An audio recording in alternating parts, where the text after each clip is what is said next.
I'd like to call to order this meeting of the Sacramento County Board of Supervisors for Tuesday, October 6, 2020. Madam Clerk, will you please call the roll and establish a quorum? Good morning. Supervisors Frost. Here. Kennedy. Here. Natoli. Here. Peters. Here. Cerna. Here. And you have a quorum. Thank you. This meeting of the Sacramento County Board of Supervisors is cablecast live on Metro Cable 14, the local government affairs channel on the Comcast, Consolidated Communications, and AT&T UVerse cable systems. The meeting is closed caption and is webcast at sacmetrocable.tv. Today's meeting will be repeated Friday, October 6th at 6 p.m. I don't think that's right. It'll be repeated this Friday at 6 p.m. on Channel 14. This meeting is also broadcast live on KUBU Radio on 96.5 FM. A DVD copy is available for checkout from any local library branch. Great, thank you. If you please rise and join me in the pledge. I Pledge allegiance to the flag of the United States of America and to the republic for which it stands, one nation, under God, indivisible, with liberty and justice for all. Okay, good morning to all, and welcome to those that are viewing remotely. In compliance with directives of the county, state, and Centers for Disease Control and Prevention, the CDC, this meeting is live streamed and closed to the public. Temporary procedures are subject to change pursuant to guidelines related to social distancing and minimizing person-to-person contact. Of course, we do welcome verbal comment at today's meeting telephonically. You can do so by dialing 916-875-2500 and follow the prompts to be placed in queue for a specific agenda item or off-agenda matter. Please refer to the agenda and or watch the meeting to follow along to determine when is the best time to call to be placed in queue to make your public comment. You may be on hold for up to an extended period of time, and your patience is greatly appreciated. When I open public comment for a specific agenda item or an off-agenda matter, the clerk staff will begin transferring you into the meeting. Each agenda item queue will remain open until the public comment period is closed for that specific item. Thank you again for your patience. We also accept and welcome written comments. You can submit your written comments via email by sending it to boardclerk@saccounty.net, and that's Sac County, SACCOUNTY. Your comment will be routed to the board and filed in the record. And with that, Madam Clerk, our first item. Okay, for your consent matters, items 1 through 36. I do not have any notes for you this morning. Okay, start on my left. Supervisor Tolley, any wish to pull anything for separate comment or vote? Yes, I'd like to have a comment on a couple of items. And one item, if I could, Mr. Chair, would be item 17, where I know we're going to have a report this afternoon from our registrar of voters, and we're authorizing an application for a grant that would provide, I think, some additional, or allow us to be reimbursed for some additional services as a result, certainly of COVID, but also as it relates to the upcoming election. And I was just wondering, again, I have no problem with the item, but it might be good to have at least some overview as to what we'd be seeking in the grant beyond what's in the staff report, and what the chances of, and there's no cost associated with this, so I don't know if it's unlimited. It's $250 million nationally. So yeah, we do not know what the dollar amount is until we make the application. okay, and so if we, Can we read the item? yeah, that's fine. Item 17 is to authorize the Registrar of Voters to execute retroactive approval to apply for a grant from the Center for Tech and Civic Life COVID-19 Response for the United States local election jurisdictions in an amount not yet determined, with the term ending December 31, 2020. So I guess I just like to couple this item with this afternoon, because if there's any additional measures that would assure, voter confidence that at election sites and so forth. It just seems to me that, we're going to apply for the money, but I saw the item as being complimentary to this afternoon, so maybe we could just tag the item to. I'll have Courtney discuss it this Okay. afternoon. And I guess we leave it on for action this morning. Yeah, if you could approve it, I'll have Courtney also describe it this afternoon. Okay, that's fine. Then we can leave it on the consent calendar this morning. The other item, Mr. Chair, that I wanted to just ask about was item 34. Okay. I'll get to that. Item 34 is the approval of the contract for the North Vineyard Station Open Space Preserve Trail and Landscaping Project, Elder Creek Phase 4 and Gerber Creek Phase 1 plans and specifications, and allow project advertisement bids to be received on November 12th. The environmental documentation is an environmental impact report.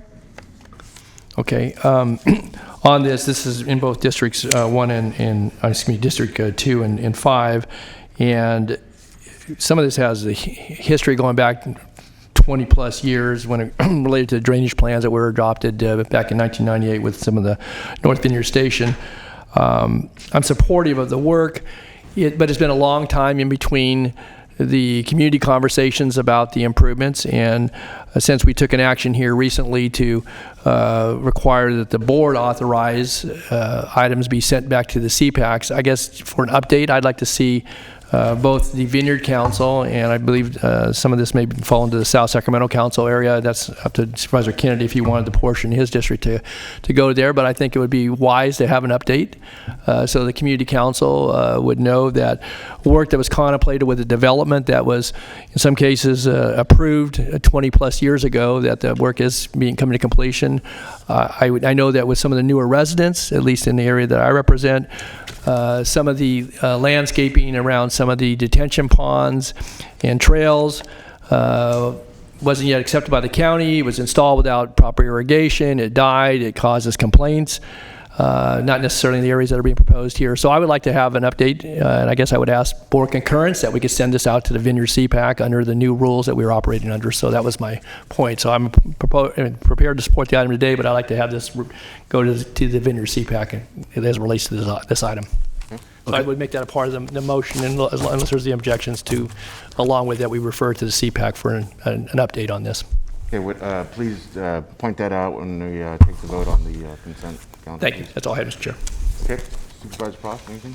Yeah, I just wanted to quickly thank our Economic Development, Troy Gibbons and Jeff Cassaway, who have been working in partnership with the Water Forum, and a beautiful mural that's going to be placed at the wall at the entrance of the county, and so it's beautiful, and I'm excited that we're voting on that.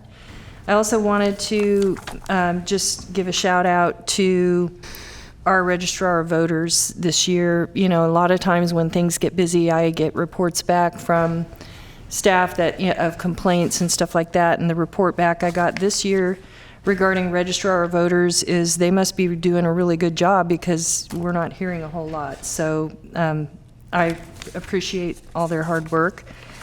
And then I'm also excited about item number 27, the Hazel Avenue Phase 3, which is going to begin and hopefully be completed by November 22. We're in our neck of the woods, we're very excited to see that coming. So I want to thank Ron Vicari and all those who have been working hard to make that happen. So that's it.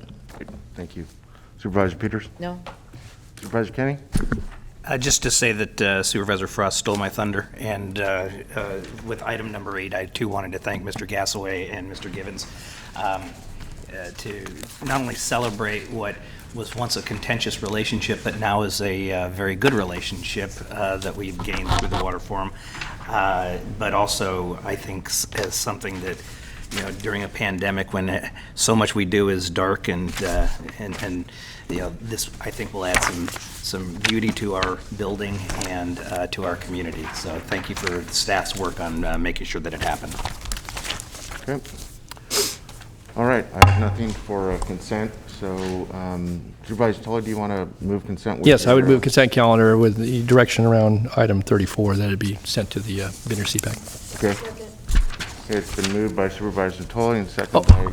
Oh, excuse me, Mr. Chair. I needed to say on the appointments on item 36, I just wanted to call out, I apologize. Under the Lock Management Association, we need to continue that for another month. There are still some insurance issues for the board coverage, so I just want to make sure that was noted. Okay. So we'll continue that portion of the appointments. Okay. Okay. And the date is November 3rd, continuation. Yeah. Okay. Right. Thanks. Very good. Thank you. All right, there's a motion by Supervisor Tully and a second by Supervisor Frost. Please vote. Unanimous vote. Great, thank you. All right, next item, please. Okay. We just have a few minutes. Do you want to take your nominations? Yeah, let's take our appointments. Your appointments. That would be item 47.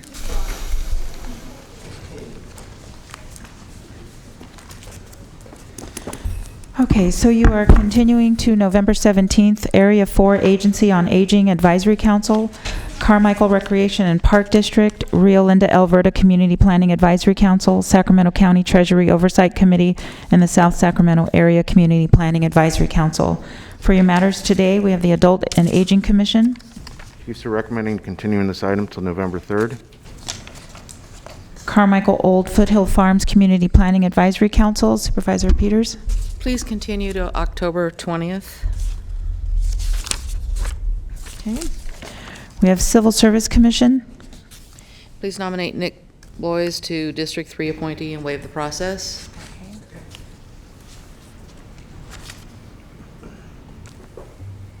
Unanimous vote. Cordova Community Planning Advisory Council, Supervisor Peters. Please continue to November 3rd. And Supervisor Natoli. Likewise. Okay. Delta Citizens Municipal Advisory Council, Supervisor Natoli. Continue to November the 3rd, please. Okay. Disability Advisory Commission. Chiefs are recommending continuing the item till October 20th. Thank you. Galt Arno Cemetery District. Continue to November 3rd, please. Okay, then we have Lock Management Association. As was mentioned earlier, we're going to continue this item to November 3rd. Okay. Maternal, Child, and Adolescent Health Advisory Board.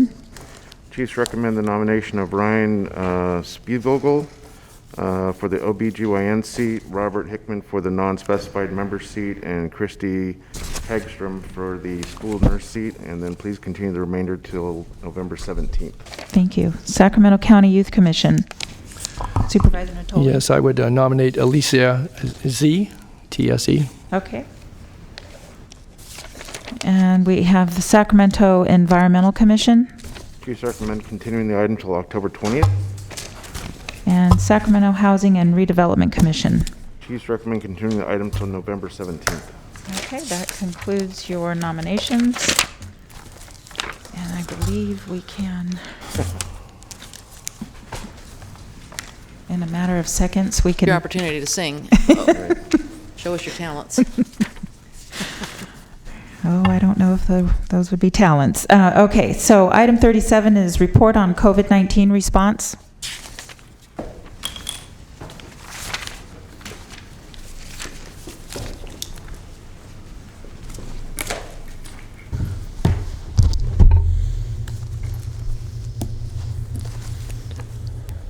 Before the doctors get started, let me check with the board clerk. Do we have anyone in any of the telephone queues for any items? You do for this item. Okay, good, thank you. Good morning. Good morning. Good morning. I'm going to give a brief update on our spending, and then Olivia can give more detail, and then we're going to talk briefly about encampment and fire and flames, who you will know about. In the looking at the $45 million summary, you guys should have the hard copies of this. The $45 million summary, we increased spending by $2.4 million. $1.9 million of it was with EMD for business outreach. $432 was for surge capacity, and $104,000 was for lab equipment.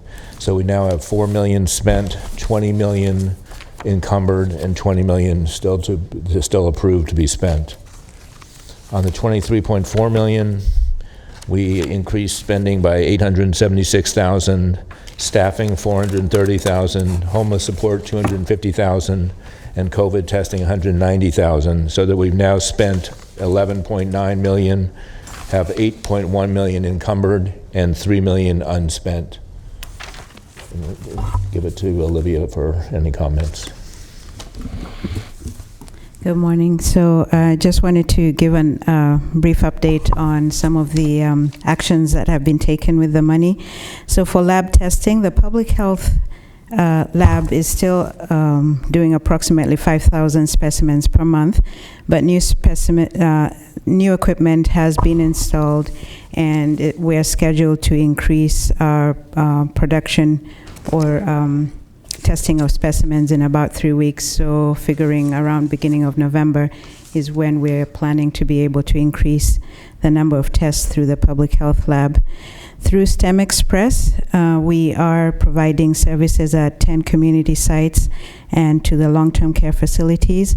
We're doing about 3,000 tests per week and done about 21,817 so far. We are also, as the schools are scheduled to look at reopening in person, we'll be providing testing to school staff free of charge through these sites and additional sites as will be needed. Tests through Cal Expo, this is the drive-through. We're doing about 900 tests per week, and so far we've done 35,560 to date. And for the jail, these tests are done through our public health lab. We've done a total of 4,410, 101 positives, and all but one were at intake. So the process that they have at intake is that the inmate is put in an area of isolation for 7 days, and they get testing at that time before they are allowed to go into the general public.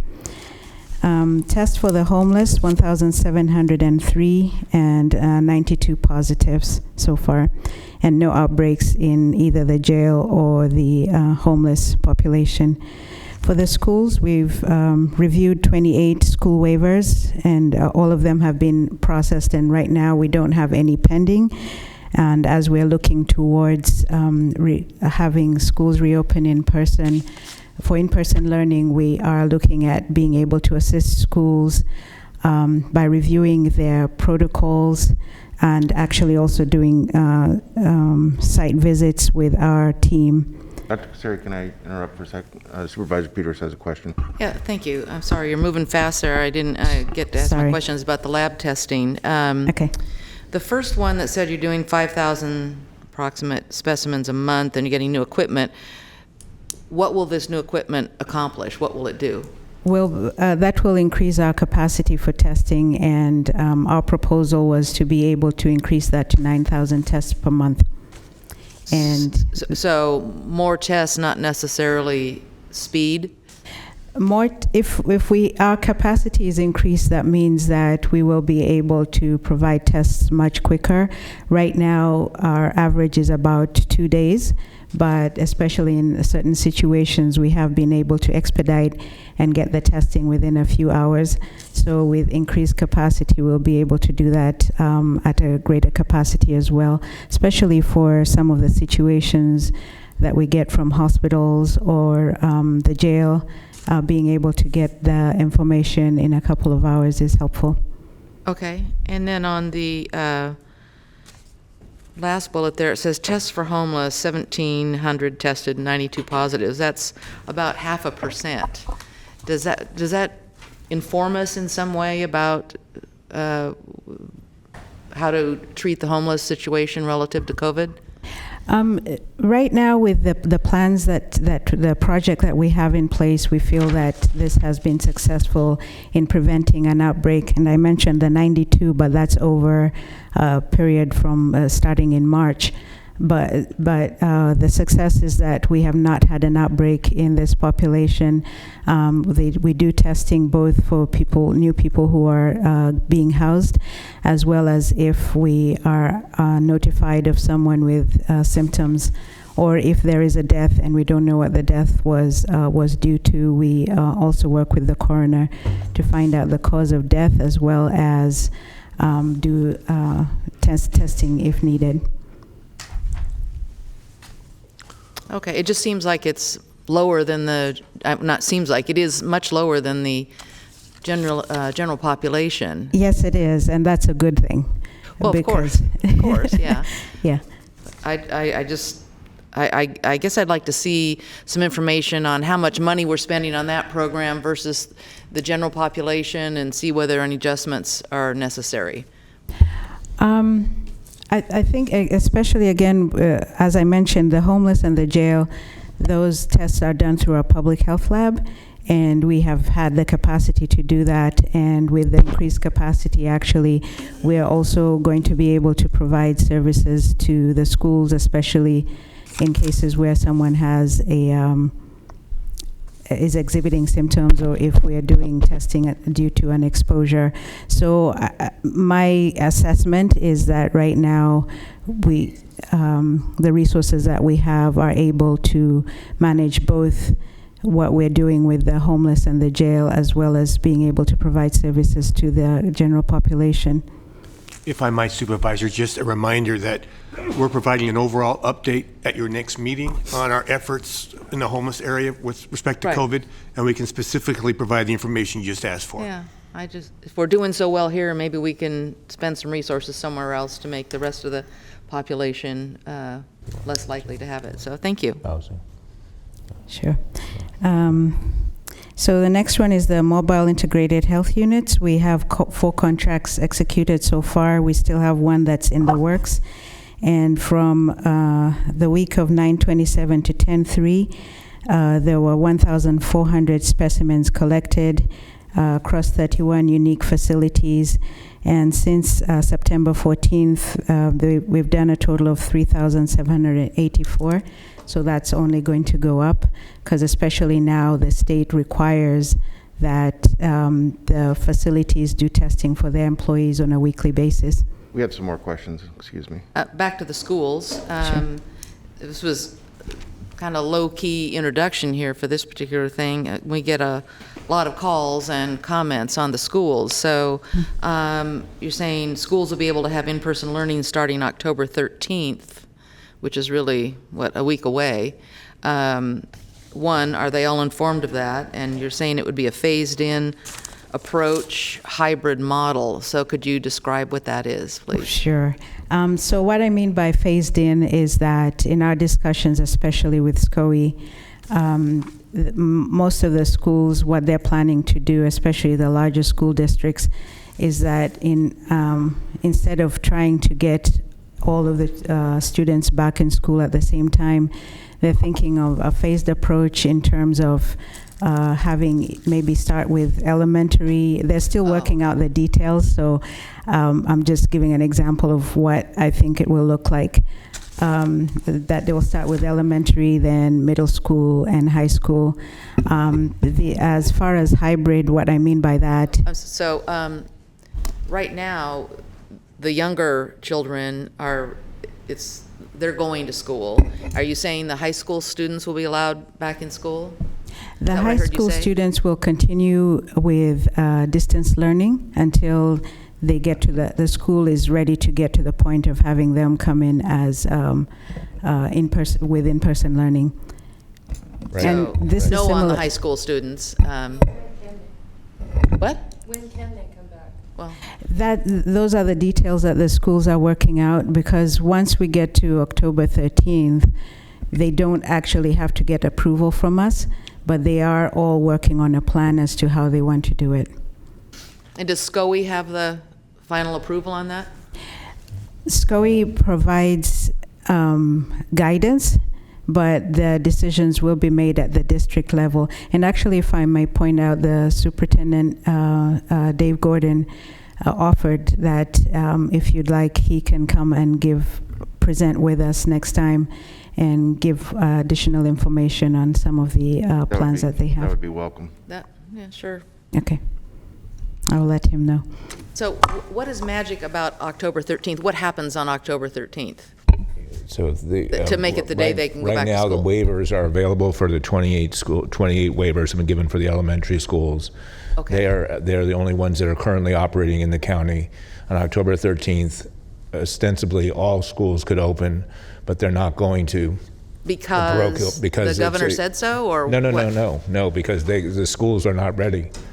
The parochial and private schools, if I'm not mistaken, will most likely be able to be in action per their comments, but the bigger school districts will probably not be. And what's special about October 13th is that the state system that they have set up, the tier system, we have to be in the red tier for 2 weeks before Okay, we that's what can- I was looking yes, for. before Okay, the thank schools you. are allowed to open. Yeah, and I should mention, sorry, I know you're going to have a question. We are in the red tier as of Tuesday, as of today. We're in the red tier in terms of cases per 100,000 at about 5.8. No, is that right? Yeah, 5.8, which is down from 6.6 last time. And we're at 3.8% or orange for the percent positivity on the tests. So the two metrics were at orange and red, but better orange and better red than we were last time. But we're still red overall. Sounds like we're talking about a sunset. Supervisor Tully? And just on the schools first. So next week on the 13th, I assume, is it the 13th or the 14th that they would be available, that they would be able to assume? 13th. Okay, so on the 13th, the schools that then, it sounds like in the public school realm that they're not ready to return yet, but in the private and parochial schools, assuming they can meet the criteria, they can actually have K through 12.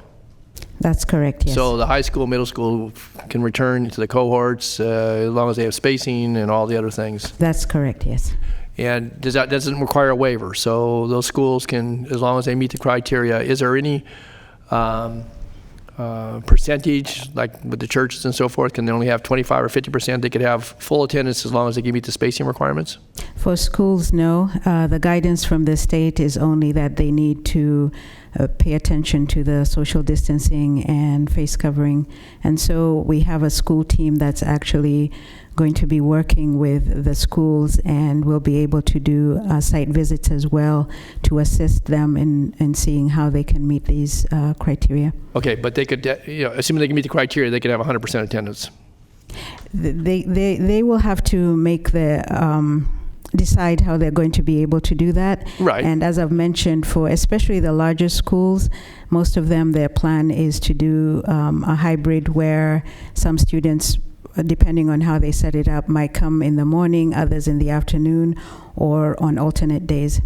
Okay, but they will be able to, as of the 13th, assuming we stay in the red tier, and it sounds like the trends are continuing to move in the right direction, to return their students. Do they need to get an inspection first or a visit first? And so No. if so, they need to make arrangements on the 11th or the 12th. They can go forward on the 13th. Though the inspection is not a requirement, our teams are just there to assist, so they do not need to wait for the inspection in order to start. So those schools can send notice out if they choose to their middle school and their high schoolers that they can begin the hybrid, however they structure their program, but they can begin attending school. That's correct, yes. As it relates to, because I know we get all kinds of inquiries, and you get any number of them referred to you, and thank you for your assistance in in timely responses as best anyone can be expected to get them turned around. But we got an inquiry regarding the ball fields, and not necessarily for the organized sports, but just for folks practicing and so forth. If they return to school and or for after-school activities, can they, with proper criteria, or are they still prohibited under the current tier from actually going outdoors, even though the weather, may begin to change here, and actually engaging in athletic activities? Actually, going outdoors is a good thing, but no contact sports. And we are still expecting guidance from the state. I know that they're working on it, but I guess they have levels of approval as well. So, but a lot of the counties have been asking about the ability to go beyond just the conditioning, and also for some of the additional activities. And I know Supervisor Frost has asked me that several times. So as soon as I get the guidance from the state, I will definitely make sure that you're aware of it, as well as putting that information out to the schools. So the guidance right now is no? Is it no, just you can do your individual workouts and fitness? Individual and so workouts, yes. But you can, so whether it was organized or unorganized, if people want to play a pickup game or go out and practice, they still, under the current health order and the way the state has laid this out, under the tier that we're in, that's not permitted. Is site. And actually, it's not according to tier. None of the counties are able to actually permit games right now. So does this board need to help in the communication with the state relative to at least getting some guidance? You know, we're still, we're going into the fall season. Obviously, it'll turn to winter here, and I think people would like to get out, assuming they can do it safely. So again, recognizing that they're scrambling too, but we're not the only county, and it sounds like throughout the state, I'm sure others are getting the, same level of inquiry, if not more. Is there anything we can do to help, I guess, Dr. Kasiri, relative to, or Dr. Bielenson, to trying to at least get some additional guidance so that we can, begin to say it has been a frustration of ours, and that's been sort of one of the major areas that has not been addressed. So I don't think there's any problem with you sending it as a board if you wish to request that. Okay. Well, again, Mr. Chair, I think that'd be good if we could, as people return to school, we see some normalcy. Again, recognize I think folks are certainly taking seriously the mask and distancing guidance and requirements. It would, I think if we could at least get some idea. Basketball and soccer would probably not be allowed. I get that, but there may be some other activities that would be allowed. Non-contact sports, but even practices, or people go out there afterwards. It's not in any organized fashion. And okay, I have one other question. It was on the. Before we went back to schools, it was on the mobile integrated units. So we have 4 contracts, but didn't we have more units in place before that? Actually, we have 4 contracts, but we have more than 4 units because some of the contracts they are providing 2 units, and so when we get the 5th one in place, we will have at least 6 or 7 available. Okay. 6 or 7 units. And those to cover the entire county. And they move throughout the county. Correct. And they're with the fire districts and with other agencies, or who? They're with 4 fire districts and 1 private ambulance unit. Alpha 1. Alpha 1, yes. And how are they? Who makes the determination about deployment? So they actually divvied up the county into areas. So each of the contracts or each of the fire units will be responsible for a certain area, and they actually created a website so that if any of the administrators from the congregate settings need to set up an appointment, they just go to this website and they can enter the information into a calendar. And there's also contact information on that website, so if they have additional questions or if they need to change something, they can contact the person who's responsible for that area. Also, in addition to that, if, for example, there's a large request that comes in and that unit is not able to meet that need, they are able to get assistance from the others to help and make sure that they do it in a timely fashion. And the leads actually meet on a weekly basis to discuss what's going on, discuss any issues that have come up. Okay, 2 things that occurred to me briefly. Just one is the schools return. I don't know if there's going to be any additional ramping up for testing, as a part of that. Obviously, you'll talk about contact tracing in a moment. And the second is I appreciated the map that showed the zip codes. And I noted on the map that we got late last week that it showed a couple of zip codes in the Delta area. And I know that you've, in previous comments, both of you talked about, some of the farm worker population and some of the, as well as others in some of the more rural areas of the county. So who is it what team is providing service down there, and how, again, I can tell you Wi-Fi and web access is pretty sketchy in some of those areas, but the schools are focal points, and we, as are the libraries. And my question is, what team is assigned to help us in the Delta?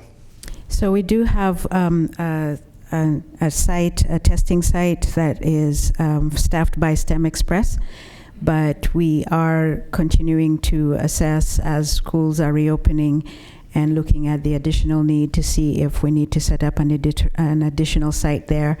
Where is that at, Dr. Kasiri? In which community in the Delta? Yeah, I'll have to get the site. Okay, because I didn't Okay, see, I saw the I'll zip get the code site for information you. that you had. Oh, it's in gold, but, okay, yes, it's in the gold area, but Okay. we're also planning to set up one in the Delta. Yeah, either Walnut Grove or Yes. Isleton, or, you know, Yes. or somewhere in the River Delta. I mean, Galt's not that far Yes. away, but it's a distinct community, so. Okay, that's all I have for right now. Thanks. Supervisor Frost? I just wanted to first thank you for the hard work in putting together the COVID by zip code report for us. It was very informative, and I wanted you to know that we are also advocating at the state level through our assemblyman and senator to see if the state can provide that information. I also wanted to ask about the private schools 7 through 12. Do they need to submit an application for a waiver before they can open, or do they just move forward assuming they're good to go? Everyone's good to go. No waivers. They don't have to call you. No waivers. Okay. Once we hit that date. Okay, and I wanted to ask, is baseball a contact sport? Baseball is not a contact sport, but it's not in the guidelines either. Not in the guidelines. It is not in, It's not so in the they can't play guidelines. baseball? No, they got to just condition it. But that's one of the questions that we have out to the state, and hopefully when they put out their guidance, they will provide that. Okay, and I have a roller rink, and I don't know if I have an ice skating rink, but I'll just throw it in case I do. I know you're aware, and you've probably already seen their proposal, Yeah. and I wanted to know if there's any way we can get them back open. It's in tier 3, so we have to get there first. Yeah, it's orange. Is that orange? Yeah. Also, the Indian group, we just need a letter from them to get it approved. The Indian group that you talked about yesterday. Oh, the event, Yes. okay. 'Cause I think it A counts letter as a on how they're going I to think it counts as a open? cultural entity, but yes, they should be able to. But if we get a letter from you first, that'd be helpful. Okay, yeah, that was, they are very excited that they can open even if it's in a small way, so thank you for that. Right now, I think that's it. Thank you. Okay. Please Okay. continue. Okay. With the contact tracing, now we have a combined total of 100 people that are either trained or in training. And now we're actually able, especially also because our daily numbers have gone down to about 100 a day, we're actually able to reach every single one of those that are reported to us and make sure that they're able to isolate. And we're also launching an app. And actually, this was an introduction again from Supervisor Frost, one of the companies that contacted her. And this app will also help with us, assist with communication and education for people that are reported to us. Qualtrics. Yes, Qualtrics. Can I ask a question about the contact tracing? Sure. Are we at a point where you feel we have enough enlisted folks to do contact tracing that there would not be a wait list given our status at this point? In other words, if someone tests positive, I assume once that person tests positive, somehow that information is made available to a contact tracer so that they can go look back to see who that person came in contact with. I assume there's no wait list right now, that as soon as that happens that we can deploy that right away. That's correct, yes. But is there a point past which, given the number of contact tracers we have deployed, that wouldn't be the case, that there'd be some time between the time someone reports being positive and the time that someone goes out? Right now, with the number that we have and the number of cases we're getting, we are able actually to meet the need. And in addition, especially the ones that are from the CBOs, they're also providing additional services. And last week, they were able to provide services to about 323 families in terms of providing food. And in fact, some of the comments we're getting back is there was one family, they were completely almost running out of food, and then they got the contact. And so that helped them to continue their quarantine. And also these contact tracers are able to check on a daily basis to make sure that the persons that are in quarantine or isolation are actually doing okay. That's the beauty of going to orange and being in the red right now and moving towards orange, is that before we were not able to see everybody when we had 200, 300 cases a day. Now we are. That's why it's so important to get to orange. Thank you. So with the CBOs, with the contracts that we have with Sierra Health Foundation and La Familia, Sierra Health Foundation, as we mentioned, is able to subcontract with other CBOs, including SAC Covered, Soul Collective, Urban League, Roberts Family Development Center, Asian Resource Center, the Hmong, and between them they have at least 6 languages that they're able to offer in translation for.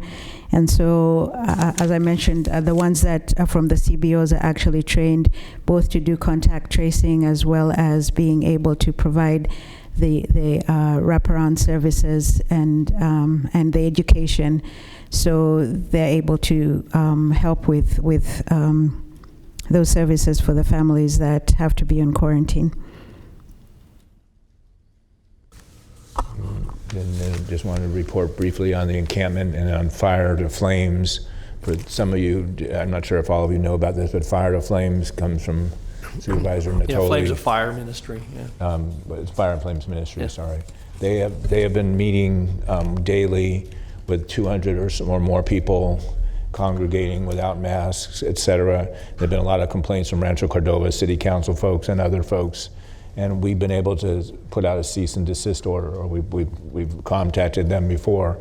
But unless the sheriff, this is just for your information, unless the sheriff enforces it, there's nothing we can do. So I just wanted to let you know that, because we've been getting a lot of comments. I have great difficulty hearing you today. I'm sorry. What's Fire to Flames? Flames, Fire and Flames Ministry is a group that has been having these nightly, what are they called?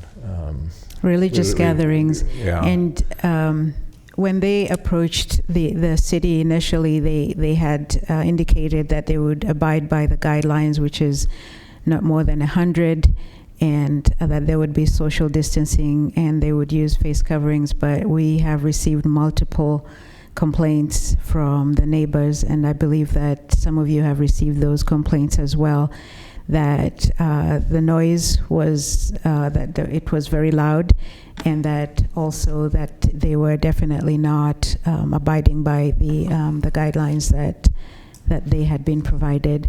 So, and that's the difficulty that we have had, because with enforcement, we do work with environmental management and code enforcement.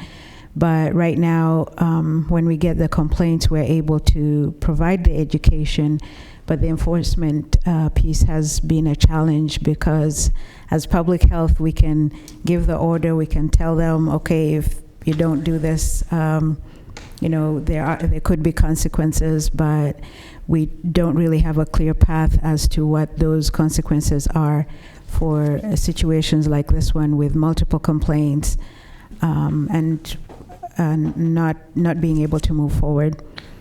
Supervisor Tully. Yeah, I appreciate Dr. Beal's, Dr. Kasiri's, background on this, and I know some of you may have received similar complaints, but I heard from a couple of the council members from City of Rancho Cordova, and I know that the city manager's office was in contact with my chief of staff, and because it was in the City of Rancho Cordova, obviously any permits for the activity that be required under any local land use would fall under the city, but they planned, I guess, a 7-day series of events. I don't know that it ran the full 7 days, but I didn't realize had you issued a cease and desist? Did you actually issue that? I know Friday you were still meeting on it late. We did send them 2 letters. We contemplated sending the cease and desist, and we actually worked with county council, but at that time the difficulty was that if we sent it, we would have to know that we need to move with an action if they ignored our cease and desist, and that's where we're having some difficulty. And I think, again, I know this is frustrating for folks from, all across the spectrum, and yet, if you get some, active, I guess, ignoring of the, the current health order and whatever may have been agreed to or not with, in this case, the city, but it could happen in a corporate area or in other cities as well. And, realizing that now, I guess, there's really we have toothless enforcement because, and whether it was, under the auspices of the sheriff in the unincorporated area or in one of the cities, and obviously in Rancho Cordova, that's under contract with the sheriff as city police force. And so there really is no effective enforcement. So if people choose to ignore us at their own risk, and even with numerous complaints, and I won't say there were excessive number of complaints, but there were certainly. That's been happening. That's been happening in a wide variety of business sectors, from fitness studios. So some of the people who are playing by the rules are actually losing their jobs or losing their business, and others are able to go ahead and open up. And we're aware of that, although we do go out with 311 calls, et cetera. So I guess, that presents a bit of, I hope we get to orange by Halloween, but even then, you're still going to have another tier. There's still going to be activities going to be either prohibited or limited, and even if we didn't have a local health order, there'd still be limitations under state. So I mean, it takes us into I think a discussion that maybe a little more detailed than we might be prepared to have today, but. EMD is able to, through the restaurant inspections, are able to actually shut down, like through this with the state, they can shut down restaurants, but there are a lot of businesses that can't be shut down. But, the playing field will become more unequal, I believe, as this is prolonged. And again, we're all hopeful that it would be over tomorrow, but that's not going to happen. And so with that in mind, it may be, Mr. Chair, I just to say that we want to have some discussion about, again, not to be heavy-handed, but if the playing field is unlevel and people are losing their businesses who are adhering to the rules, whether they may disagree with them as strongly as those that are staying open, but believe that the regulations or the law is the law, and in this case, obviously there, I'm sure, any number of other religious organizations and churches that would like to open up for their activities that support their ministries and so forth. But they're adhering to it, and then you have others who choose to do what they're going to do, and then obviously you don't even utilize the bare minimum, which is social distancing or a mask. And again, I wasn't in attendance out there, so I don't know what exactly took place. But assuming that that's the case, even in some limited fashion, it makes it difficult for us to get to the next tier, because we do have an outbreak and or a cluster that occurs, which we know we had early on in this, associated at least with one of the congregations very early in the pandemic. I don't know. It just presents, I think, a real challenge for this county, because again, it's an honor system, and if folks are not playing by the rules, then it puts the entirety of what we're doing at risk. Because if we end up going back to purple, for example, then we got to tell other businesses that had a chance to reopen and either fully or in part. Guess what? We're back over here, and now you got to potentially shut down again. I just think we need to have a conversation about the enforceability. Education is great, and I think asking people to do the right thing, most people will. But if they don't, then what do we do? The good news, if I could, Supervisor, is that we've now gone. If you're looking at me, we bent the curve down dramatically. We let loose and let a decent number of businesses open kind of fully, which was, we think, in our hospitalizations, 70% in our hospitalizations. Yeah, sorry, this is not working. 70% in our hospitalization. Jesus. And we're down in our cases dramatically, so we've been making a difference, and the vast majority of people are playing by the rules, but there is this issue. And let me close with the encampments, because I know you wanted to hear about that. The encampments in general, the number of them and the area of them are going to be taken care of by Bruce's committee that he's been working on, but we worked on the health order for how it affects the encampments. We made 3 changes that the city wanted and the county people wanted. Number one is things like sidewalks and immediate public safety issues, that people have to be backed off from that. Second, there have to life essentials rather than trash, that people will be limited to life essentials, which are things like a bicycle, a bed, a cooking area, etc. And third, we took out a should from a may apply or will apply. So anyway, we think we made a difference in terms of how the encampments are operating now. The bigger issue of how many encampments and how we get people into housing, et cetera, is being dealt with in a separate entity, a separate group, which Bruce is heading up. But I just want to let you know that we actually made it. We had the meeting yesterday, yeah. And we come up with those, and so that'll be in the public health order on next Tuesday. Just so you know, the next Tuesday we're doing the health order with the schools added in, and we'll be changing the health order to encompass that.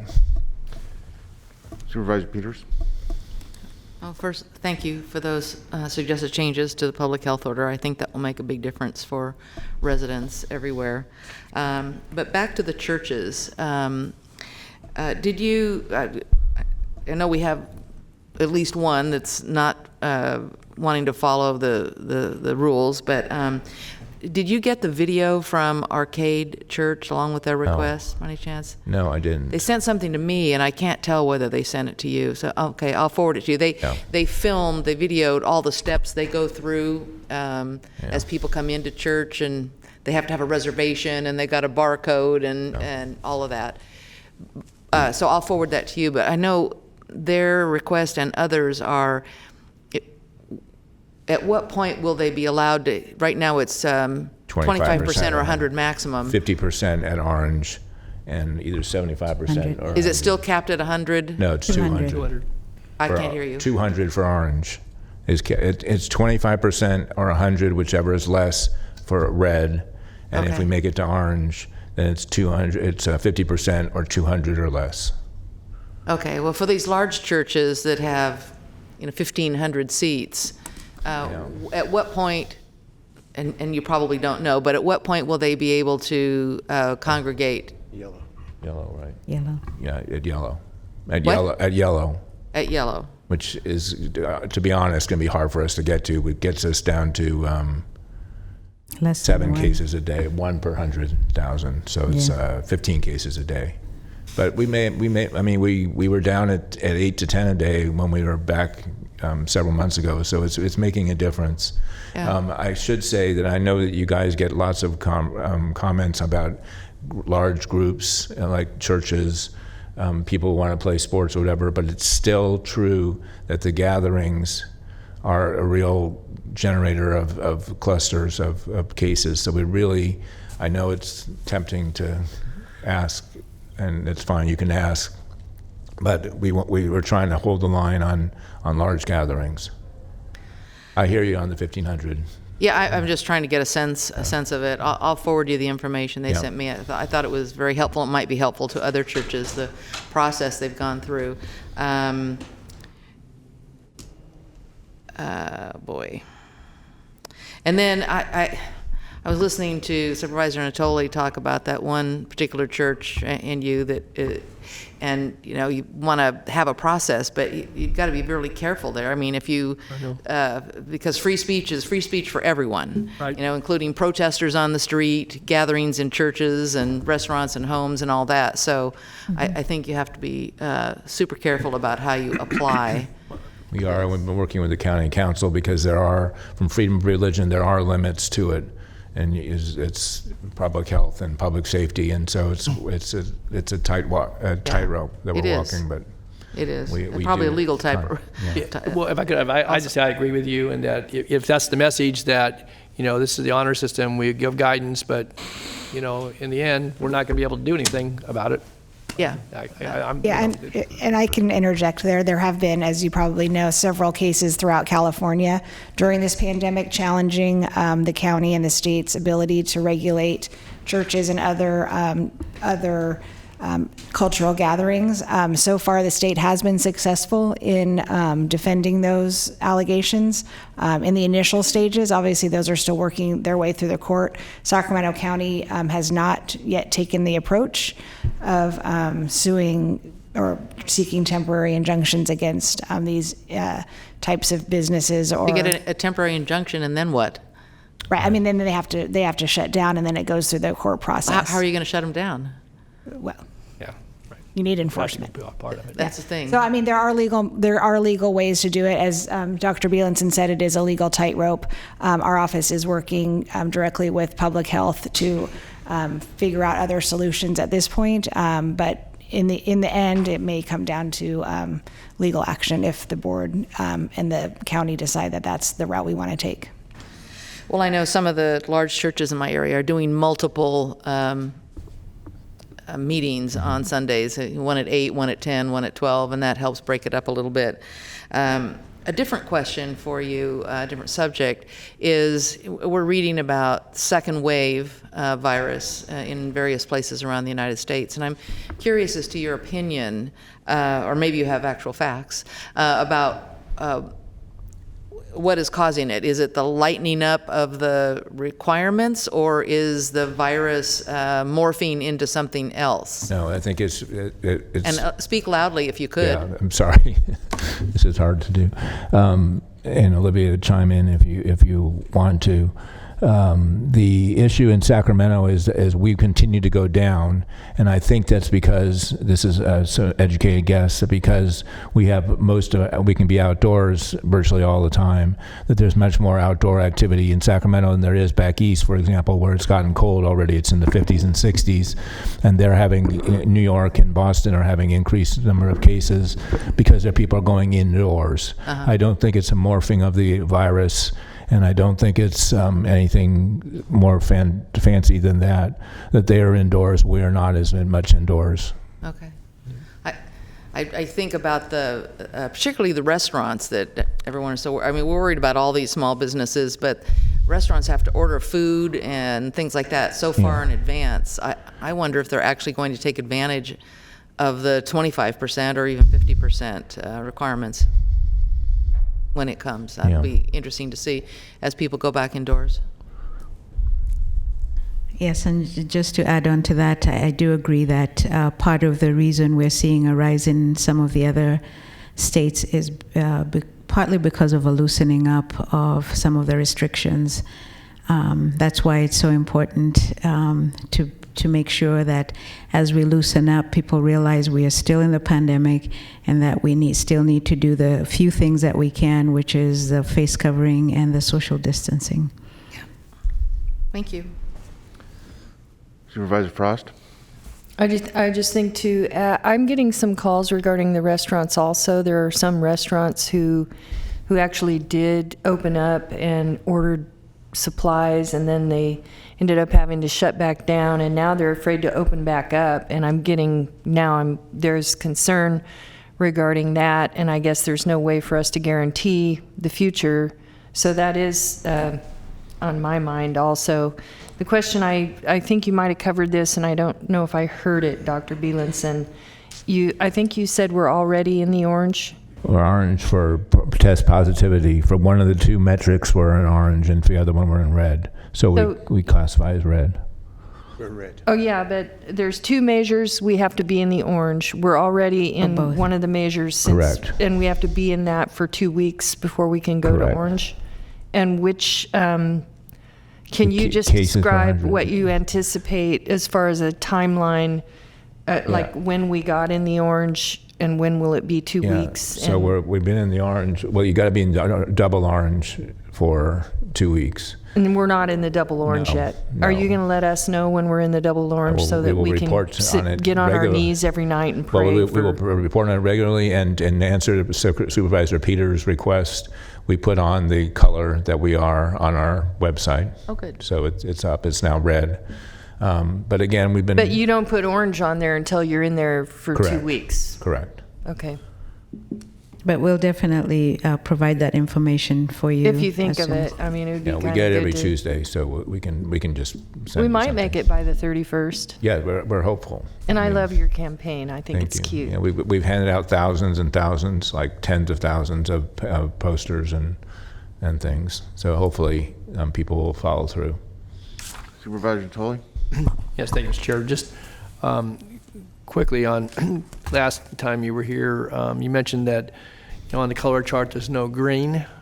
Yeah. So that means that for the foreseeable future, whether we have a local public health order or not, that there's not going to be any restoration to kind of the normal, what have been normal pre-pandemic, I guess, activities, and there's not contemplated in anybody's. Most of the there's a lot of yellow that is 100% opening. Or But some yellow does yellow not. is less than 1, and less than 1% of the testing, I think, or less than 2%. And it's less than 1 per 100,000, which is 15 cases per day. And if we get to yellow, actually, a lot of them are 100%, if not 75% open. 75% in some cases. But a lot of them are 100%. Yeah, but going back to your question, I think that, and that's the part of our message, is to remind people that we're going to be in this altered situation for quite a while.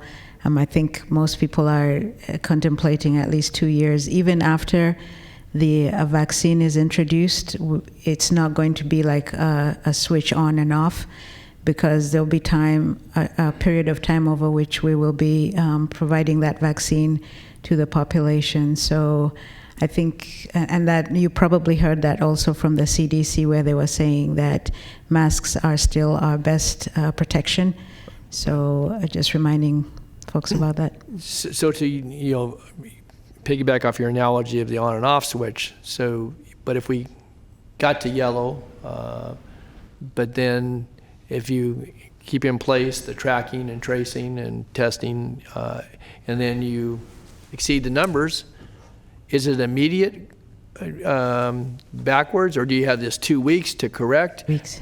You have 2 weeks to get that back under some. Yes. But if that's the procedures we operate under for the next 2 years, I mean, that puts us always, I guess, there's the health risk, but then there's this risk of falling back. Our thought is that with time, especially once we're able to get to the point of vaccinating, that it will be easier for us to maintain the low numbers.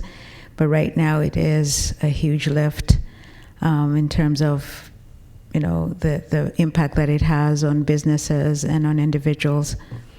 Okay. Just one other question I had. I know you've been working on it, but what's the status? It's been now 4 or 5 weeks since you asked about the Wi-Fi in the parks, and we've been working cooperatively. I guess there was looking at some technical aspects of it. It didn't sound like the funding was necessarily any barrier, because it wasn't a tremendously expensive, if I understood it correctly. But we had, I think, 2, maybe other park or more park districts that were willing to work with us again for. Yes, so we've been working with the parks districts and also DTEC, because they're the ones who can do the technical part.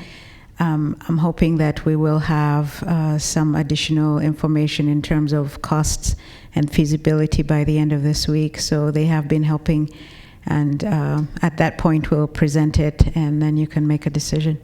Okay, so do I understand what you just said? It has to come back to us for approval? It's not something that's already authorized? I mean, there's $44 million been authorized. True. Yeah. I think, is. Supervisor, the thing to do is get the cost estimate, see where we are. Schools are opening next week, starting to open next week. Yeah. But we need that information to really assess next steps. Okay, well, the park districts were just as another place for folks, if they were going to study, Sure. And again, I know we had Cordova Recreation Park District, maybe Southgate had come forward, but anyway, we had some interest. It wasn't all dependent upon schools. True, there is interest, because also with some of the after-school programs, Yes. the report that we've gotten is that sometimes the volunteers are the ones that use their cell phones in order to provide some Wi-Fi access. So I think there is a need there. I think we just need to be able to see the feasibility, and then we'll report back to you. Okay, and so DTEC is under David. We're moving along on that part of it? Okay. All right, thanks.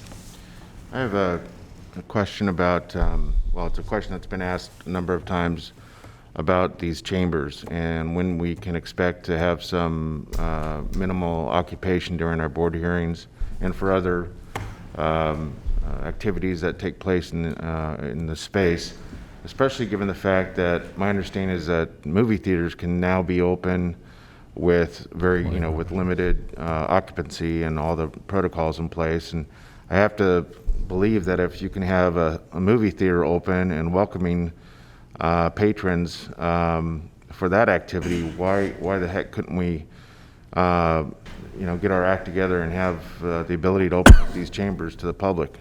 I have a comment on that before you respond, in that we have to take a look, I think, at all of the city councils in the county, because everybody's might have, all these jurisdictions may have a different feeling about it, and if one starts and the others don't, you get some disparity there. And in a movie theater, everyone's sitting still and not talking, generally. So I just I'd wanted like to hear it from the doctors, please. Well, that's why I wanted to get my comment in before they All right. made their comment, Mr. Chair. Can I hear from you, please? What you said is correct. Initially, when we asked, the information we were given was that it's a possibility, but then I got a written statement from the state that was contradictory, so I'm trying to sort that out before I talk with Florence and get a timeline.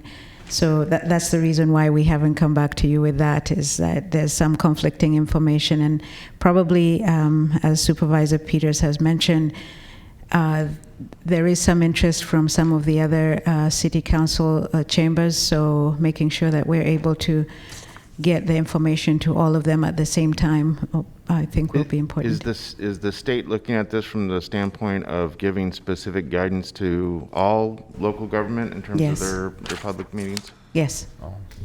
Okay, and so what's the expected determination on that? I've submitted another request, and we'll follow up again and plan to get an update to you by the end of this week. So for those of our constituents that are continuing to express their interest in being in chambers to participate in these public hearings, what is the best response right now? We're waiting on the state? Yes, I want to make sure that we have a definitive response. And part of it also is because we're Sacramento, we're right here. I think I want to make sure that I'm on the same page with the state so that we're not in that situation where we're trying to backtrack. So, Well, it's certainly been expressed again by a few of us up here that that's of paramount importance to yes. make sure that particular activity is, certainly we want it to be safe and we want to make sure the rules are consistent, but to continue to not have direct public in-person participation is a real problem in my estimation, and it would be great if we can at least begin to slowly open up and do it responsibly. Supervisor, you could add that to your other issue and send that request. What's that? You could add that to your other issue if you wished. To send a letter to the state. Yeah. Yes, we could. Supervisor Frost? I don't want to put you on the spot, but I would like to ask if you could report back to us on, or maybe you know the answer, is there a difference, is there any difference between our public health requirements and limitations versus the state's? And if so, what is it in terms of we're more strict or we're more lenient? Can you give us the information on that? Yeah, right now we're basically the same as the state. We've given some guidance, like for restaurants, having just families eat in the indoor restaurants and outdoor being open to others. But so we have some more guidance, but basically we're following the state. On everything else? Yeah, because the state has the color codes and they kind of govern determine everything. Mm-hmm. We have put out guidance for Halloween celebrations. I think the state has not put those out yet, but we are keeping in line with the general guidance that is provided. But we thought it was important because one thing is we were getting a lot of questions from people asking, should we even plan? Can we do it safely? And if so, how can we do it safely? So, and with that, we work with environmental management and review all the guidelines. And if there are any questions that we have, we can also request clarification from the state. But as much as possible, we try to keep within what the state is providing because, again, the state is the one that sets up the tier system. I know some counties have chosen to, like when they got to the red tier, they chose to not open up, but we discussed it and we felt that now people have been waiting so long, and now that they have the approval and permission to do it, that we wanted to work with them and make it possible rather than waiting any longer. Right. So in other words, some of the Bay Area counties that were in the red decided not to open the restaurants. We decided to open the restaurants up to 25% for economic reasons as well as public health reasons that we thought we could handle it. And some counties have discontinued their public health order Yeah. and deferred to the state, basically. Actually, they shut down their emergency order, but we would not recommend doing that. And the state order is still in effect. So even in those counties that don't have an order, and I think there are very few, they still have to abide by the state order. And the state, in some circumstances, has come in. For example, if there are certain restaurants that are not compliant, they have come in and actually taken action. Does the state have authority over the restaurant licensing? Yeah, it's through ABC. Through ABC, right. Okay, got it. Thank you. Supervisor Tully? Yeah, I just wanted to express thanks. I know others already said this morning, but certainly thank you, Dr. B and Dr.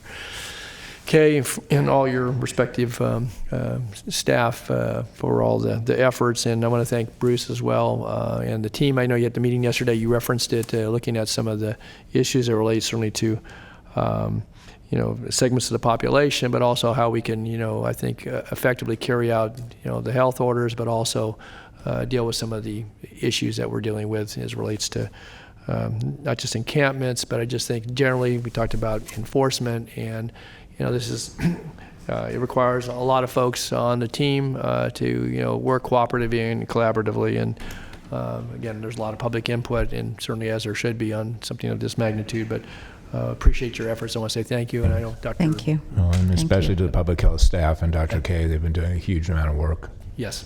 And we do thank you all for your support. Yep. Is there, on that note, is there something that, because we're receiving these updates, and I think they're very helpful, obviously you're getting a lot of questions each time you come in and speak to the board every other week almost. Is there anything, well, let me put it to you this way. If there's something you think we could do as a board to help with, saying thanks appropriately to those that are, doing all the heavy lifting. We try to do that regularly here, but we want to make sure that it's getting through to the line staff, the public health nurses, everyone that's out there wearing a gown and has a swab in their hand or whatever they might be doing. I think it's incumbent upon us to really make sure that message is getting received. And so if there's anything that you think we ought to be doing, or the chair's office or the CEO's office, please let us know. Thank you. Thank you. We do have some public You do speakers? have public comments. You have about 10. Okay. Thank you.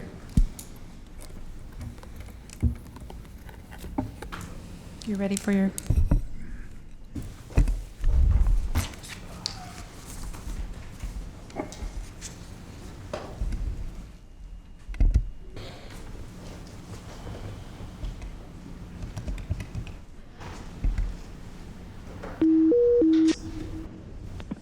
Hi, caller. Please start with your comments. Hi, good morning. Yes, my name is Rochelle Cole. I'm calling from San Joaquin County, and I'm calling to request to end this the health emergency order and remove these mask mandates. They are not proven on science. We need to open counties up. We need to let businesses work. We personally we are self-employed and have our own small business, and we have been dramatically affected by these orders. We have our elders who are dying in rest homes that can't see their family, and it's so heartbreaking, and I don't know how anyone can sit by and justify these orders that you guys are forcing on us. There's several ADA violations taking place, discrimination across the state. I personally cannot wear a mask due to physical and mental constraints, and I am discriminated against left and right. I can't shop. I can only shop at like 3 stores without being sent out. My children get pointed at, we get yelled at, harassed because of these orders that aren't withstanding with any science. So I'm asking today that you guys please take into account of the damage that these health orders are doing to the people of California. We're not helping people. You are killing them. People are killing themselves because they don't know what to do. Thank you for your time. Thank you.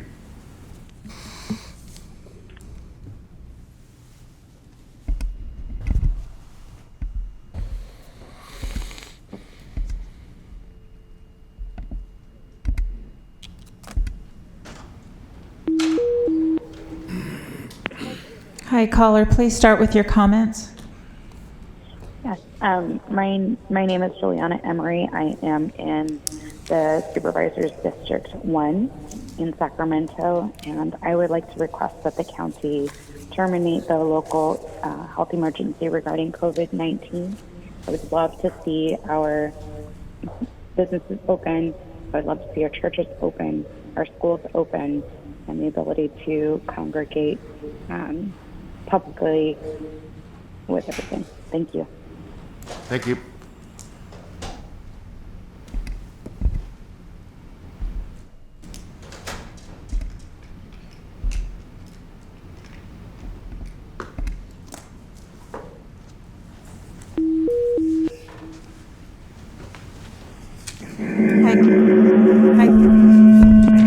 Sorry about that. Hi, caller, please start with your comments. Hi, my name is, can I speak? Am I being heard? Yes, you are.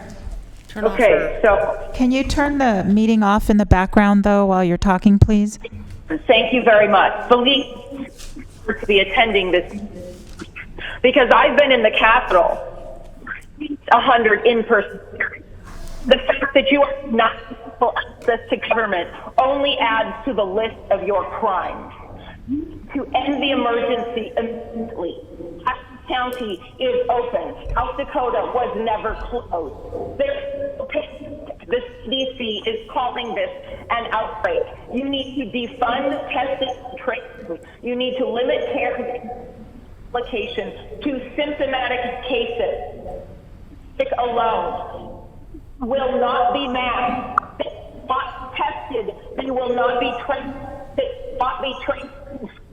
I can assure you, by the pictures I am seeing in the community that are flipping something, you want to see in the street, this county looked down. You for the people, you forget it for what? All elected. We will get all of you to the appointed doctors. Don't get one showing us that they're testing. Yes, this is happening, and you are responsible, and you will answer to us. And we will not put up with this anymore. You are violating. Children are. You need to let children out. Vaccine mandates. There will be no more. People are done with. Can believe me that I'm doing favor by calling you, letting you know what is happening in the community among the people. You behind your desk in a closed meeting with your mouth. I assure you, the people, they will not spend more days. open. Let me, Dakota never, I'm a mother of, in a double, husband is a public school. People are done. Say the angst in my less than is, because 6 months, what this is, a virus, a 99% rate is not a pandemic, it is an outbreak. And to talk another 45 minutes, I can just keep going because these methods are unconscionable and none of you will be held for things. You sit in that meeting and you think about the sheriff's forces. Thank you. The sheriffs understand the Constitution and they know what this is about. And all of this is unmitigated activity. Dr. Bielsen, he needs to go. He needs to go because that man. Can you give us your final comment, please? A pandemic is not more important than the fight. A pandemic is not more important than. Can I have your final comment, please? Need to be ashamed or you will bump you out. Thank you. Thank you.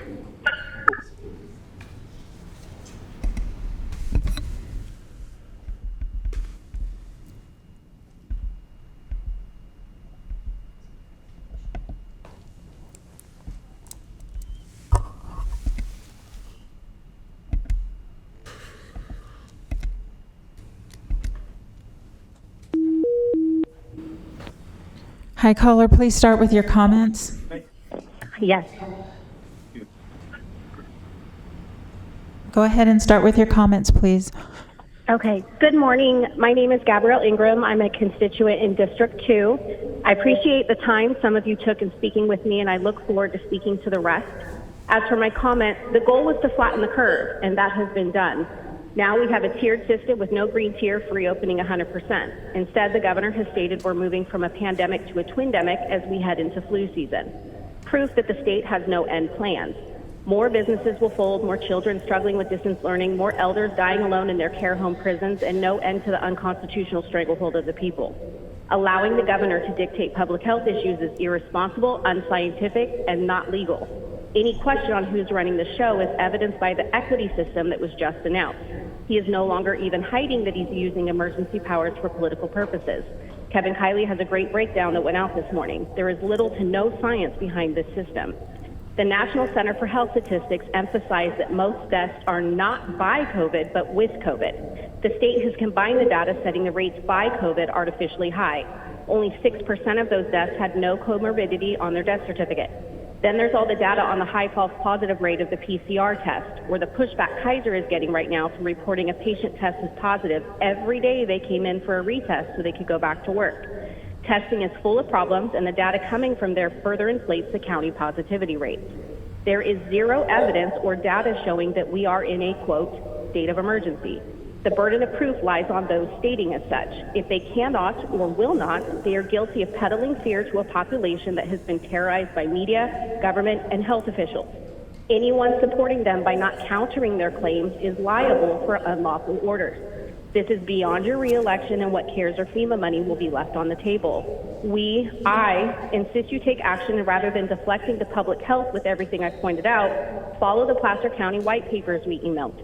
They're a blueprint to terminate the local health emergency. Help us push back. Thank you. Thank you.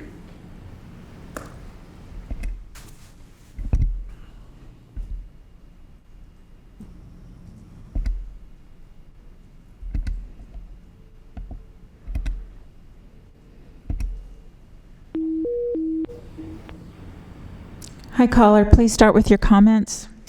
Thank you. Fine day today. My name is Patrick Banker. I live in the 4th District. I should say how happy I am to be speaking with y'all. I think that everyone on the Board of Supervisors is good enough just the way God made them. And I think that's true for everyone in our town. I think that's also true for everyone in our country, up to the President. I believe that true reality lies in our unity with each other and a sense of reverence for us being connected to each other.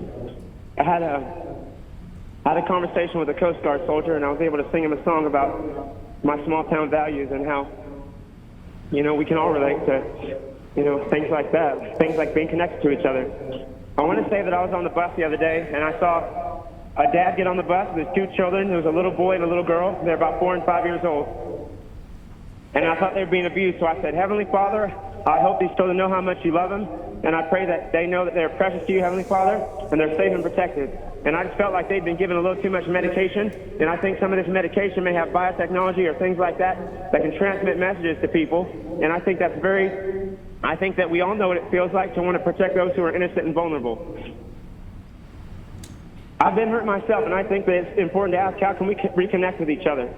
What is your purpose, I would ask to the people who might be doing this, to children or to people like innocent people in our town.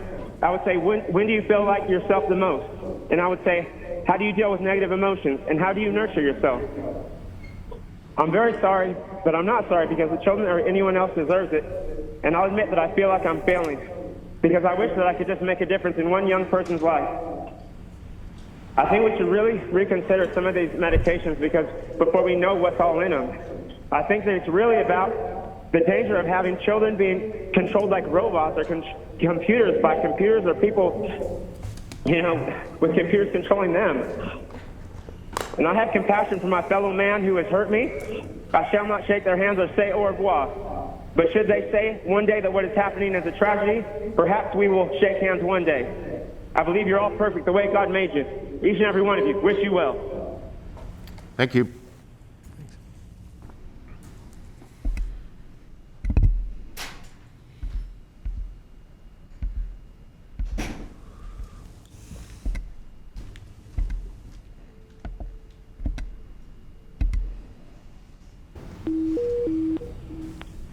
Hi, caller. Please start with your comments.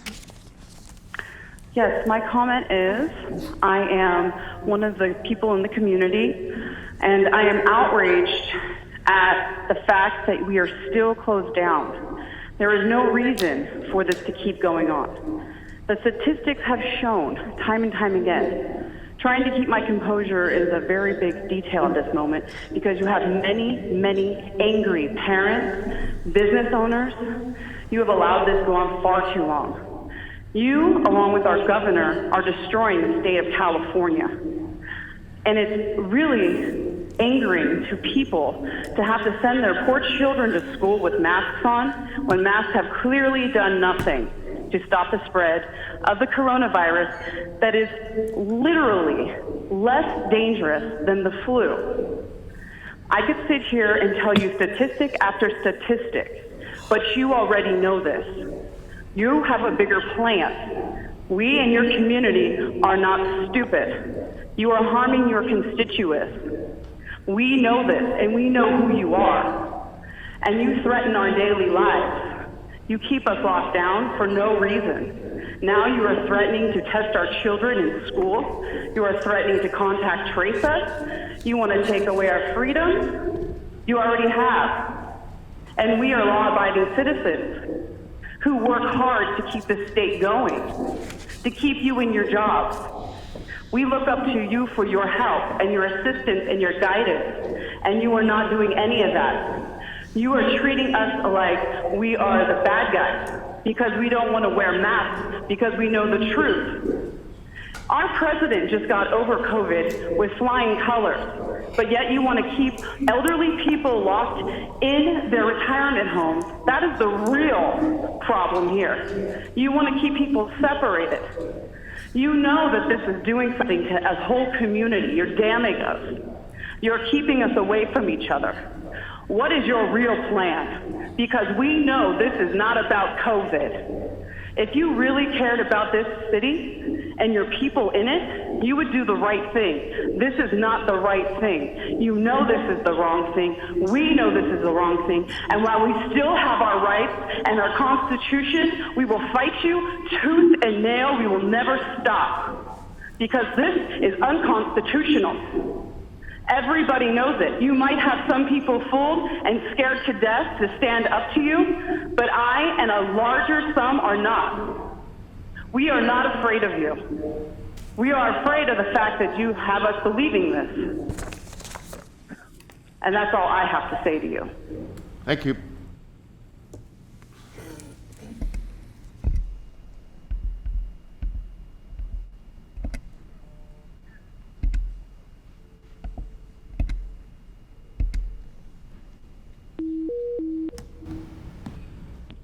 Hi, caller. Please start with your comments. I'm sorry? Please start with your comments. Okay, I can, it's about the pandemic? Yes. Okay, so am I live now? Yes, you are, dear. Please start. Go ahead and start with your comments. Okay, I'm sorry. Okay, thank you so much. My name is Amelina, and I would like to really ask you, the Board of Supervisors, to end this local emergency. You know, there's no emergency, and you know that. And you know that it's your responsibility to end this emergency. You know, the Penal Code Section 101080, it says in there that you are required, you know, the health officer are required to terminate this. And the Board of Supervisors, you know, if this emergency prolonged more than 7 days, the Board of Supervisors are to review every 30 days. We have 7 months over into this. There's no emergency. Please, you need to end this. And I would like also to say about mask enforcing. There's no evidence, no science evidence that the mask works. So how the doctor there was encouraging mask enforcing if there's no law. There's no law. What are the police officers going to tell people? I'm arresting you because you're not wearing a mask, and they're not breaking any law, except that there is a guidance from the health department. And Dr. Olivia, she said there that the CDC said that the mask is the best protection. I thought he was washing your hands was the best protection, not mask. There's no evidence. So I would like really for you to put the hand in your heart and see what this is doing to the people. And there's no local emergency, and you need to end that. And also I would like to say that promoting usage of masks is contradicting with OSHA.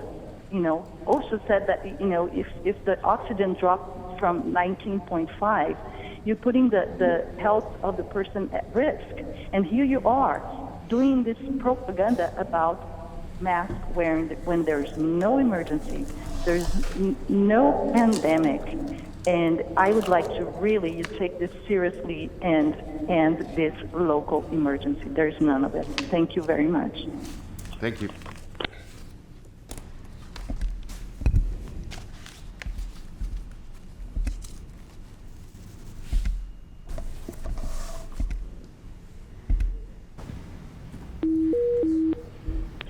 Caller, please start with your comments. Thank you. Good morning for taking my call. My comment is there is no threat of an epidemic that overwhelms the resources of this state, and therefore, according to the Emergency Services Act, Section 8558B, there are no grounds for a state of emergency in California.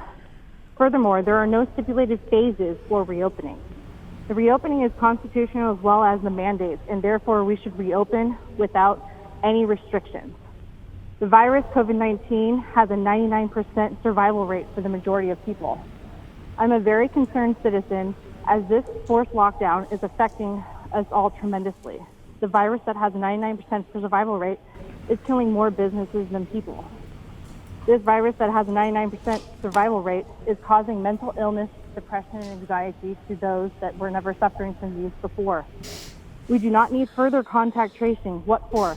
We have never done anything like this to the extent for the flu or the common cold. This is absolute government overreach for a virus that has a 99% survival rate.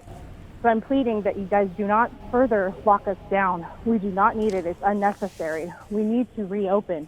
We need to not put further restrictions on the citizens as we're suffering as it is. So please hear our plead, and please don't further lock us down or give us any more restrictions. We need to reopen. We need it as a people, as a state, because we're killing our state by constantly keeping us suppressed. Thank you very much for your time. Thank you.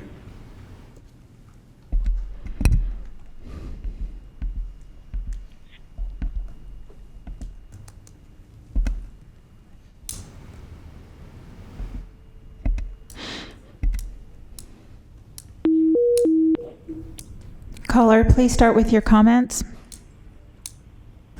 Stacy Meyer in District 1.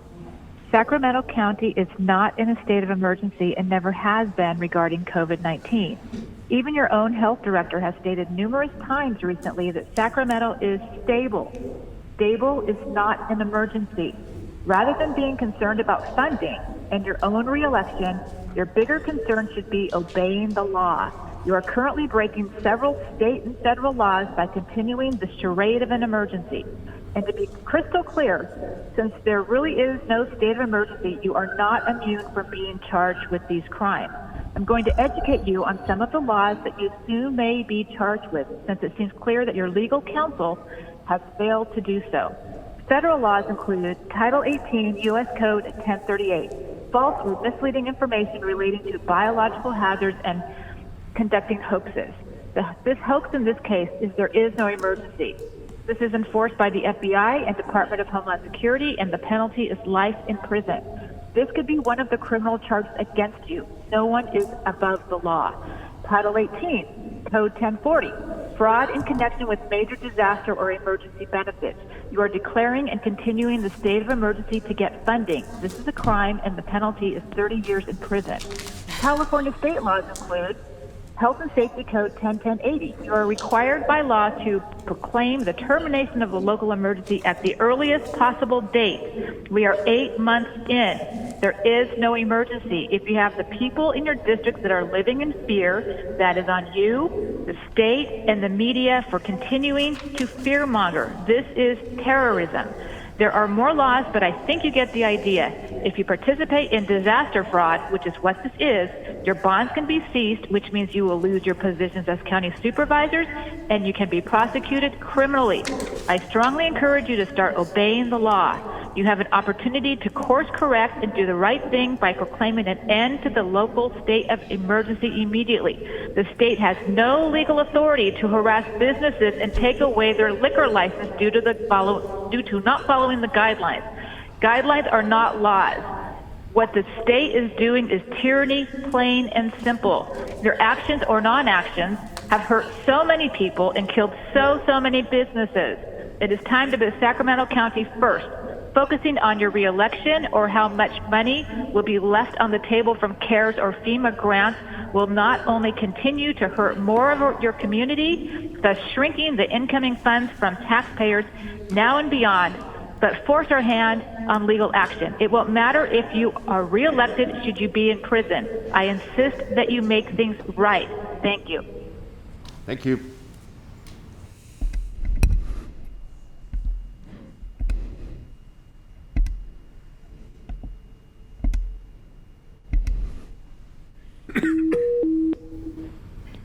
Caller, please start with your comments. Yes. Hello, my name is Chris Wolfgram. I'm from the Rosemont area of Sacramento, and I would just like to ask that we end this lockdown immediately. I know that the coronavirus is real. However, I believe that it is never going to go completely away. I believe it is something we are just going to have to live with, just like we do with the common flu. If a person is at a higher health risk, it should be up to them to take additional precautions, such as social distancing and masks. But this should not be forced upon everybody. I also believe that the lockdown has literally cost lives and certainly people's well-being, livelihoods, and freedoms. Again, I just think we need to end this lockdown immediately. It's caused enough damage as it is. And that's pretty much my feelings on the whole thing. Thank you. Thank you. This is your last comment.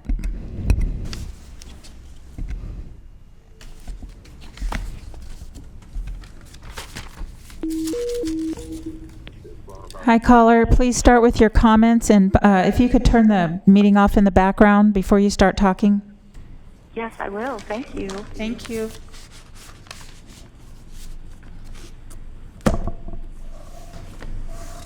And you can go ahead and start.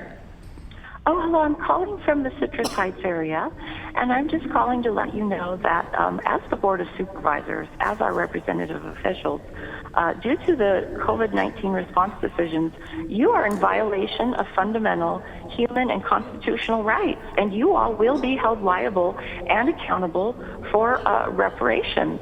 So you need to do the right thing per being our elected and appointed officials, and you need to end the local health emergency, just like Placer County has done. And you need to work with local health officials and agencies to bring an immediate end to the local public health emergency, because even the CDC has said there is no pandemic. This is considered an outbreak. There is no pandemic. Something with a 99% recovery rate is not a pandemic. And you need to defund testing and tracing, and you need to limit the CARES and grant money allocation simply for symptomatic cases.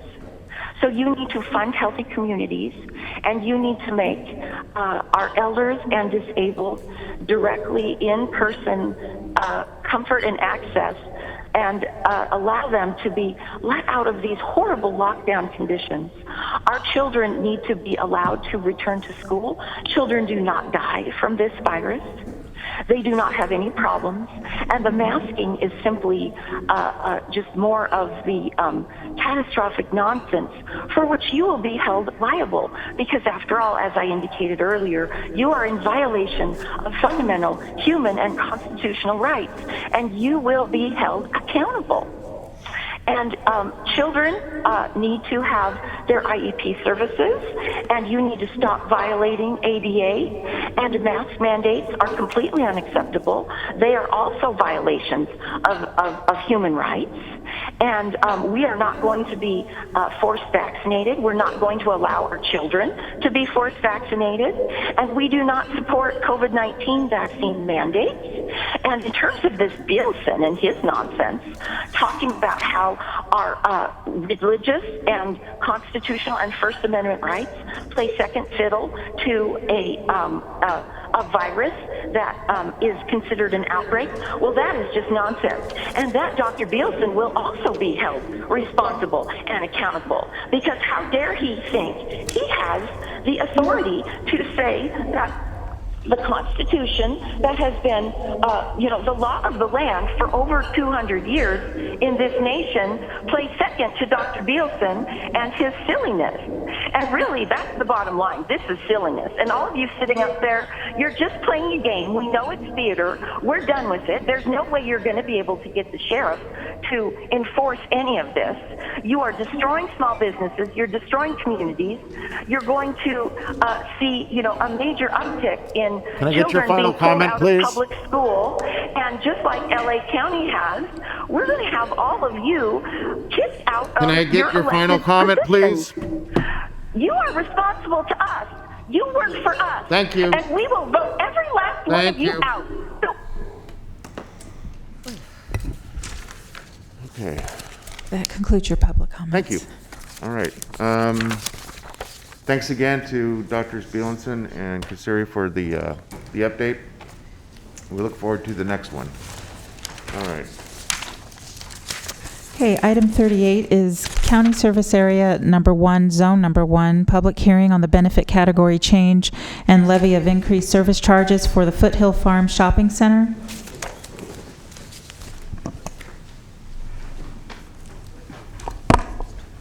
And I do want to let you know that Alma Munoz is our assistant clerk, and she's going to take over now, because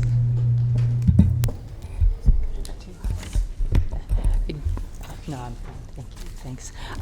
Good morning, members of the board. My name is Dorothy Kodani with the County Engineering Division, and this is actually the first of two agenda items we have on the agenda today. For this particular item, the parcel under discussion is commercial property located on the northwest corner of Auburn Boulevard and Garfield Avenue. There is a tentative parcel map which will divide the parcel into 3 individual parcels. In response to a condition of approval, a request was submitted to initiate the benefit category change process for CSA 1, which provides street and safety light services. Therefore, a notice and ballot were mailed to the property owner on August 21st. The parcel currently pays an annual service charge of $246.90. The proposed change would increase the service charge to $824.48. And therefore, if there are no questions from your board, we recommend that the board take the first three actions that are recommended, which are to open the public hearing, consider all written oral testimony, objections, and protests, close the public hearing, and direct the clerk to tabulate the return protest ballot. Okay, thank you. Any questions for staff? If not, I'll go ahead and open the public hearing. You have no verbal public comments. Close the public hearing. And I guess now direct the assistant clerk to tabulate the results.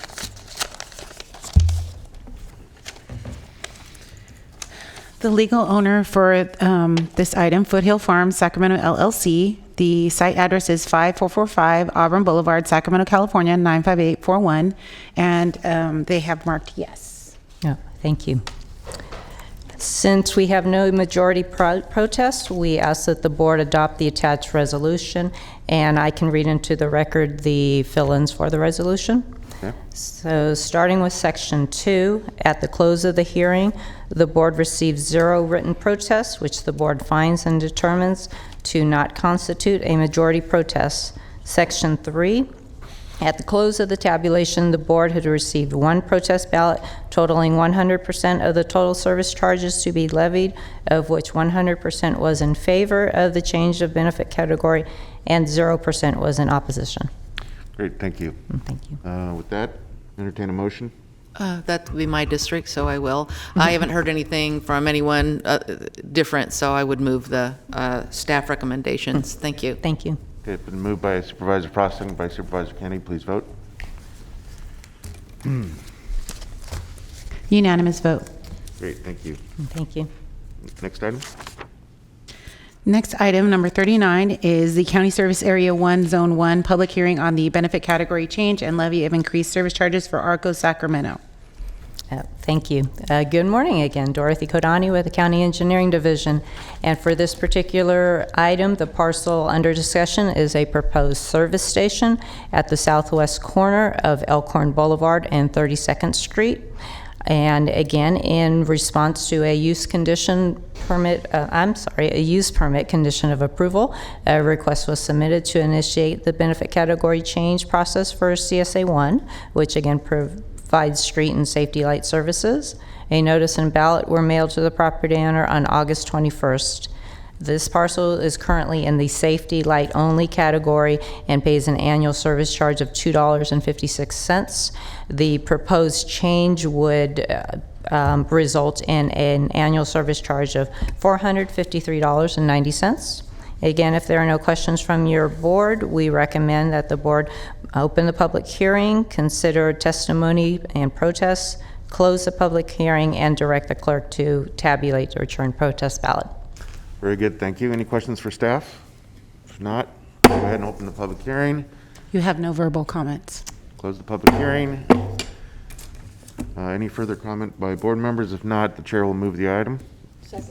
Oh, do you need to I need to open the ballot. Okay. Thank you. Got a little ahead of myself there.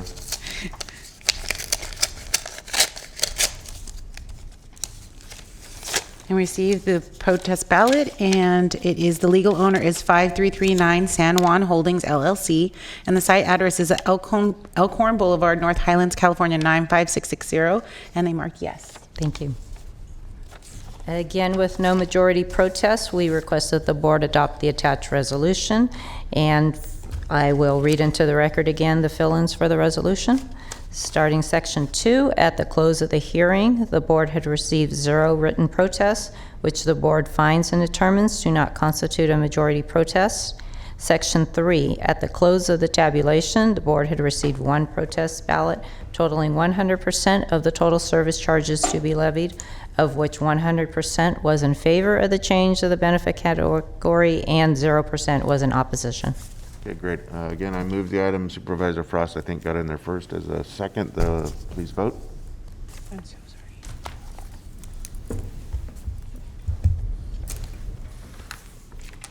Unanimous vote. Great, Thank you. Okay, and for your next item, I need to bring in Member Betty Williams. And I'll read the item after I get her on the call.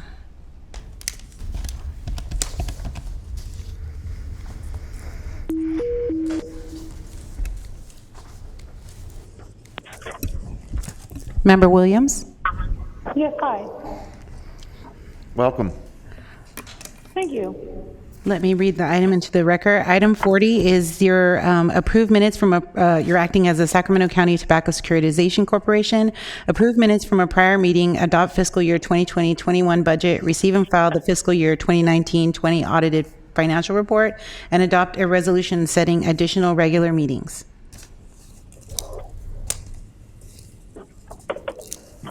Great. Thank you very much. Good morning, Board of Directors. Colin Bettis, County Debt Officer. There are 4 action items before you today as the Director of the Sacramento County Tobacco Securitization Corporation. The approval of the minutes, the adoption of the budget, and receive and file of the audited financial report, and setting additional meetings. The items before you are laid out, and if you have any questions, I am here for any to respond to any questions you may have. The budget, one thing of note in the budget this year, we did increase the budget for some contingency items for $30,000 because we do intend to look at a refunding opportunity, and this will allow us to do that with some professional services contracts that may be non-contingent. Very good, thank you. Member Williams, do you have any questions of staff? I do not. I already asked my questions separately to Colin, and they were answered beyond my satisfaction. Very good, thank you. Any questions from board members? Move approval. Second. Been moved by Supervisor Frost, second by Supervisor Kennedy. We'll do a roll call vote. Thank you. Member Kennedy? Aye.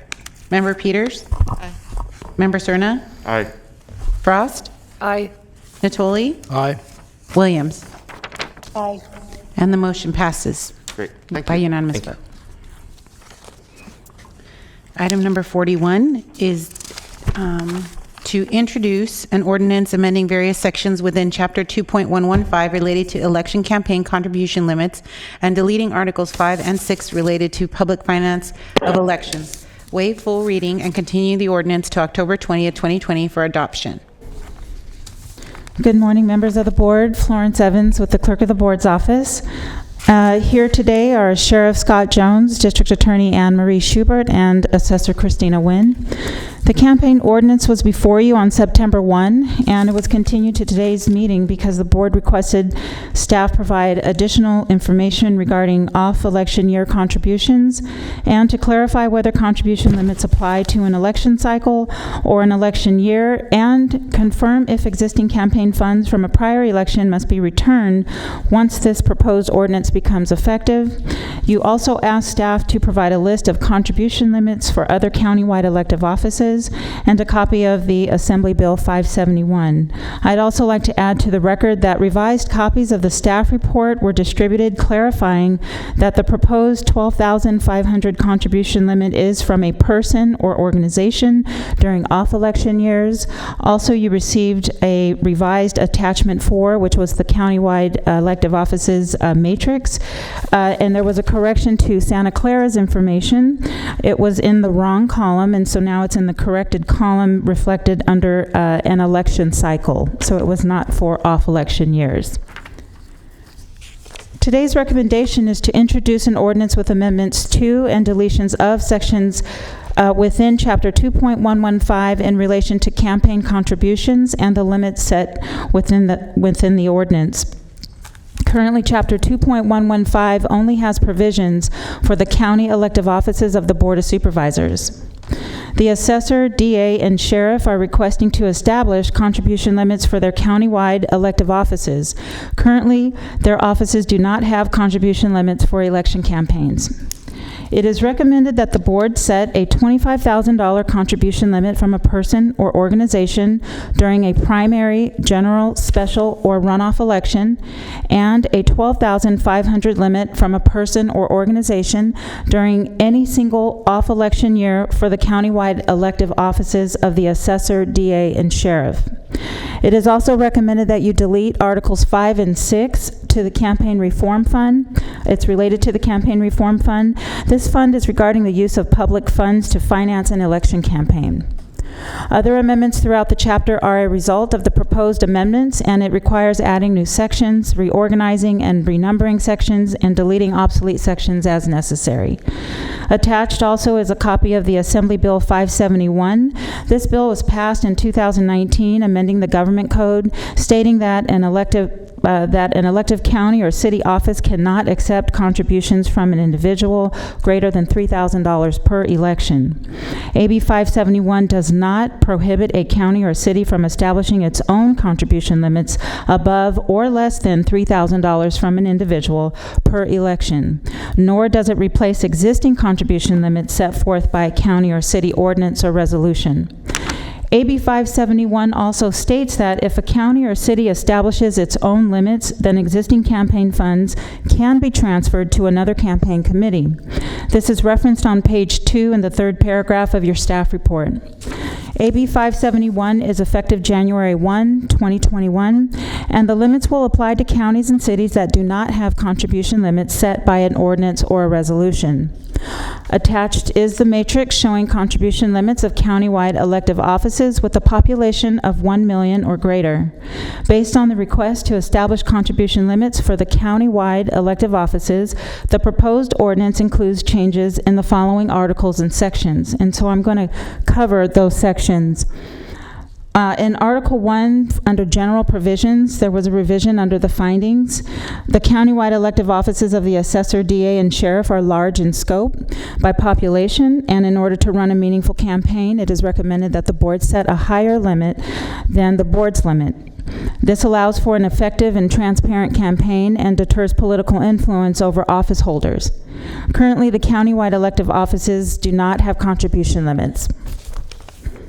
In reference to the population, the matrix in your packet shows contribution limits of those countywide elective offices with 1 million population or greater. And I just want to make a couple of notes about that. 7 out of 10 have contribution limits for countywide elective offices.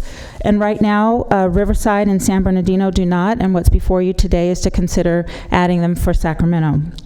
Alameda County is a 1.6 million population, and their limit right now is at $40,000. Fresno County has a 1 million population, and they're at $30,000. And I'd like to note that they adopted their ordinance in August of 2020, so it's pretty recent. For Articles 2, under the definitions, some of the definitions were updated to reference countywide elective offices, and a new section was added defining a countywide elective office, and the sections were renumbered. In Article 3, for the contribution limits, the new sections were added for the countywide elective offices, proposing a $12,500 contribution limit from a person or organization during any single off-election year, and a $25,000 contribution limit from a person or organization during any primary, general, special, or runoff election. Other amendments resulted in cleanup from renumbering, reformatting, and referencing countywide versus county elective offices. Some of the language was also deleted in reference to the Campaign Reform Fund, which I'm going to cover in Articles 5 and 6. In Article 4 for the expenditure limits, this section was deleted because it's related to the public financing. The campaign reform was put in place to set a limit on expenditures if funds were intended to be used to finance an election from the reform fund. And I'm going to cover that a little bit more when we get to Articles 5 and 6, which is next. 5 and 6 is the Campaign Reform Fund and budget. The Campaign Reform Fund is considered use of public funding to finance a campaign. The Reform Fund was established in the 80s to address campaign reform issues that were happening at that time. It is recommended that the board delete this section because the county does not fund the Reform Fund and does not fund campaign elections. There is litigation in California as recent as 2019 that does not permit spending of public money on political campaigns. There are details referenced on pages pages 2 and 3 of your staff report for more information about that. There is also a footnote on page 3 of the staff report related to the Court of Appeal that denied a petition by Sacramento County to not allow the Fair Political Practices Commission to enforce prohibiting a public officer to expend or a candidate from accepting public monies for purpose of seeking an elective office. Therefore, your county does not budget for this fund at this time. I also confirmed with the City of Sacramento, and they do not use their reform fund as well. In conclusion, it is recommended that the board introduce this ordinance amending various sections in Chapter 2.115 of the County Code related to contribution limits and deleting Articles 5 and 6 related to public finance of elections, and then to continue this ordinance to October 20th for adoption. If you do approve the recommendations and adopt the ordinance on October 20th, the ordinance would be effective 30 days from that date. The recommendations were reviewed by the county executive, county council, sheriff, district attorney, and assessor. The sheriff, district attorney, and assessor do support the recommendations and can answer questions if needed. And Lisa and Travis and I are also available to answer any questions. Thank you. Great, thank you. Supervisor Tully? Yeah, thank you, Flo, for your follow-up. I know there's a lot of information included here. I wanted to be clear as I kind of track through the chart and the numbers here that, so with what's being proposed is that with the off-cycle, a limit of $12,500 per either individual organization. So if I take the 3 years that are off election cycle, that allows to accumulative $37,500. Then the provision would also be that you would be able to accept in the election year for the primary and general election cycle, $25,000 in each of those periods? Correct. So it could be $50,000 aggregate during the election cycle? 25 for the primary election period, and then another 25, or is it 25 aggregate for the entire election period? Lisa, it's my understanding it's for the entire election period. Am I correct? Well, if you read the ordinance as it relates to what was carried over from what the current ordinance is, it talks about primary and general. It also talks about a $40,000 aggregate, which this provides for. So I guess I'm going to be clear about it would be 25 for the total election 25. period. So if they got For the cycle, not just For the cycle. Yeah. Correct. for the cycle. Okay, so So it's not 25 per each, primary, general, special, or runoff. It's 25 total. okay, so it's 25 total because But the first part of your statement was correct about the 12,500. 30,000 times 3. Correct. And so what would be provided for then over the 4-year period is that you could raise $63,500 from any single individual or organization. Is that correct? Okay. Because it wasn't clear to me, because I thought the limitations on Board of Supervisors in the current ordinance had provisions for both caps, but also provisions for both the primary and general election cycle. I was looking at page...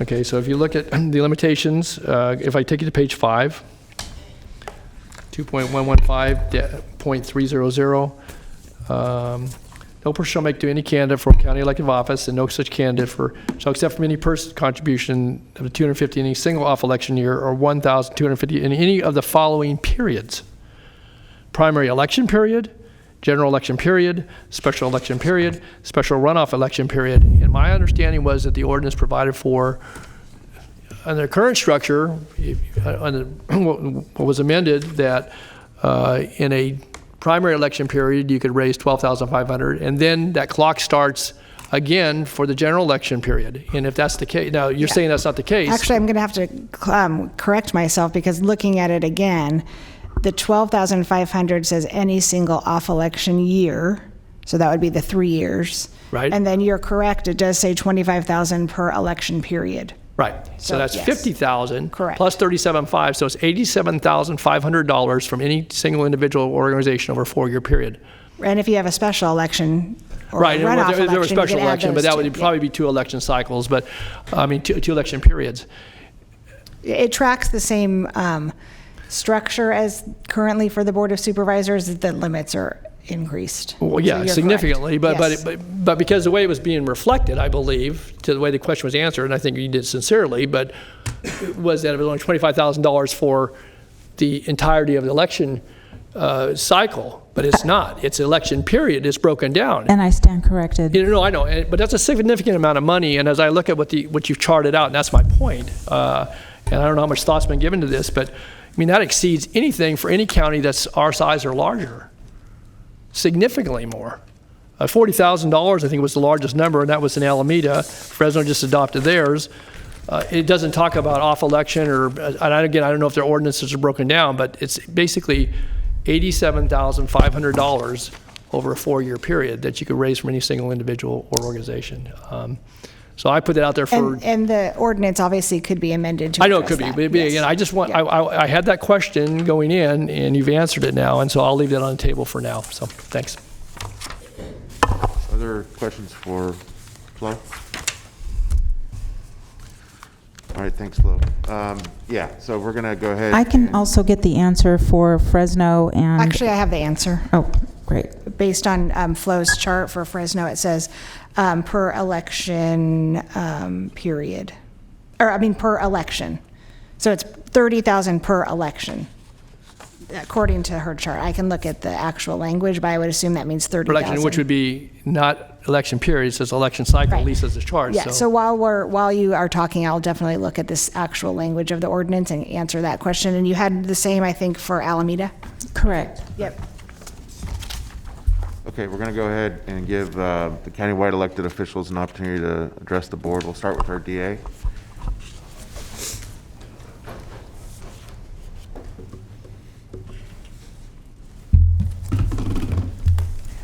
Good morning, Chairman Cerna and members of the board. Thank you for this opportunity. I know a lot of work has gone into this. I want to thank County Council as well as Ms. Evans, a tremendous amount of work. I'm here to say that I support the ordinance. I actually respect the question from Supervisor Natoli, and I do think it's worth drilling down into those other comparative ordinances to make sure that that it is not just a complete election cycle, a 4-year time, or versus individual, primary, general, those kinds of things. I may sound like I'm a little bit on my soapbox, but I do want to emphasize why I support this initiative or this ordinance. I am proud to be your district attorney. I became a DA in 1990 for no other reason than to promote public safety, stand up for victims, and to make our communities safer. I never in my wildest dreams believed that someday I would go up to complete strangers and ask them for $10,000 even though they don't know me and tell them that I'm going to do a really good job for them. It's not a comfortable position. Everyone on this board knows that. We don't like asking for money. We didn't become elected officials. I have the assessor and the sheriff here. I would assume they're going to say the same thing. We didn't go into this profession to go ask for money. I came back to Sacramento in 1996 because I grew up here and I love this community, and I want people to feel safe in their community and their homes. But the reality that we all have come to learn is that it is an expensive proposition, more so and more so every year we go forward, of how much it costs to run an effective campaign. I ran my first election in 2014 when Jan Scully announced after 20 years that she was going to let her seat become open. I was proud to be supported by her. I was naive as to the amount of work it took. I think my countdown calendar was something about 539 days of running for seat. You all know how hard it is. But I also recognize, and with a tremendous respect for Jan, that people were saying things about me, which I'm like, well, that's not true. Well, that's not true either. That's not true either. And I realized fairly quickly that I needed to tell people who I am. My platform at the time, which I'd like to believe I have implemented, is public safety is about not just prosecution, but prevention and innovation and trying to keep people out of our systems. But to tell people that is costly. And we are a county of 1.5 million, an incredibly and wonderfully diverse community. But running that campaign is expensive because we all know we sit in a major media market. It costs hundreds of thousands of dollars to run a countywide campaign to tell the voters who you are. And the first election cycle when I ran, granted, there's no limits. I never in my wildest dreams believed that I would have to raise $673,000 to tell people who Anne Marie Schubert is and what do I believe in. My expenditures were more than I raised, 700 and something thousand. Then I had to go raise money to pay off that debt. And then, you know, I'm proud to have been elected, and I then implemented things as what I said we were going to do. And I'd like to believe people respect what we've done. And then in 2018, then the next election comes up, and then I had to raise $939,000. That's a lot of work. It's a lot of work. And then you get accused, and I get it, you get accused that you're, you know, on this person's payroll or that person's payroll. Well, the reality is I'm going to run for DA, and I'm going to win. And I'm going to raise money, and I'm going to tell people who I am and who our office is, and I am proud of that. But when we live in a community of $1.5 million in the major media market, and you have to do all these things to tell that story, and yes, I am a 100% fan of the democratic process. And if you all want to throw me out of office, then do so. But I'm going to tell people who I am, and that costs money. And so I support this ordinance because I think it's reasonable. I mean, if we'd had 25,000 back then, yeah, it's reasonable limits. It's not going to stop independent expenditures. We shouldn't be naive to think that. But it does put limits on the candidates themselves in terms of the political forum, the ability to run effective campaigns. And to Supervisor Natoli, I understand your concern about $87,500 per person for 4 years, but I will also say this, that you know, I was very fortunate in the first election cycle. I didn't have to go to the general. I won it in the primary. Actually, I won it in the primary the second time too. But you know, if I or whoever else runs and there's then a runoff, then you got to raise money again. And so it is costly. And so I do think those are questions worth answering before we go forward. But I would just say this, is that I think we all have a desire that at least the appearance of an undue influence is limited. Do I believe I'm not going to be fair because I have money from certain groups or certain groups? No. I have every belief, and I know that I am fair in whatever it is. But I also respect the desire of the community and the board and everybody to kind of put these limits on it. So I think this is fair, particularly given the size of our county, the cost of running campaigns, the cost of major media markets. And with that, I just would be willing to answer questions if you have any. Thank you for that. Any questions for DA Schubert? Great, thank you. Wow, that's pretty good. I'll take that. Thank you. Ms. Nguyen? Hi, Christina. Hi. Good afternoon. I think it's afternoon. Nope, still morning, 15 minutes. Thank you for the opportunity to comment. I just want to say I support common sense limits. I was frankly surprised when I ran that there were no limits. Other assessors are shocked that we have no limits. And I think it's time we come up with the times here and put some common sense limits in. It's very expensive, as she says. However, you know, somebody who came with a lot of money could really maybe do something that is not good for our community, doesn't support what we're trying to do. Money doesn't always solve everything. So I hope that we can come to an agreement on some common sense contribution limits for these campaigns. Thank you. Thanks. Sheriff? And I know I've already spoken and answered a couple of questions on this issue before, so I'll be brief. I just wanted to make a couple of quick points that were alluded to in other comments. Number one is reiterate the fact that this doesn't affect me, so I think in some respects that makes me the most credible advocate for it, because it affects me not one bit. If I'm not going to be running again, which I have no intention of running again, this is going to be set up for those that are remaining and those who will seek my office in the future. And secondly, it was alluded to by District Attorney Schubert about independent expenditures. And while this amount might seem high, on its face, especially perhaps compared to a supervisor's race or maybe some of the other counties, it is important to remember that we want this to be transparent. And of course, all of you know, but perhaps for the listeners and viewers at home and the public, general public, the most transparent way of campaign contributions is by the candidate, direct contributions to the candidate. As you know, there are very detailed reports that are public of who is supporting that candidate, and people can draw their own conclusions, as they often do, from that. What is not as clear as money that comes from independent expenditures and super PACs and some of those other, shadow money, as it's been called variously. And that is the concern with having lower limits. Then the money is still going to be spent for these campaigns because of where we are and the types of races we have to run. It will just be a lot less transparent and coming from all sorts of different sources that folks might not have as astute of a knowledge of where that money comes from. And then lastly, to Supervisor Natoli's point about the potential for one donor through an election, a period of 4 years in our case, being able to donate $87.5. That's true, I guess, technically. I can only think of one donor I had that would even come close to that, so the likelihood of that is slight. I wish I knew more donors like that. I just don't.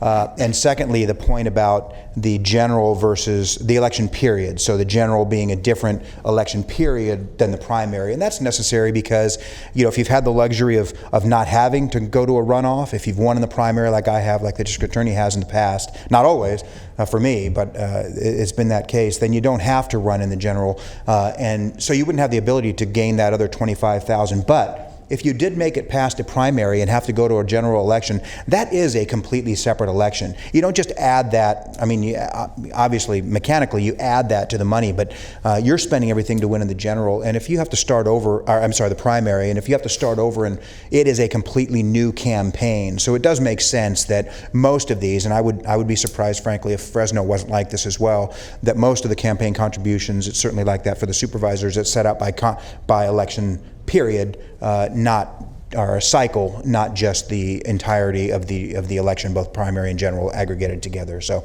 I just wanted to clarify that it is in fact a separate campaign that you have to run, which is why it's for both periods. So with that, I'm happy to answer any questions, but can I just follow up on what the sheriff just said? I have looked at Alameda and Fresno, and both of them are per election. So it is $30,000 for a special in Fresno, $30,000 for a general, and $30,000 for a primary. So it would be consistent with what the sheriff and the DA and assessor are requesting in Sacramento County as well. Alameda is not quite as defined as Fresno, but I would interpret it to be the same. So look at that. I went out on a limb and I was right. When does that ever happen? Supervisor Natoli? Yeah, and again, I appreciate Lisa following up and certainly comments from our district attorney, our assessor, and from Sheriff Jones. And again, the reason for my question is I think as we had left this last, it wasn't real clear. Right. Obviously, we had the discussion about the off-cycle campaign limitations, and the reason why I questioned this morning is that in reading through the ordinance and understanding how it worked mechanically for the Board of Supervisors offices in that, the application here, and so I think it's been clarified. I wasn't as much making a comment about the amount as I was the aggregate, what it could potentially be. Obviously, it's capped at that, but also then it wasn't clear to me in the chart, and you heard my question and the answer, obviously, as to what other counties our size. Again, we're going to, tailor this to meet our community's needs, and obviously that's what's before us today, but I wanted to be clear about it so I don't think there's any confusion, and there's not now. So, yes, I appreciate it. Thanks. Any other questions for the sheriff? I think that's it. And Sheriff, you can share that contact information of who that donor was later. Madam Clerk, do we have anyone sign up to? You do not have any verbal comments. Okay. I see Ms. Evans is back in front of us. Supervisor Frost? I was just going to add that to the point that Sheriff Jones made regarding independent expenditures and the DA. That's true, and it's also true, I believe, that the higher the contribution limit, the more competitive. It encourages competition. And when you have a really low contribution limit, it makes it harder for new people to come in and actually win those incumbent seats.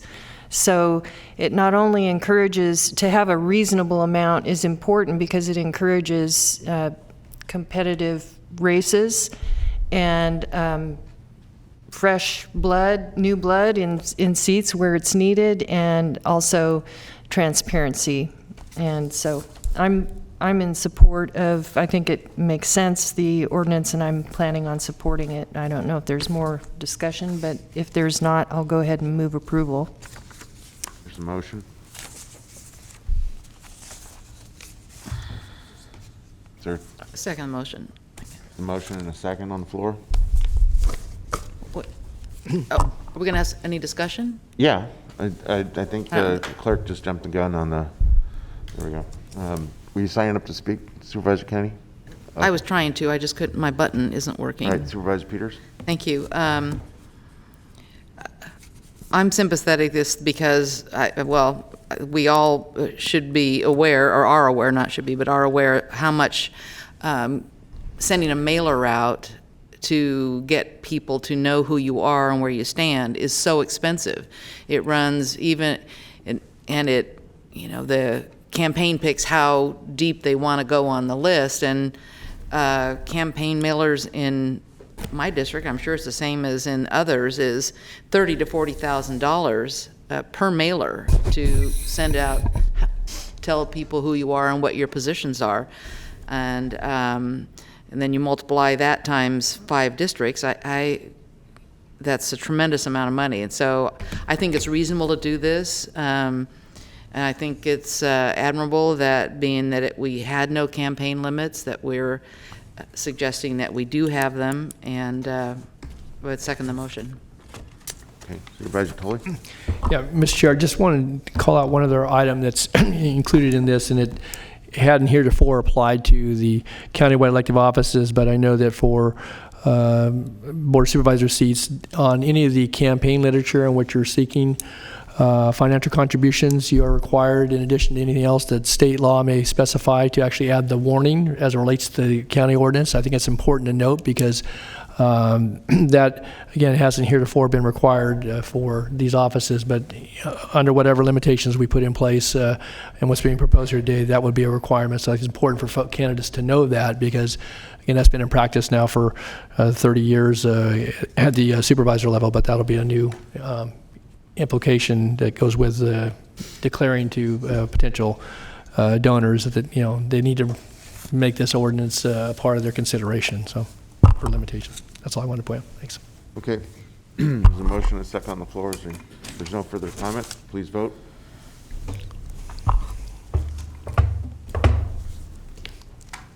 Unanimous vote, and the motion carries with a unanimous vote. Thank you.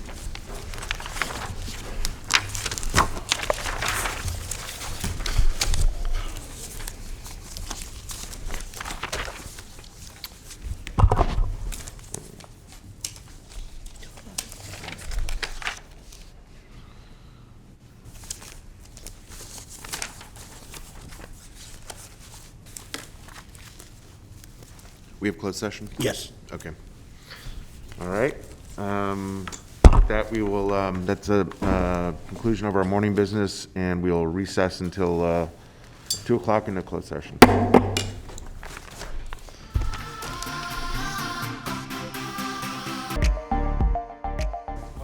This meeting of the Sacramento County Board of Supervisors for Tuesday, October 6, 2020. Madam Clerk, will you please call the roll and reestablish a quorum? Supervisors Frost? Here. Kennedy? Here. Natoli? Here. Peters? Here. Cerna? Here. And you have a quorum. Thank you. Okay, so for item 42, this is the November 3rd, 2020 presidential general election update.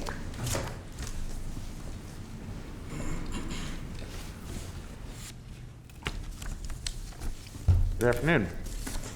Hello, Courtney. Good afternoon, Chair, members of the board. Thank you very much for this opportunity to give you all an update on what we've been doing to prepare for the upcoming November election. And I do have a presentation here that kind of highlights a lot of the things that our department has been working on. But before I get into the presentation, I just want to say a quick note of thank you to this board for approving the move to the Voters' Choice Act in 2017. I know that was a difficult decision. There was a lot of unknowns, obviously, at that time. But now that the state and even other states in the nation are moving to that model due to the pandemic, Sacramento County is actually starting in a pretty good spot, because I have been hearing from my colleagues in other counties who've been vying and competing for resources and equipment nationwide that it's been a struggle. So thank you very much for that move, even though it was a lot of unknowns. So appreciate that support. Okay, so to touch on what we are doing for this election, as we know, presidential elections are challenging enough, let alone a presidential election during a pandemic. So first we want to go over what the voting options are for Sacramento County residents, and this is actually now more familiar statewide, as well as our neighbor counties are going to be moving to a similar model. So similar to what we experienced in 2018 and in the March primary, we have where every registered voter, active registered voter, will automatically receive a ballot in the mail. I have heard from staff that live in Rio Linda and Rosemont and downtown that they already have their ballots in the mail.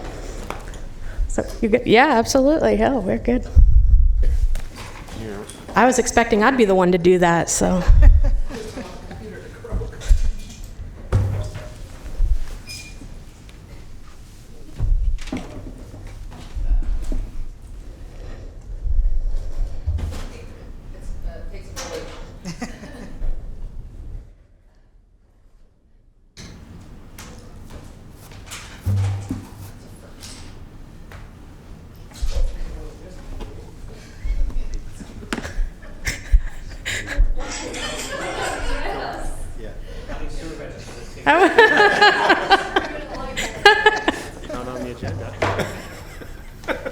It's good teamwork.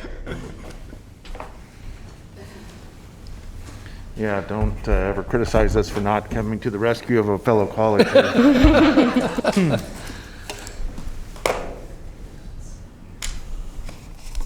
So make sure no one got electrocuted. Yeah. Absolutely.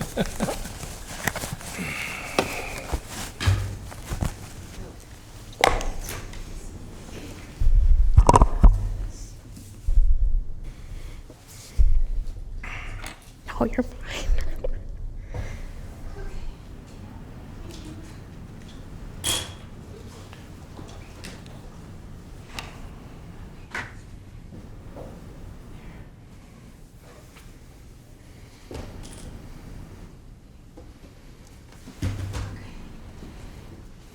Your presentation was so riveting. You know, I startled Supervisor Peters, right at the first bullet point. Good. Off to a good start. All right, so we have learned that voters are already receiving their ballot in the mailbox. They were delivered from the West Sacramento Post Office yesterday. So we're definitely seeing a good turnaround time with the United States Postal Service, so very grateful for that. How you can return your ballot is up to you. You can either return it at any one of our 70 ballot drop boxes in the county. You can return it by mail as soon as you get it. Postage is paid, or you can return it at any in-person voting location. And it is important to note that you can actually drop off your voted ballot anywhere in California as long as you're a voter in California. And I say that especially as we have folks that have been deployed out to assist with wildfire efforts and other emergency activities. So even if you're not in Sacramento County, you can still drop off your ballot anywhere in California. If you don't receive your ballot by October 19th, please contact us so we can make sure we get that situated. That is also the last day to register and vote. But again, we are seeing a timely turnaround with those ballots. So if you actually don't receive it by the end of this week, I would give us a call. Courtney, before you leave that particular subject, if a voter does not receive their ballot by October 19th, is there a particular window after that date that you and your office and they have to rectify the issue, and can they still have their vote registered? Absolutely. So after that time, you can use what we call a conditional voter registration process. Did I just make that go blank? Sorry, I broke it. The conditional voter registration process. So you do just need to be registered by October 19th in order to have a ballot mailed to you. But if you do miss that timeline, you can definitely still go to our office or any in-person voting location. Okay, terrific. So we have, I guess I was clicking ahead, didn't realize it. Okay. So we also do have in-person voting options available. We'll have 18 locations that open beginning October 24th, so the 2 weekends before Election Day, and all 84 of our vote center locations will be open October 31st through the election. Hours do vary by location to give our voters some flexibility, especially with voting during the week, and we are encouraging our voters to take advantage of those early voting days. Courtney, Mr. Chair, just a quick question. So you're mailing ballots, but if someone goes to the polling place, they need to take their ballot with them. Is that correct? I mean, no, not anymore. So that's how it used to be under the polling place model, where you had to bring in the ballot that was mailed to you in order to vote a regular ballot. But now we have a real-time connection to the voter file at all of our in-person voting locations. So we're able to determine right there on the spot whether or not someone has already voted anywhere in California. So at that time, if you do choose to vote in person and you don't have your ballot to surrender, we will issue you a ballot, mark that you voted there, so that now that mail ballot is voided out. Okay, so if it got mailed in, either inadvertently or otherwise, and it got received the next day or a few days later, then the voted ballot at the polling place would be the one that counted, the other one would be nullified. Correct, yes. Okay. We say kind of a first one in wins. Whichever one, whether it's the mail that comes in first that we get or you're voting in person, whatever that first one is the one we will count. And so that guards against at least one of the things that's stated from time to time, and that is somehow if you could vote by mail and then show up at the polling place, and because we allow it kind of universally in California, to your point about this real-time system, it guards against that activity, as I said, whether it's inadvertent or otherwise. Correct, okay. Absolutely, yeah. So those are for our in-person voting locations. Vote by mail. So there is going to be information, more information than usual on the vote by mail process this election, because we got obviously a lot of questions and concerns regarding how this process works, how they're verified and secured, and then also our new program called Ballot Tracks, which is hosted through the Secretary of State's Where's My Ballot? So all 58 counties use this program that takes you to a site called Ballot Tracks, where you can enter in your information as long as you're a registered voter, and it will give you the updates on when your ballot's mailed, and then when we have it returned and it's been signature checked, and if there is something wrong with your ballot, it will notify you of that as well. The United States Postal Service coordination. So we are working very closely with our local West Sacramento Post Office representative. They've been very responsive to our concerns and the national concerns regarding the vote by mail process and the timely delivery of ballots. And so far we feel very confident with the timely delivery and return of election materials. It's also important to note we had Assembly Bill 860 passed this year to accommodate for the COVID-19 pandemic. So this has a few changes to the election administration. As in the past, postmarks, as long as a ballot is postmarked on or before Election Day, it is still able to be counted and added to our final results. But before, we had to receive it 3 days by the time it was mailed. Now we have up to 17 days to receive a good postmarked ballot in our office. Most of our ballots that were too late were actually postmarked after Election Day, so we don't know if this will impact us too much. But just in case there are delays, this does give more time for valid postmarked ballots to get to our office to be counted. Courtney, on that, does that actually then permit someone to cast their vote,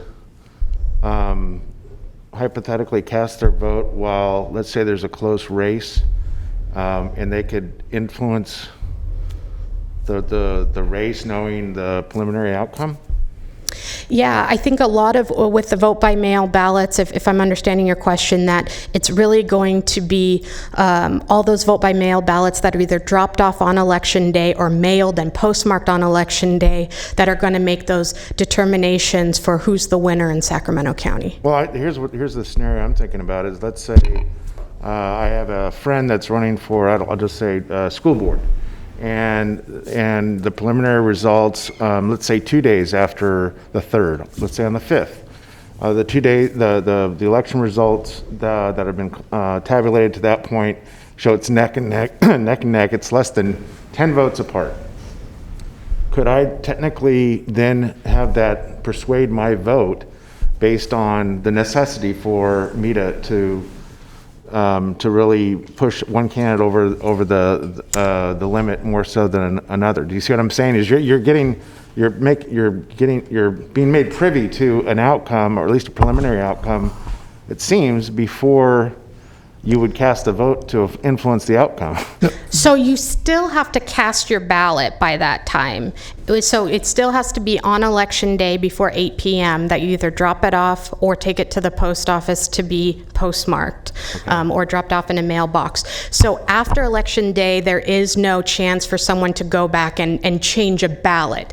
We can correct some issues, like if someone forgot to sign their return envelope, or if their signature didn't match, but no, you do not get to redo the actual ballot itself. Okay, gotcha. Okay.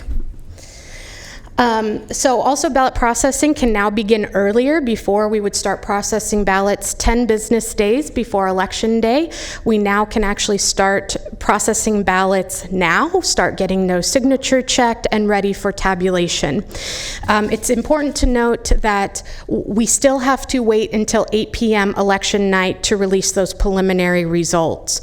So what happens is these ballots are being tabulated on individual machines, and it's only after 8 p.m. election night when we bring those certified machines together to get the full result. So not even the staff knows what the tabulation looks like on those individual machines. We can't do that until 8 p.m. election night. But we can get started on it, and as long as voters vote early, we're able to get those votes in so their vote can be included in our election night results release. So the earlier you get those ballots in, the earlier we can count it. Supervisor Natoli? Just on that, Courtney, I think you addressed part of the question I was going to ask, but I think it kind of goes back to security and, the sanctity of the vote. And so if you're at the machine, they're individual machines, so you don't have the accumulated number, but those machines, again, without disclosing anything that might lend itself to folks hacking them otherwise, how tamper-proof are those? It's one thing, but the staff doesn't know, but you're using technology. I don't know if there's any Wi-Fi involved, or if it's a hard connection, or it's all embedded in the machine. Just to, once again, reassure folks about how secure that information is. And obviously, if it's received at your office, you have secure offices, and you have protocol for employees to handle certain materials and so forth. But when you get these machines, some of these are out, 11 days out, and they're are they taken in every night? Are they left at the polling place? Is there security measures in those respective areas beyond what might otherwise be just lock and key or whatever? Just take a moment to, I think, again, this is not so new here in California, Sacramento County, but I just think in light of, I think some of the concerns that are being registered elsewhere, Absolutely. Yeah, so California actually has some of the strictest election security measures in the country. Of course, requiring a paper ballot for every vote, and also there are security requirements for the tabulation machines that count all the ballots. So these are actually held on a localized server that is not connected to the internet. So there is no way someone could remotely hack in to change any sort of election results or access that information. All of that is held locally in our ballot counting room, which is a room that we usually open up to observers, especially during election time, and it is under 24-hour surveillance. We always have a buddy system. No one can be in that room alone, and only 6 people have access to that room, including myself, and we never go in without anyone else. And it's also important to note we only use red pens anytime we're around the ballot, which means we don't have blue or black ink for someone to mark something else before tabulation. And the reason we use red is because the scanner does not pick up on red. So even if someone wanted to write something, the scanner wouldn't pick it up, which is also why if you look at the ballot itself, you'll see the red oval. And it's red because it drops out, so we can even check for hesitation marks in the oval to try and determine voter intent issues. And then the final point on this with AB 860 is accessible vote by mail. This was a system that was initially designed for voters with disabilities and for our military and overseas voters to be able to go online, download their ballot, mark it themselves using their own assistive technology, print it out, and then send it in. We've had just dozens of voters take advantage of this in 2018. We've seen that slightly increase to 52 in March, but with this election, especially not knowing what COVID was going to look like this fall, the legislature allowed this option to be open to everyone. So this is something that we're also encouraging all of our assisted living facilities to know about this option, and of course our resources for independent living, and just want to make sure that folks know this is an option out there and it goes through the same verification as any other vote by mail ballot. So vote centers, in-person voting, even though that ballot's mailed to you, you can still vote in person if you choose. We definitely have a lot of security and safety measures in place here, including masks, gloves, sanitizer, face shields, and we do have the plastic barriers that will be between the voters and the vote center staff. Social distancing will be enforced. So what this means is there's going to be a limited number of voters allowed in the voting area at one time in order to maintain social distancing.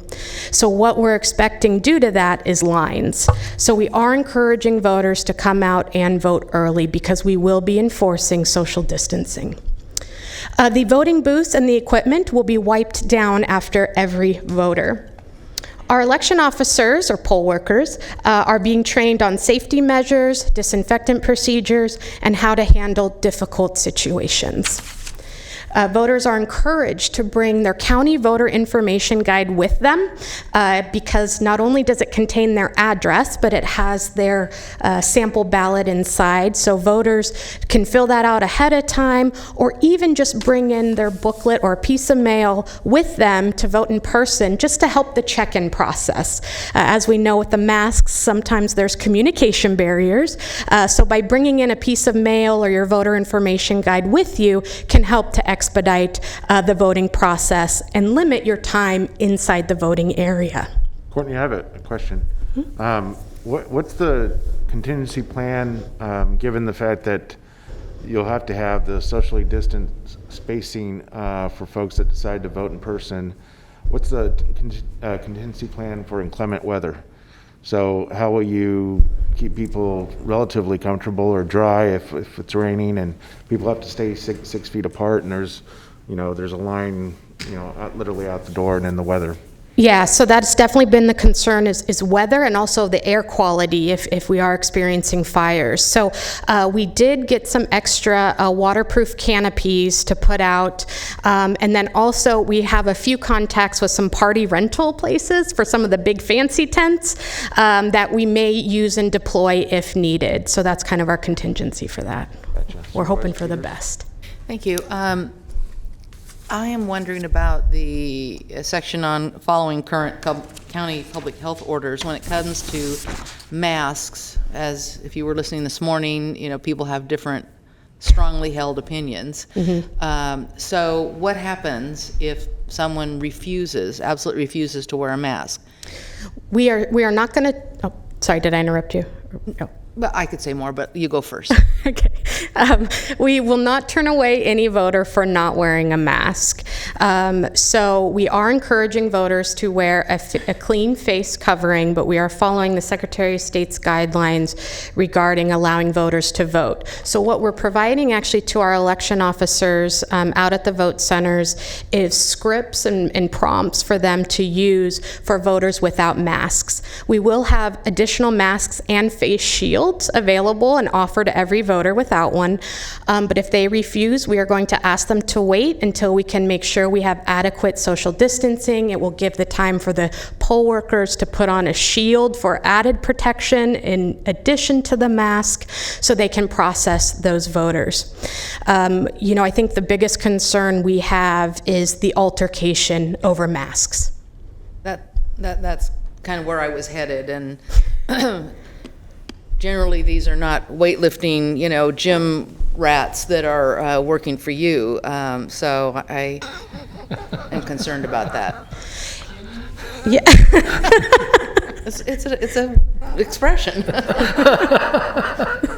Well, these afternoon meetings are fun.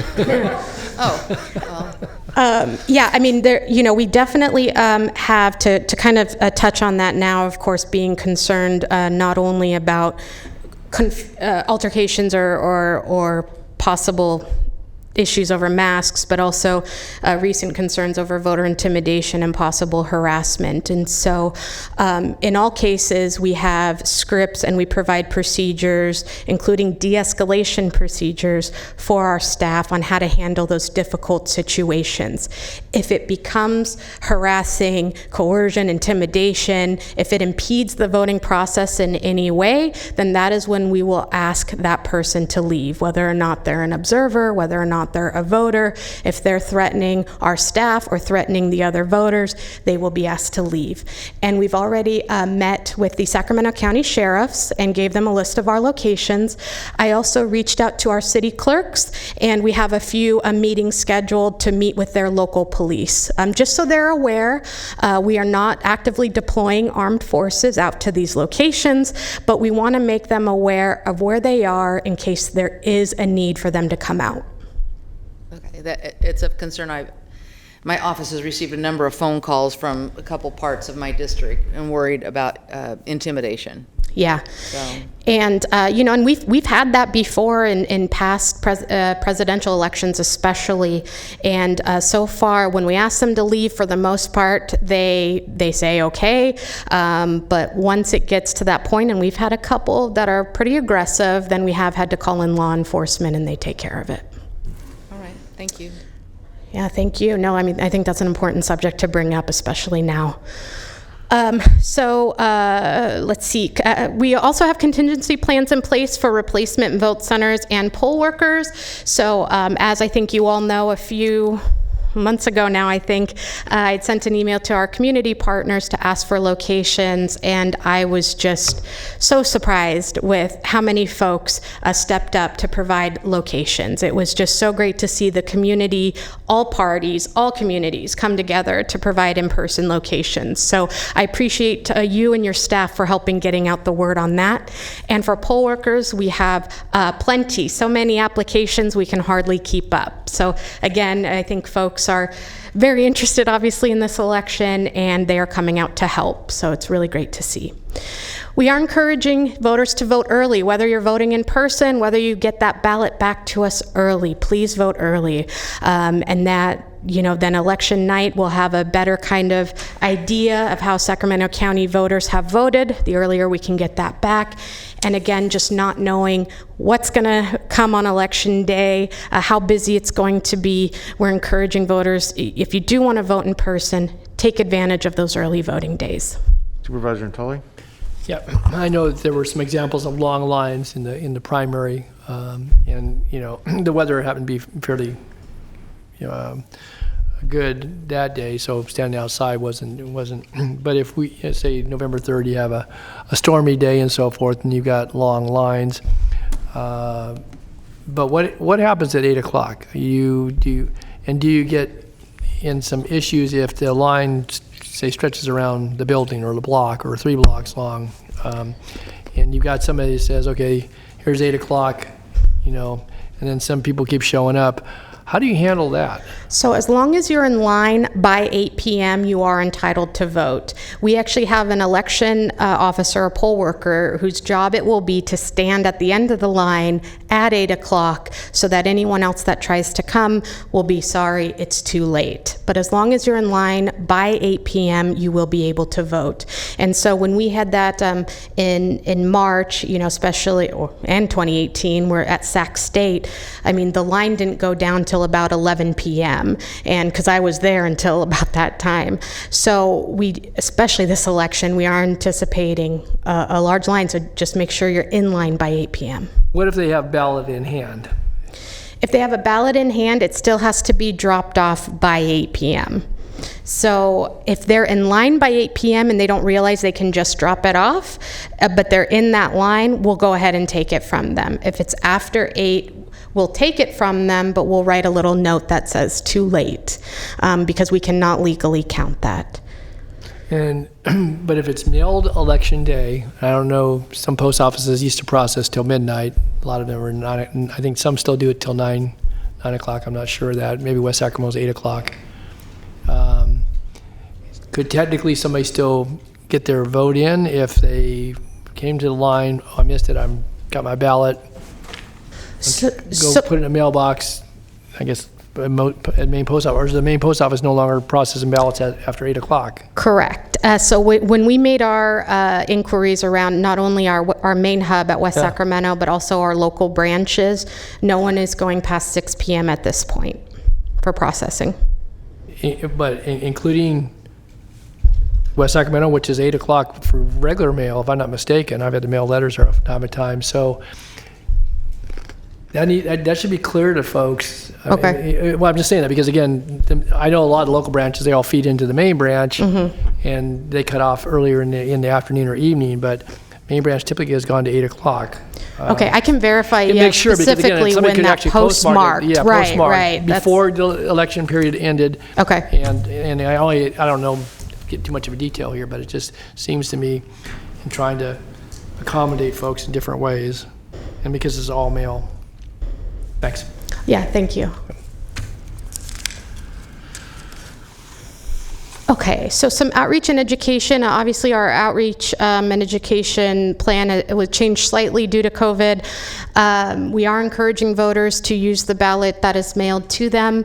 We're not only providing additional information in the vote by mail packets, the voter information guide, and also the website, but we're trying to do some webinars and live Q&A events so we can address these concerns about vote by mail, hoping more folks will take advantage of it and see the value in it. Going back to the vote early, those early ballots are counted first. And then our joint county messaging efforts. So we started our Northern California Coalition of Election Officials, and we've done some media. You might have heard some spots on the radio already, where we're all trying to say the same thing by encouraging voters to vote early and to turn to your local election official for trusted election information. So I'm very grateful for our partners in Placer, Yuba, Sutter, Yolo, El Dorado, Nevada, San Joaquin. They've all been wonderful, so we're trying to get out the same message together. With COVID-19, we did have some concerns on how to keep the process transparent and open to observation. So we're going to be offering live streaming of our election night returns, so you can see those ballots coming back each night. So Supervisor Natoli, I didn't answer that part of your question, but all voted ballots come back each night from the vote centers. So those come back each night, and we're going to be live streaming those returns so you can see that process, the chain of custody, how we track those coming back, and then also we'll be live streaming the tabulation as well as those ballots come in. Same thing for drop boxes?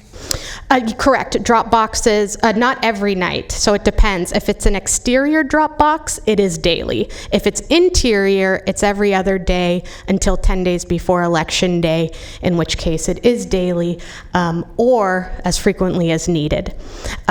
We do have all Rayleighs and Bel Air locations as drop boxes in Sacramento County, so we're very excited about that. And of course, our partnership with the Sacramento Public Libraries, they continue to be wonderful in helping us to conduct elections.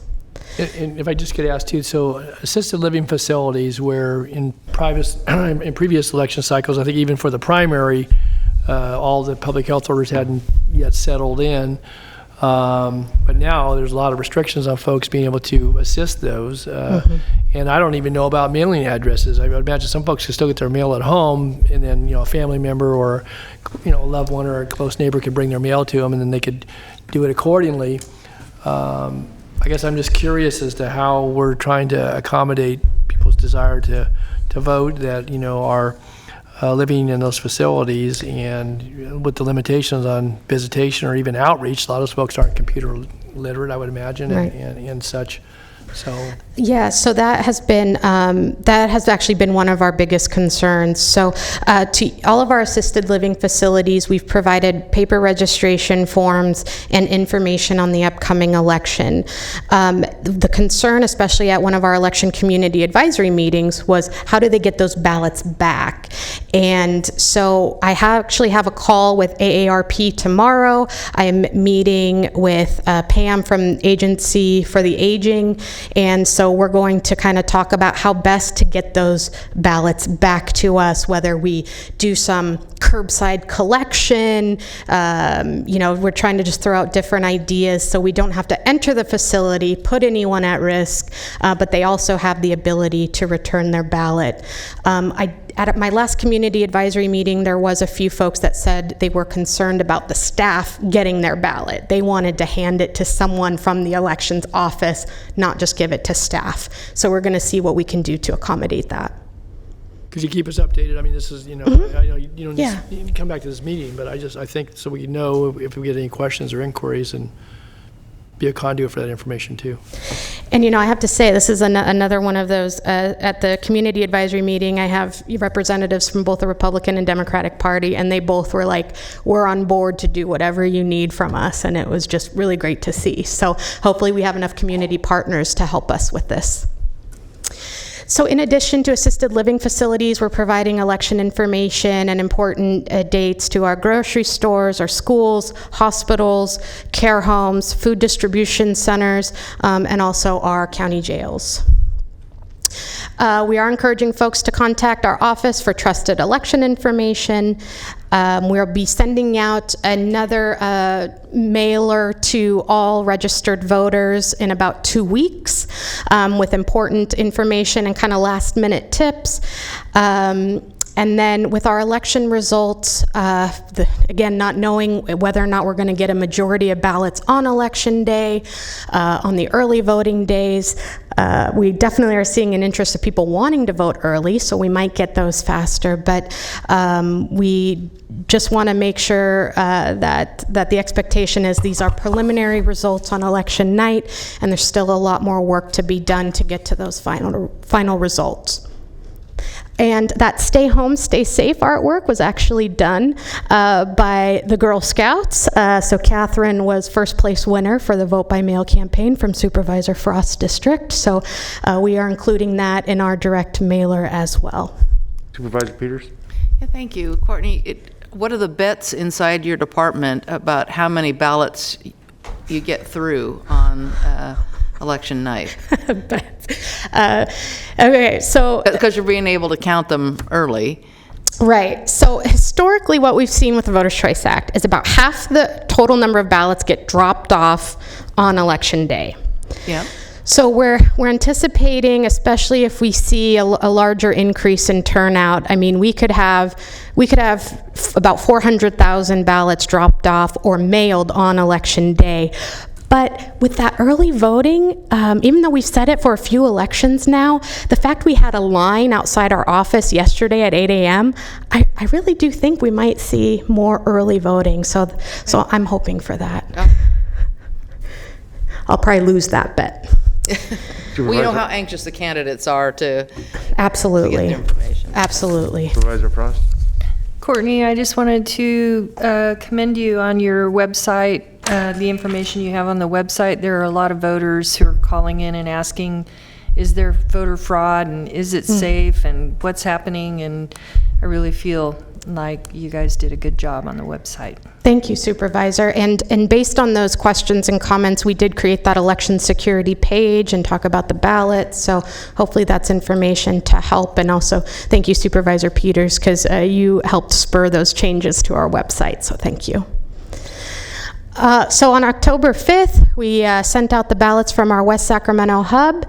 All of our ballot drop boxes are open, ready to go, and then our office is open as well for in-person early voting, and that's the only in-person option open now until October 24th. October 19th is the last date to update your information or register to vote in order to receive your ballot in the mail. Again, if you miss that deadline, you still can go to any vote center to vote. But if you want your ballot mailed to you, you do need to be registered to vote by that date. October 24th is when we have 18 vote center locations that open. And then on October 27th is the last day we will mail ballots to voters to make sure that they get it timely. So we are planning to do some deliveries. So if folks do need a ballot delivered to them, we can work that out with our ballot transporters that we're going to have. But it is the last day we will mail ballots out. October 31st, all of our 84 vote center locations will be open, including the administration building. And then on November 3rd, Election Day, so all ballots must be dropped off or postmarked by that date. And then December 1st is the certification of our final election results. That is required statewide. So in the primary, you might have known there were some extensions granted to the certification period. We certified before then, but some other counties, it took them a little bit longer. But in this case, with the fact that you have the presidential electors, you have a lot of the offices taking office and being sworn in December, this is a hard date. So we have to make sure everything is done, reconciled, accounted for, audited by that date. Does that conclude your presentation? Pardon? Does that conclude your presentation? Oh, yeah, yes, and that concludes my presentation. I guess I never figured out how to close things down, yeah. So, Do the next slide. Oh, do I have a next slide? yeah, Oh my gosh, thank you. Look, it doesn't so conclude your Nav's on it. All right, so I forgot this was in here. All right, so some additional resources, thank you.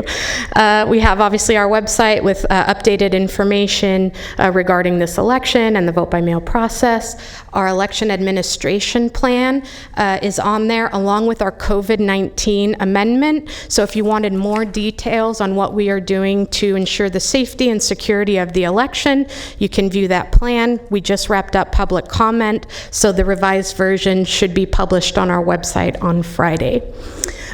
We also have an election outreach toolkit that we can share, and we have been sharing with the community. So please, you can email me if you would like a link to that, and it has a lot of information and materials. And if you want hard copies, we're happy to deliver those as well. And then Ballot Tracks is that tool that we use to track your ballot, that you can get those updates on the status of your ballot. And then that vote by mail, simple, safe, secure is the new insert in the vote by mail packet that just lets voters know what to do if they've made a mistake on their ballot. And of course, the reminder to sign that return envelope. Because all you need to do to vote by mail and have your vote counted is to sign that envelope. Okay, and I think that concludes my presentation. Thank you. Before we get to Supervisor Natoli, I just want to express my thanks to you and all your very, very capable staff. I had a chance to be in your office and see your operation up close about a month before the COVID-19 stay-at-home order, and it was really remarkable just to see, even at that time when it wasn't probably anywhere near the activity level that you're at now, just how diligent everyone is in terms of making sure that the whole process and system is got a lot of fidelity to it. So I want to just again thank you on behalf of the board for all that you do. Question: yesterday I was listening to National Public Radio, and they were interviewing an election official from some county, I think in the Midwest, and they were remarking that one of the most common problems for mail-in ballots that aren't counted is non-matching signatures. Especially for folks that might get a little older in life, and maybe due to some physical impairment, maybe their signature, their handwriting becomes shaky, or their signature changes over time. What's the advice that you can give to folks about making sure that their signature is always going to match what you have on file? And we do that signature comparison, and it is important to note it is a comparison. It is not an exact match. And we actually, our awesome team goes through actual training, and we've had training even from FBI representatives on how to check for signature matches and then changes over time, looking for common characteristics, a slant, pen pressure, all of the size, all of those things we look for. But if you're not sure, especially if you haven't registered or re-registered in a while, we definitely encourage you to do so. You can also look, if you registered to vote online, you can look at your driver's license and see the signature there. And if that's still your signature, you're good. And if your signature doesn't match, we will reach out to you to give you a chance to correct that. Now, what's interesting is in March, we had, because if you don't sign your return envelope, we send you a letter. And we had about a 50% return rate. It was over 1,500 voters. 50% of those got their signature back to us. For signature mismatches, it was only an 18% return rate. And we received feedback that it was folks not realizing they couldn't sign for someone else. So that is definitely a safeguard we have in place. And some of these, we had a mom that tried to sign her son's because he was away. And we had someone that thought that power of attorney was acceptable, and it's not for ballots. So some of that messaging as far as who can sign, I think, we can definitely do some improvement on. But if you are concerned about your signature or what it looks like, we can also send you a copy of your registration form. But if you haven't registered to vote in a while, you might want to go ahead and update that.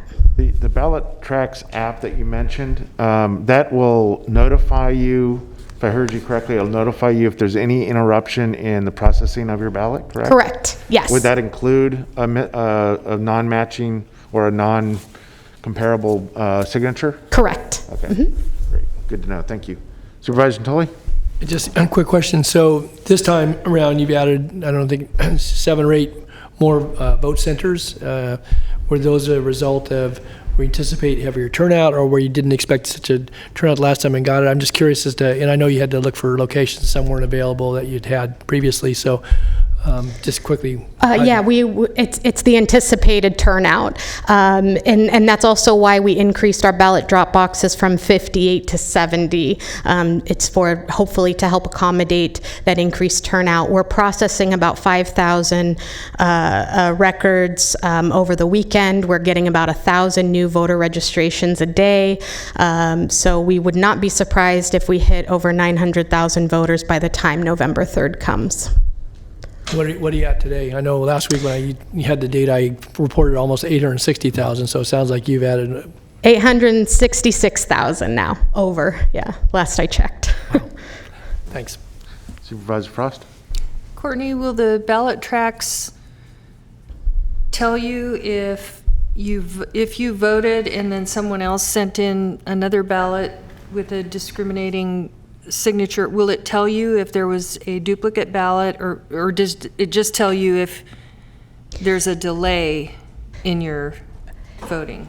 You know, that's a good question. I don't think it got that granular if there's a duplicate ballot. I know it will give messages for no signature and signature mismatch. I don't know about if there is the attempt to vote twice, or to, if someone returns two ballots. I'll look into that. But if someone did have a duplicate and it got there before their actual ballot got there are people who wonder about this. If someone could actually usurp their vote, but the signature would have to match. The signature would have to match. And is that checked by computer, or? We have what we call an automatic signature recognition, which has to look for, I believe it's an 80% signature match, and it only catches about 10% of our signatures. So even if there's a slight anomaly or something different, then it is reviewed by a person. If there's still issues, then it goes up through supervisor, manager, and then I would have the final say. Okay, thank you. Supervisor Peters? Back to the signature question, Courtney. When you get your ballot in the mail, it's addressed to you as a certain name, like Susan Peters. Is that the name I need to sign?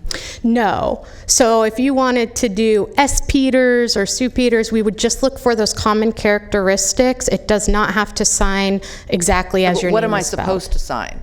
What's on the... I had someone ask me, what signature did I sign by my initials? Did I sign by my first name?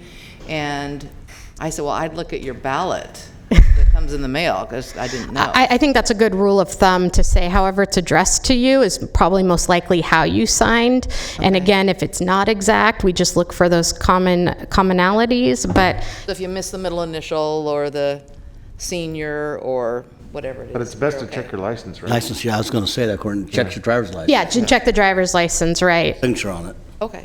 Yeah, that's a good rule of thumb. Thank you. Okay. Good luck. Thank you. Thank you. Again, for everything you're doing. Mr. Chair, can I just follow on to item 17 this morning about the grant? So how much? Yes, yeah. That's right. He's ready. Yeah, so thank you for that. So the grant covers through the Center for Civic Life and Technology, was offering a grant nationwide to election officials.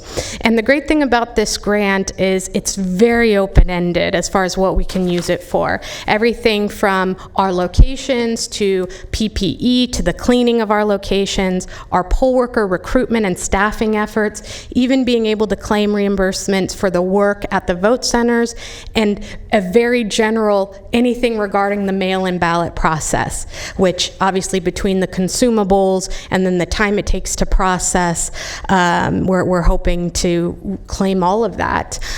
We still don't know the amount yet, so we're just kind of seeing how it goes, but whatever we can claim, we will claim. It's pretty open-ended. And when would you likely know back? Is there a deadline when they're supposed to make a determination? Or we've been hearing from other counties that they started to hear back, so I'm hoping it's any day now. Okay. I'm hoping to get that kind of confirmation soon. Okay, thanks, Gordon. Great, thank you. Thank you. Okay, before we go on to our next item, I understand that we have one off-agenda speaker in the phone queue. Correct. We have one off agenda. We'll go ahead and take that speaker now. Okay, thank you.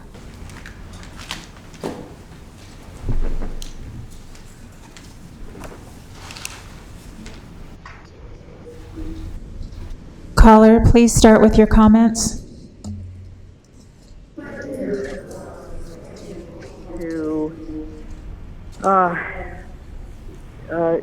To let the board know that at 2 prior meetings earlier this summer, I called in and actually wrote in an email apprising the board that your agenda packet is not easily downloadable to the public. When I have tried to download it, even yet this morning, the agenda packet, it just goes to a gray screen and never downloads. I communicated with your staff 2 or 3 weeks ago regarding this problem, and I was told that I needed to download into my cell phone or onto my laptop Chrome in order to download it. I still can't get it, and I don't have enough storage in my phone, and I've had friends who have told me they have the same problem downloading, even from their laptop computers. My other comment is that your public comment line only allows public to participate on one item. If you're in the queue, you can't speak to another item. You just get to select one item or an off-agenda comment. That, to me, restricts people from public participation. And this morning, prior to your meeting at 9:15, I called in and I registered that I wished to speak to item number 36, a consent item, and I sent in an email asking that it be pulled off of the consent calendar. That item was actioned on without my allowance to make public comment to it, as I asked in my email and as I registered into the queue for item 36 and 47. Those are my comments, and thank you very much. Thank you. Okay.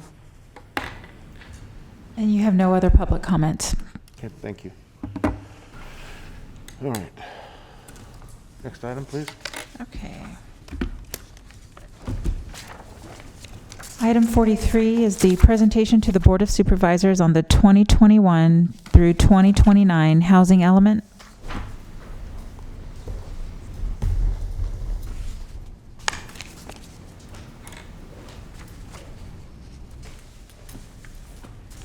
Good afternoon, members of the board. Leanne Moffett, your planning director, here to give the staff presentation. Let me get my binder open here.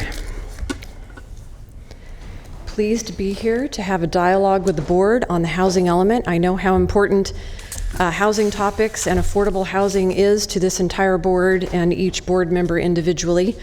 So very pleased to be engaging with you today on this topic.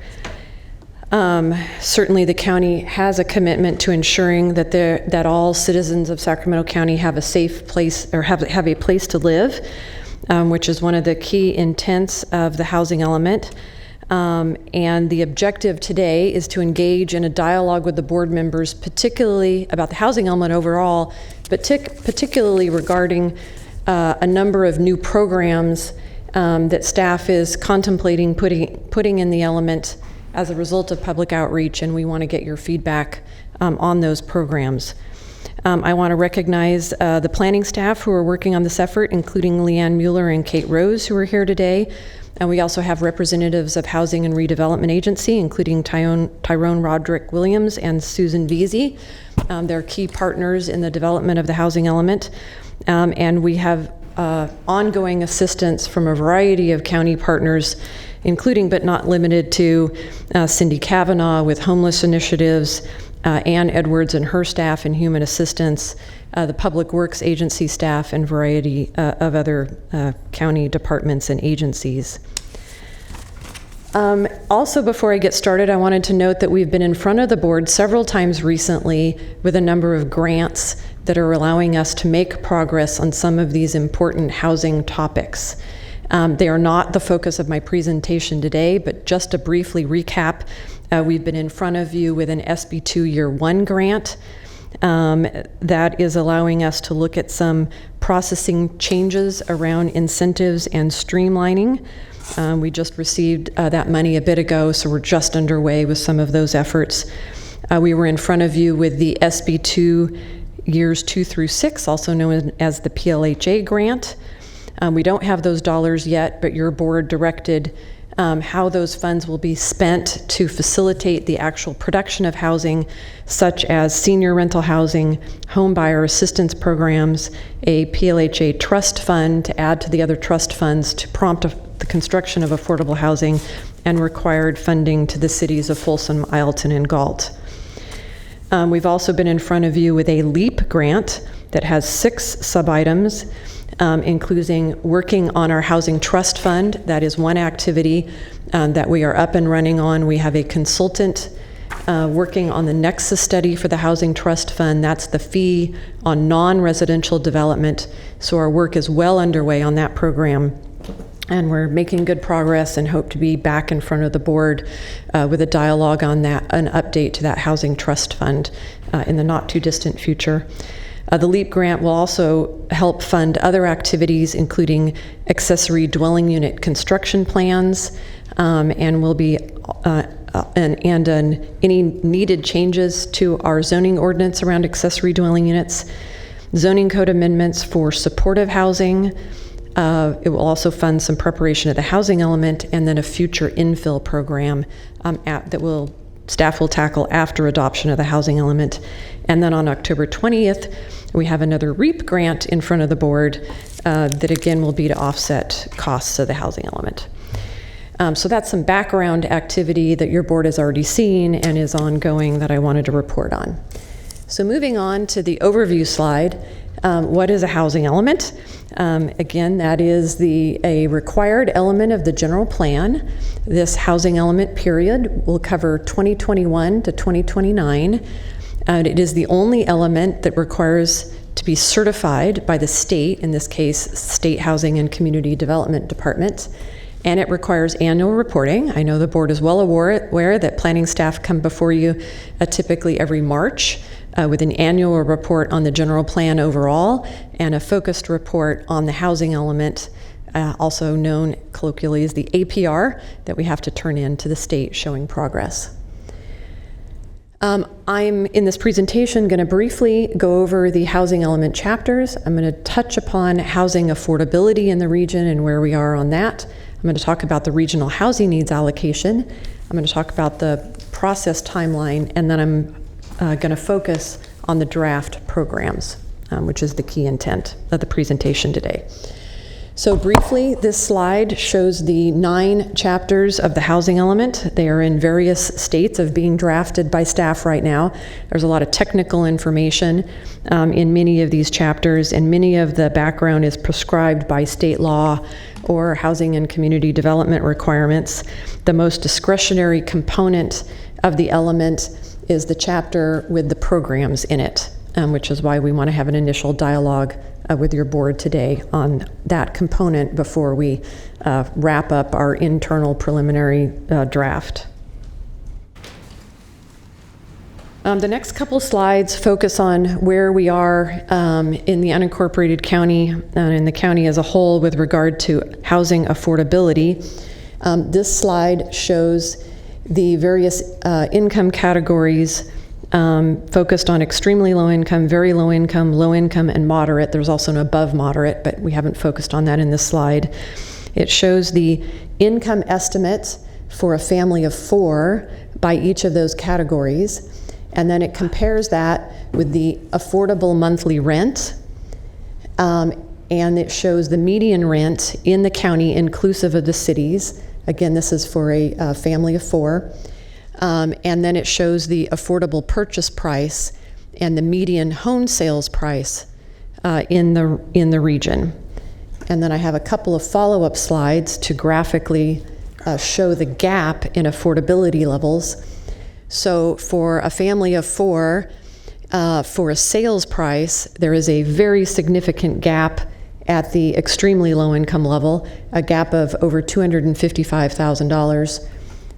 At the very low income level, a $181,000 gap, and at the low income level, a $70,000 gap for people to be able to afford homes. So you can see how difficult it would be for folks in those various income categories to purchase a medium-priced home in the Sacramento region. Leanne? Yes. Before you continue. Sure. Is the rule that applied back when I was a practicing planner of, I believe it's 30% of your gross income, or is it your net income? I forget which, but I thought it was 30% of your income was supposed to be, that was like the maximum to assign for housing costs. Yes. So is that still what feeds into the computation of the various income thresholds in terms of figuring out for a family of 4 what constitutes what? These are based on HUD data, and I would probably have to look to some of our housing experts to describe exactly the math, or get back to you about how the math is being calculated. You can get back roughly, to me, yes. But I assume it hasn't changed. Yes, I don't think it's changed dramatically. No. Yes, I think you're right. Supervisor Tully? Leanne, as you use a chart like this, you use the median price, I assume, of a single-family dwelling. I don't know what the comparison is here, and I know that there are differences when it comes to start calculating costs, particularly when you provide some permanently supportive services and so forth in the rental market. But you show the challenge here in the housing market, assuming someone was a qualified buyer that had credit, that could make the down payment that goes with this. I mean, the gaps you show are in income, but it doesn't show necessarily the ability to even make the down payment. And yet we see reports, and again, I don't want to exaggerate it, but there were in recent articles of, apartment conversions, but even construction costs being, I could say, double this, if not triple and quadruple in other jurisdictions in the state. Obviously, our housing market doesn't reflect, that severe contrast. But how do we, kind of combine not only the pressures in the rental market, which, if they reflect costs in the private sector, and then the cost of rent, but certainly in the single family market, and recognizing that if you can't get into housing, if you were in the market to purchase, how are you going to get in the rental piece of it?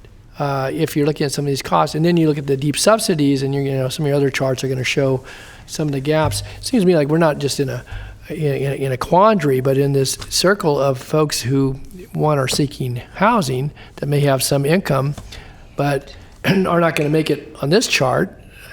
But secondly, they're not going to make it on the rental chart either. And to Supervisor Cerna's question about the assumptions regarding how much of your discretionary income is available for your housing costs, I gotta imagine you got folks that are, probably paying 50% of their household income just to stay in housing, whether it's rental or, may have once qualified for a home. There's some appreciation, you get some value there, but you still got to make all the payments. That's still low. Yeah. Oh yeah. Yeah. Well, I think that's why we want to get to some of the programs and talk to you about some of the programs we've developed and see whether you think those programs are adequate to get us through the housing period. So different product types and different things we can do to increase the overall supply of housing, as well as both market rate and non-market and subsidized affordable housing. I guess the other comparison I want to just draw here, though, is that, when you see apartment construction and some of the costs associated with that, the median price, I don't know what the median price is for a new apartment. I'm sure it varies. The next slide, right? The next slide is the rental. I'm just about the rental. So then if that reflects a certain, cost to construct and to maintain and oversee, we're seeing certainly in some of the arenas just costing well over $300,000 per unit in apartments. Right. It's definitely a challenge. And again, I don't certainly put that all in, we'll hear comments, I'm sure, about government and government regulation and so forth. There's a whole lot of factors in here that, aren't necessarily reflected on what this county or what cities necessarily do or don't do, so. Right. Okay, thanks. So this slide shows the gap in rental affordability, again, for a family of 4 as compared to the median rent in the region. Clearly, there are rental available above and below the median, but this shows you a typical gap in rental income based on median rent. Real quick on that one. Yeah. So this again is based on family of 4, correct? This one is based on a family of 4. So do we know whether or not we're talking about comparable bedroom configuration in these, the assumption about what they're renting? In other words, are they renting a 2-bedroom apartment and, some of the kids have to sleep and share a room, that kind of thing? Yeah. So in some of the background chapters, which I haven't included in this as deep of a dive in this particular presentation, we do have data and analysis on overcrowding and other factors. We just haven't put all that data in this particular presentation because, again, this was intended to be a focus on some of the new overall programs, but we will see that when we get the preliminary draft housing element issued, there'll be a lot more data and background information in those chapters. We're still wrapping up that work. Thank you. But we'll make that available to the board and to the public. So this slide is simply intended to show the types of jobs that may be engaged in by folks at various income categories. This particular slide is for a single individual. So this indicates what a single person, a typical worker in the food preparation and serving industry or personal care or farming might fall in the very low income category. And if on that wage you had to support more than one person, you might actually even fall lower than that. Low income categories could be folks in the sales industry or healthcare support or office and administrative support. And at the moderate income level, it could include teachers or librarians or people in community and social services or maintenance and repair type activities. So that's just sort of characterizing that, people with regular types of jobs may fall into some of these housing affordability categories. The next slide is on the regional housing needs allocation. I know the board knows this, but for anyone out there who's watching this presentation, what happens is the State Department of Finance projects the number of housing units that are going to be needed at the state level. That number is given to each of the local COGs, and then in our case, SACOG gives each of the local jurisdictions a target number that they are expected to meet and target in the housing element at the various income levels. So this slide shows the unincorporated counties' regional housing needs allocation, which is then translated in the housing element in terms of not just programs, but also the land inventory that we need to show or develop. For this go-around, the total number of units that we're projected to need to accommodate between 2021 and 2029 is a little over 21,000 units, of which over 7,000 are in the low-income category, over 4,000 in the moderate income category, and just under 10,000 in the above moderate income category, and the percentage is shown in the right. I did want to give you some comparison as to what the RENA in the current period is, which is January 2013 to October 31st, 2021. The total in that period was 13,844 units, of which 5,357 were in the 3 low-income categories. So our total number of units that we have to accommodate in the low-income categories is increased by just over 1,800 units. So that's going to play out in terms of coming up with adequate land for our land inventory component of the housing element. Staff does anticipate, and I think we've messaged to the board and board members before, that we do anticipate having to do a rezone program to identify additional sites. We're still working on our inventory, so I can't yet tell you what that number is. And we are working diligently away to try to get to a number so we can engage with the board on that. and we will have up to 2 years after adoption of the housing element to finish the rezone program. Of course, we would like to get started sooner and get some of that work done. And I think the other key issue there is trying to work with cooperative property owners so that we're not faced with having to rezone properties over individuals' objections. So that will be a key aspect that we'll be trying to achieve. We have done this only one time before. I did work on that. It was a pretty lengthy, challenging process, but we did that time. We were able to come up with sites where we didn't have active opposition by any property owners. So again, that would be our goal. Leanne, before we get to Supervisor Natoli as a question here, I'm sure, but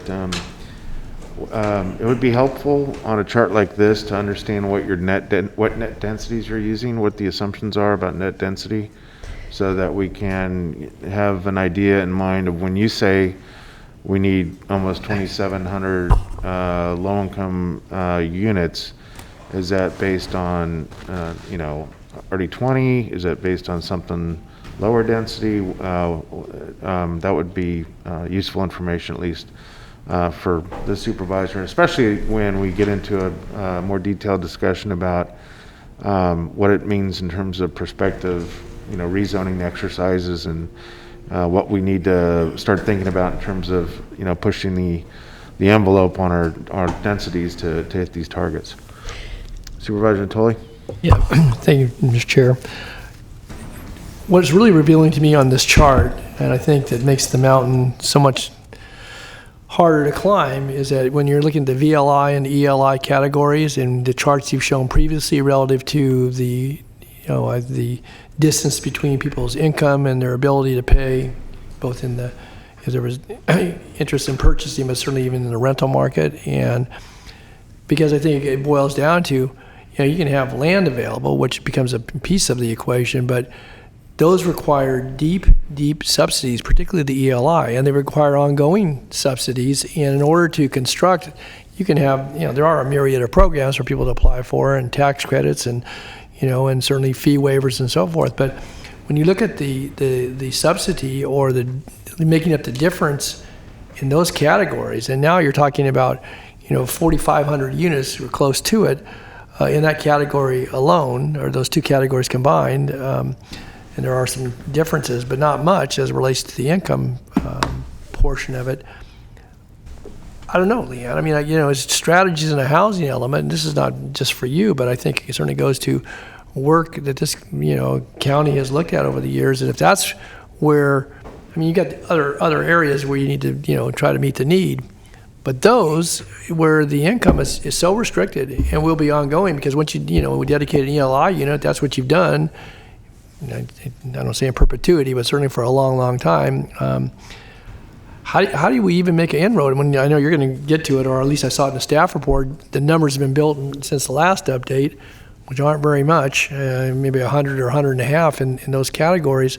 And that number is the most daunting on this chart as far as I'm concerned, because I don't see any way, and you can look at doing the housing trust fund, or the update on commercial space and so forth. But even if you bring in a few $1 million, it doesn't begin to even scratch at this, as far as I'm concerned. And so, any thoughts about, from a staff perspective, any ideas you're going to bring to this board? Obviously, it's going to be largely built in the private market. If the private market's not building it without the subsidies, right?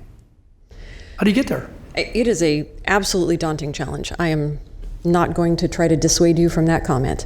I'm going to go through the programs that we've come up with, and we'd love your feedback if you think we have missed the mark or you have any other ideas of things we should explore, because it certainly is a daunting No, and again, it's not taking anything away from what you're suggesting. There are certain strategies you're bringing to us, and they can be helpful. Right. But in my view, beyond having available land, which is a key component, how do you pay for it? Right. It is important to note, however, that this is not a production mandate, right? This is a translate. Of course, we will want to have this manifest itself in terms of the actual availability of a consummate amount of affordable housing based on our need here in Sacramento County. But the law itself is not a production mandate. It requires local jurisdictions to zone appropriately based on the needs, correct? Correct. And I appreciate the board's sophistication and understanding a lot about housing element law. It shows that we've been in front of you and you do understand this.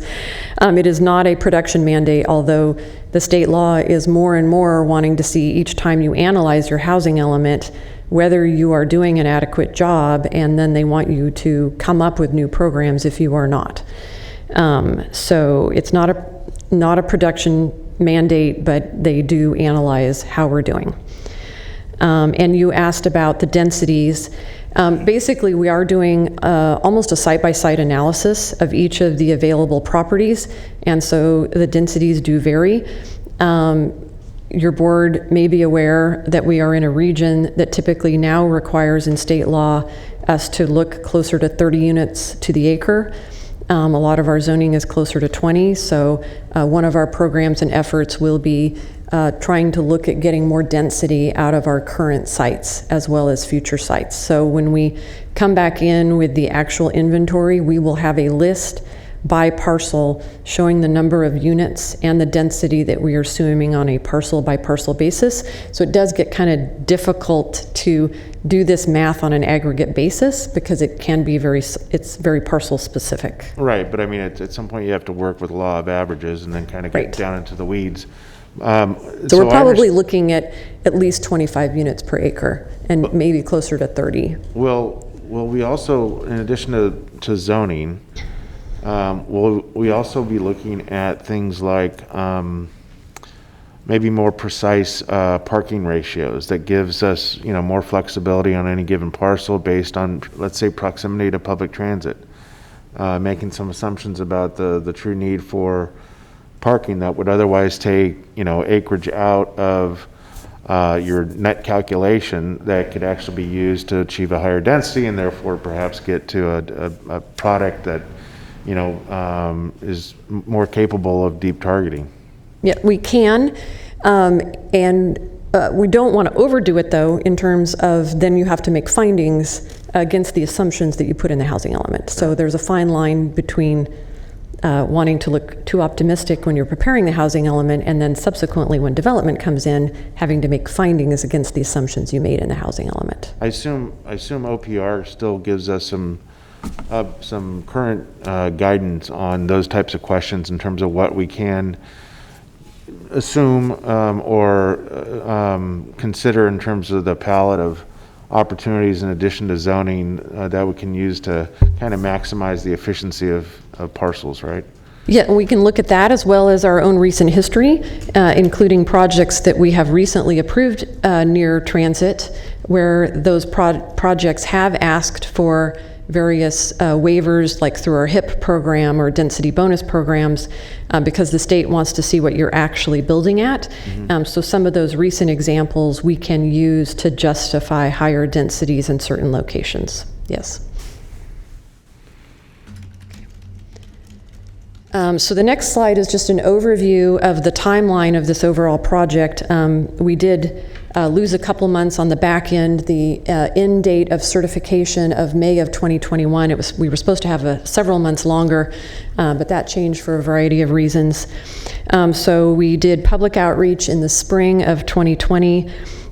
We did move our outreach and transition that from in-person workshops to accommodate the COVID situation to online and interactive sessions. We did an initial survey that we translated into 6 languages, a follow-up survey that was done in English and Spanish. We did an informational webinar that was on our Housing Element webpage and is actually now on YouTube. We did 2 public outreach webinars, 5 focus group meetings, and we went before the Disability Advisory Committee. Then we did a Planning Commission workshop and this board workshop here today.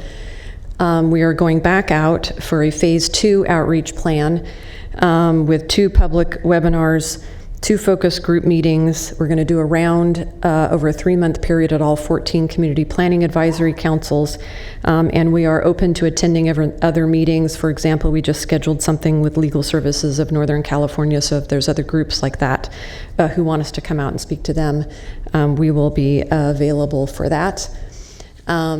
Then we need to prepare the draft. We're hoping to have a preliminary draft by the end of November for everyone to see, including the board. We will submit that for an initial round with the Housing and Community Development Department to get their read on whether it's looking good and what kind of comments they have. And then we go through hearings, and then the board will see it, and then after that, then we send that back to HCD for review. So that's the general outline there. Moving on to the program component, of the approximately 100 existing programs, about 2/3 will be continued or somewhat updated. About 1/3 will be discontinued because they've been completed or obsolete. And the focus today is on the 21 new draft programs. Of those 21 programs, 8 are either associated with grants that we've already been in front of your board and you've already nodded yes to, or we have to do them per state law. And then there's 13 that are really the focus of today's hearing. Going through each of those programs, I'm going to be using attachment 1. So if you want to follow along with the actual wording of those, I would really encourage you to bring up attachment 1 so you can see each program. So there are 2 slides on mandated or committed ones, so I'm going to try to run through those fairly quickly. I've already mentioned programs 3 and 4, which are the accessory dwelling unit construction plans and promotion from the LEAP program, the infill program also from the LEAP program, the allowing by right development on land inventory sites. And what I mean by right development, I was asked about that term. We basically mean it doesn't trigger a discretionary land use entitlement like a use permit. So it's ministerial or non-discretionary. So we might still do non-discretionary design review, but that's what we mean by that term. So it is very important that on the sites that we put, particularly for affordable housing in the inventory, that we don't have entitlement barriers. The state will not look favorably upon that. And then I've already mentioned the rezone program, so we will be getting back to you on that program as we develop that. Incentives, we need to revise our density bonus incentives to be consistent with recent changes in state law. We also need to, that's program 13. Program 12 is again making our zoning code amendments consistent with state law around emergency housing. And then program 14, funded by the LEAP program, is looking at the supportive living uses, and we'll be working closely with our homeless initiatives and our social services partners, including making sure that we incorporate any information from the county adopted Sacramento homeless plan into our programs and assumptions. So any questions on any of those programs? I just want to make sure, Leanne, you and I talked briefly about this on my briefing with you earlier this week. My understanding is that staff is currently working on a more robust commercial fee program that could be used to augment our housing trust fund treasury for the use of some of those deep subsidies that Supervisor Natoli was rightfully acknowledging are going to have to be present to hit some of these deep targets. I couldn't find it in here. Is there a reason why it's not listed here? It's not really a new program, so I think that's why we didn't list it. Okay. But yes, as I mentioned before, we are actively engaged. We have a consultant underway preparing a nexus study for the Housing Trust Fund. Okay. And our next step is to develop some staff thoughts around where the fees may be, and then obviously to engage with the public and ultimately with the board on an update of that. That is one of the programs that has not been indexed or updated in many years, so we felt it was important to tackle that one immediately, and your board also expressed your interest in having us do that. Yeah. So that is one that we are well underway on. So we're not waiting for that to be a new program in the housing element. We're tackling that concurrently with the housing element. Good. That's something that I have expressed a lot of interest in the last couple of years, especially when you look at some of our neighboring jurisdictions and look at the order of magnitude that upon which they're levying some of that fee revenue to help in their provision of affordable housing. I think we're, quite frankly, probably years or decades behind in terms of having something that is fair and doable, that really gives us, puts us on equal footing with some of those other jurisdictions and their ability to provide more affordable housing. Supervisor Natoli? Well, I didn't get out ahead of you because I know you're kind of doing these are not all in numerical order. You're doing them and they're in different categories. So I'll let you go through these and I'll come back. I wanted to ask you about 10 and 19 and some of the other ones you mentioned, but you haven't got to those in your charts yet. So okay. I'll let her finish, Mr. Chair, and then I can come back. So okay. Moving on then, and obviously we can come back to any programs that you want to talk about when I'm done with the staff presentation. So I have the next slide on some of the new draft programs that we have not talked about yet. The first one in terms of allowing housing in sites without a discretionary entitlement. Several housing elements ago, we moved, and in our zoning code, we moved to allowing multifamily and apartments in some of our commercially zoned properties, and staff is now looking at adding the BP office zone to that list, because that is not allowed without a use permit right now. So that would be program 10, and obviously we would have to actually return to the board to amend the zoning code to do that, but this would be the program that would make that commitment to do that. Program 16 has to do with what we're calling here on this slide missing middle housing. And as I understand, missing middle in state HCD world actually means deed restricted affordable housing. What we mean here is really naturally occurring affordable housing. And I think that's what you were getting to in some of your earlier questions, which is product types that are not deed restricted, but are affordable to people maybe at the very upper end of low income or the moderate level. So in some communities that might actually be like small lot single family product. In other communities that might be duplexes, triplexes, fourplexes. Didn't we used to call it affordable by design? It used to be called affordable by design, and now the new term is naturally occurring affordable housing. Yeah. So yes, there's always an evolution in the terminology, but yes, you are correct. So that is program 16, and that will need some zoning code amendments to facilitate this wider range of housing types.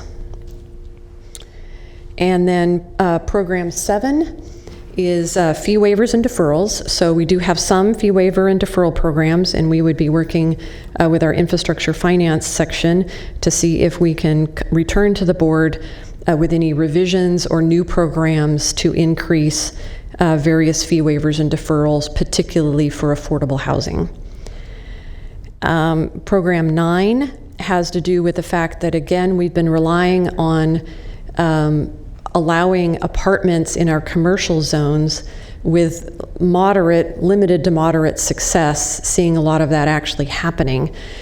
So at the staff level, in order to continue to rely on all of those sites in the inventory, we're thinking we need to develop some additional incentives to try to encourage residential on those commercial properties.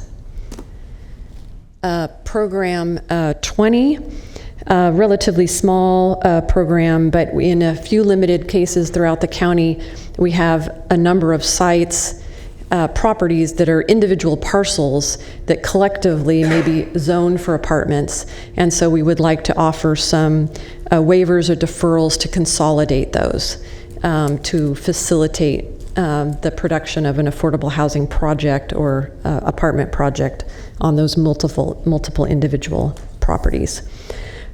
Program 21 is reducing or waiving fees for individuals who want to come in and consider higher density properties. Okay, moving on to the category of tenant protections. We have program 15. Again, this is a relatively small program, but in the context of other programs that we already have in the housing element, where code enforcement engages in a refugee academy. So we would be recognizing their ongoing efforts there. And then Program 18, I think, is more significant. So Program 18 says the county will study just cause eviction ordinances or other programs to help keep precariously housed tenants in their homes and present findings and recommendations to the board. This is definitely one that was a sort of subject of discussion in outreach programs, particularly given the pandemic situation.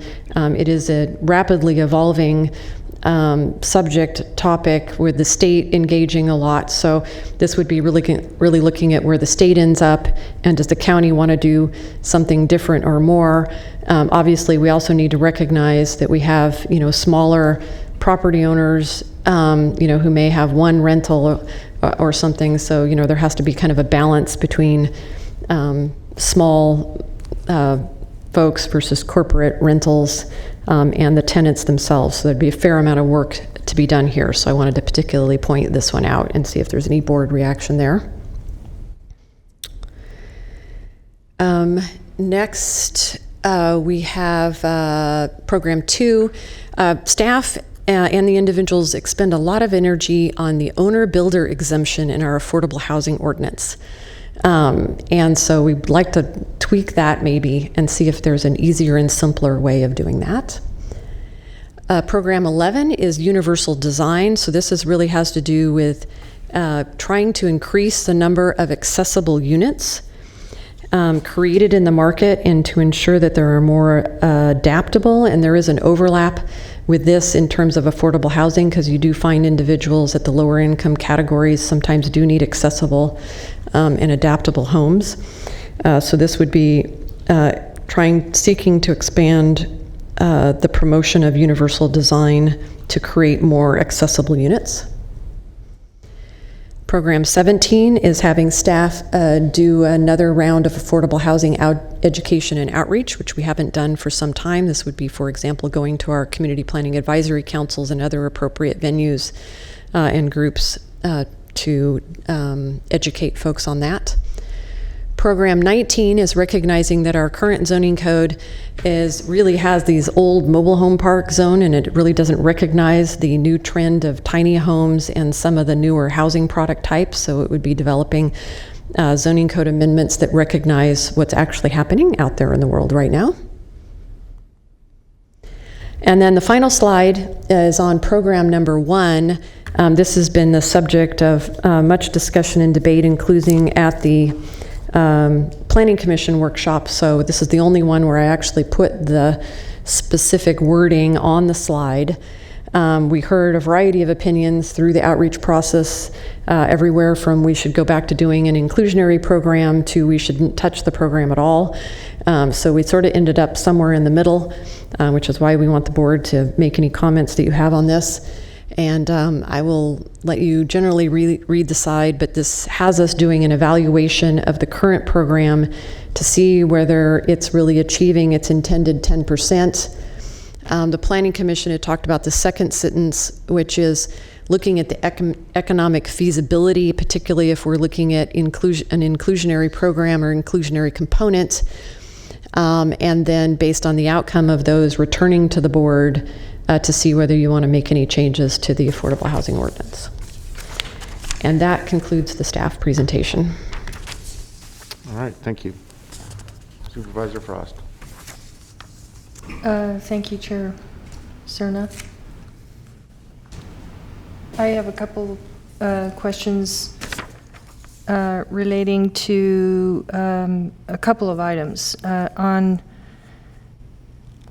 On item 10, residential uses on, what'd you call that, by right housing? Mm-hmm. You're saying that there are no entitlement obstructions. That's the easiest place to convert the zoning to housing. But there are a lot of situations, and I've even run into this, and you may recall, where there are residentially zoned properties right next to a business complex that would be a perfect multifamily apartment unit, 20 or 30 units, rezoning residential to, to multifamily. And I wonder if this is included. I think it might be included in number 21, actually, but I just wonder if that's what you're talking about. Yeah, I think it's really the rezone program where we're going to be looking for those opportunities. This particular one would be if we have any vacant, unused BP office zones, people could, without a use permit, build an apartment, and that would allow us to assume those sites in our inventory, which we can't do right now, because right now you have to come in for a use permit. But that wouldn't include mixed use. It would just be residential in business. It could be mixed use, but the intent here would be to assume in our inventory that an apartment could be built. That wouldn't necessarily preclude mixed use. And somewhere in here, I wonder if you can somehow look at the possibility of some ministerial approvals like they did in Sacramento City, where they're just a fast track because that project is maybe it qualifies based on, it's just a really easy project. Are we looking at that, and which number is that? We are, and we've actually already had to implement state law SB 35, and that was some of what the city was getting at there. So we've already had at least one SB 35 project, and so we have those in place already. So we have looked at a little bit of what the city has done and some of the information comments that came in. I think the other area that we are exploring right now, apartments in the unincorporated county that are more than 150 units trigger a use permit. So one of the things that we are likely to return to the board is a discussion about doing away with that use permit trigger. Whether that goes to a higher trigger or no trigger at all is a discussion we'll need to have. But that is a barrier to assuming a higher number of sites on some of our sites, and that would be an example of something that the city doesn't have that kind of use permit trigger. Okay, and then on item 1, program 1, you were talking about potentially looking at the fees, bringing in a consultant to look at the fee system. And I'm wondering about that. I know over time the housing has become even more difficult than ever, and the fee system sort of helps keep things moving and potentially, reduce delays. So during a time when we're having a hard time getting housing starts, it seems like changing away from the fee system might discourage housing.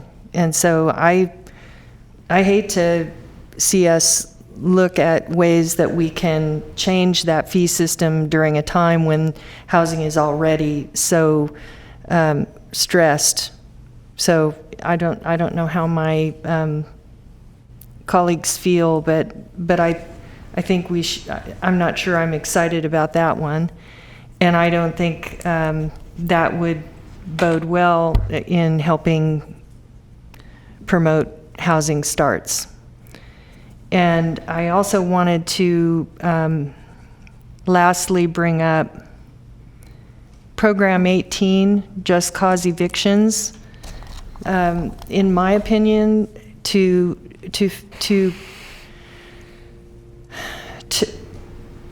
better solution would be to look at rental assistance rather than just cause evictions or something like that, because when you start going down that path of limiting property owners' ability to control what happens on their property, they often have responsibilities of their own that they have to meet, and it has a devastating impact on housing. It could in the end result in less rental units because it's just too hard. And so I would rather than just cause evictions, I'd rather see us look at rental housing assistance or programs that help renters with rental assistance.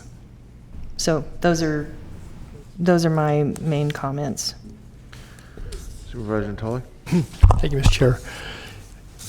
You touched on it a bit when you responded to Supervisor Frost, but on the residential uses in the BP zones, I heard you say it was kind of a key word that on vacant sites, so this wouldn't necessarily be conversion of currently office, because again, there's been some over the years in looking at that zone and how it abuts in some cases a single family, other maybe even heavier commercial, but it's been largely office and professional services in those zones. Now maybe we're showing less utilization because of a changing marketplace or whatever, but I think we need to not that you won't be, but be conscientious in the way we approach this, particularly looking at areas where they may be developed, but now there's vacant space and people see the opportunity for housing. I think recognizing how that zone was introduced and how it interfaced with then existing or maybe pre-existing or certainly now existing other residential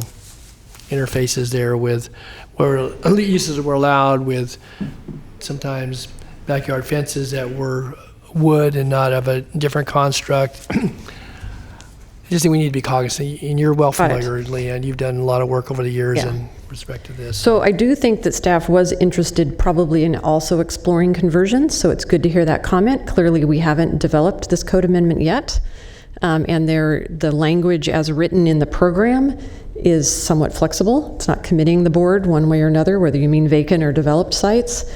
And I understand your concern about developed sites. I don't think we could include the conversion of development sites in our inventory, but it may be that staff was looking at making it easier to convert developed sites as well. So it's good to hear that concern, and we can take that in mind as we develop this, assuming this program stays in here.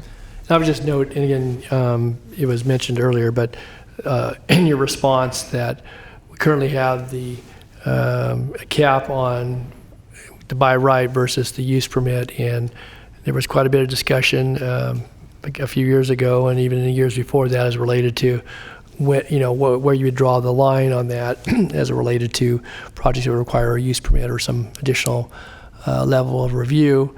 Recognizing here you're trying to balance, streamlining, getting housing, some of the hurdles to building that housing addressed, but I would just anticipate at least some further discussion, and I would hope again, in your staff work behind this as to, maybe comparisons, what's allowed, but if there's no cap, I would say that, there are complexes that have hundreds of units and they're well managed and provide, good affordable housing for folks, but there are other, and I think concerns that occurred with complexes that were fairly large that weren't as well managed, and they're in the neighborhood input. And so with the use permit, you can condition some of those things that you might not otherwise, to maybe go beyond a development standard. Don't have to be, additional barriers, but I think provide assurances to the approving jurisdiction as well as to residents, both those that would reside there, but also to surrounding land uses and other maybe residents as well, that there are some thought has gone into how that site has been laid out beyond just what's in an adopted development code. So I would just add that, having sat here long enough, that and seeing different iterations of that over the years, and recognizing even the last time around, we went from 100 to 150, I think. I think the other important component that we're also working on is the objective design standards, and so I think that will be important for the board to see what staff comes out with in terms of objective design standards, and whether that gives you any assurance over the quality of the development, and at what cap. I think that's a related component to your decision making. And I mentioned earlier, just on 16, this missing middle housing, and I know the Supervisor Cerna weighed in on that. I think one of the areas that ought to be of consideration there, if you're trying to encourage that,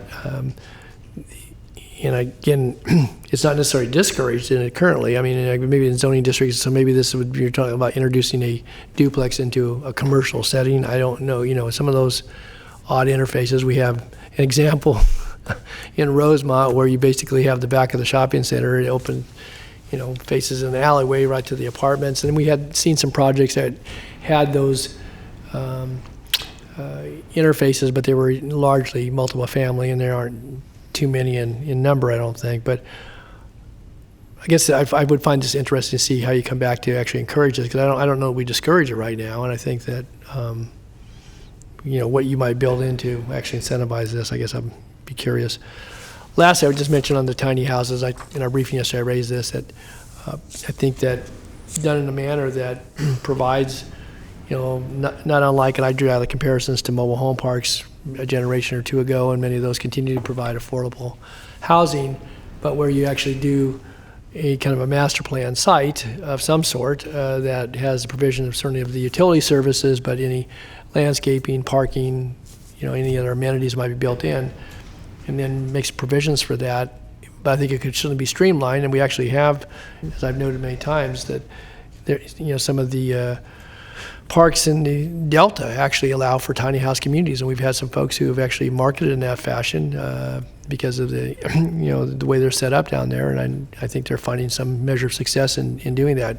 I haven't seen any new ones in the suburban or urban setting, but I think rather than just the onesie twosies and some of the things we've talked about in previous sessions here that may run into issues with existing neighborhoods and how those would be accommodated for service hookups and so forth, to look at land, the availability, and what sort of densities could be accommodated in kind of a mobile capacity, but recognizing that level of housing may fit into some of those affordability categories that you addressed in some of your earlier charts. So I'm very interested. I know we've talked about this in the past, and hopefully your work will bring some focus to that. Yeah. That's all I have, Mr. Chairman. Thank you. Supervisor Frost? I just wanted to go back to item 1 and just say, if you don't, if it's not the will of this board to remove program 1, then I guess my next request would be to give options so that, we're not in a situation where we're changing it up and deterring housing, but, they have options, and they can still, if it still works best for them to be able to get things going, the fee system, or they can do something else type of thing. I guess give options. Yeah. We have phrased this, we think, fairly open-ended, and I think that was the intent when the Planning Commission added that second sentence or amended the second sentence, which is looking at the economic feasibility, so that if you require too high of a burden, you result in no housing. Yeah. Nothing of nothing is... Right. Is there a song about that or something? Exactly. Yeah. It's a good song. So, yeah, it'd be looking at both sides. Getting more money, but not making it so burdensome that you then deter market rate housing, because then you get nothing. So, okay. Does that include the board's comments, direction, questions? Sounds like it does. Sounds like you got some good feedback today, Leanne, and we look forward to hearing about the forthcoming progress on this important endeavor. You don't need anything formal from us today, right? No, we were just looking for your feedback. All right, thank you. Thank you very much. Madam Clerk, we don't have anyone signed up to speak on this? Do not have anyone signed up to speak for that item. Okay, great, thank you. Mr. Chair, before I call out the next item for Newbridge, you do have one public comment in there, and I just want to remind the board that you did close public comments at the last meeting on September 1. So I'm just asking you, what would you like us to do? So we have someone on the phone now wants to speak? Correct. Well, we're going to go ahead and hear them. Okay, I'll let staff know. Yeah.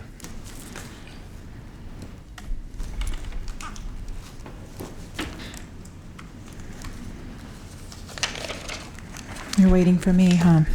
Item 44 is the Newbridge specific plan. Request for general plan amendments, community plan amendment, zoning ordinance amendments, adoption of the New Bridge specific plan, adoption of the services plan, affordable housing strategy acceptance, and a development agreement for properties located at the northwestern corner of Jackson Road and Sunrise Boulevard in the Vineyard community. The environmental document is an environmental impact report. I'm going to also connect George Phillips' group in, and they'll be on one line, but it won't interrupt the... Okay. We'll go ahead and start with staff report then. Yep. Okay.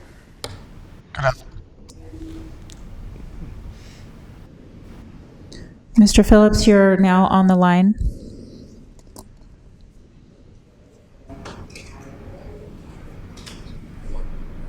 We're going to go ahead and hear the staff report first, George.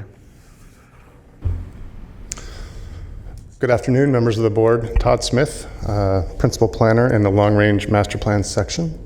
This item was before you on September 1st. I just have a few slides to refresh your memory. And then there are a few comments, I believe, Deputy County Executive Mr. Hartwig would like to speak regarding the relinquishment of State Route 16. So just a quick refresher, these are the entitlements that are requested for the New Bridge project. General plan amendments, a community plan amendment, and the specific plan itself, including all those items that are listed on the slide. At the prior hearing on September 1st, there was the staff presentation, the applicant's presentation of the project. Some more detail was provided.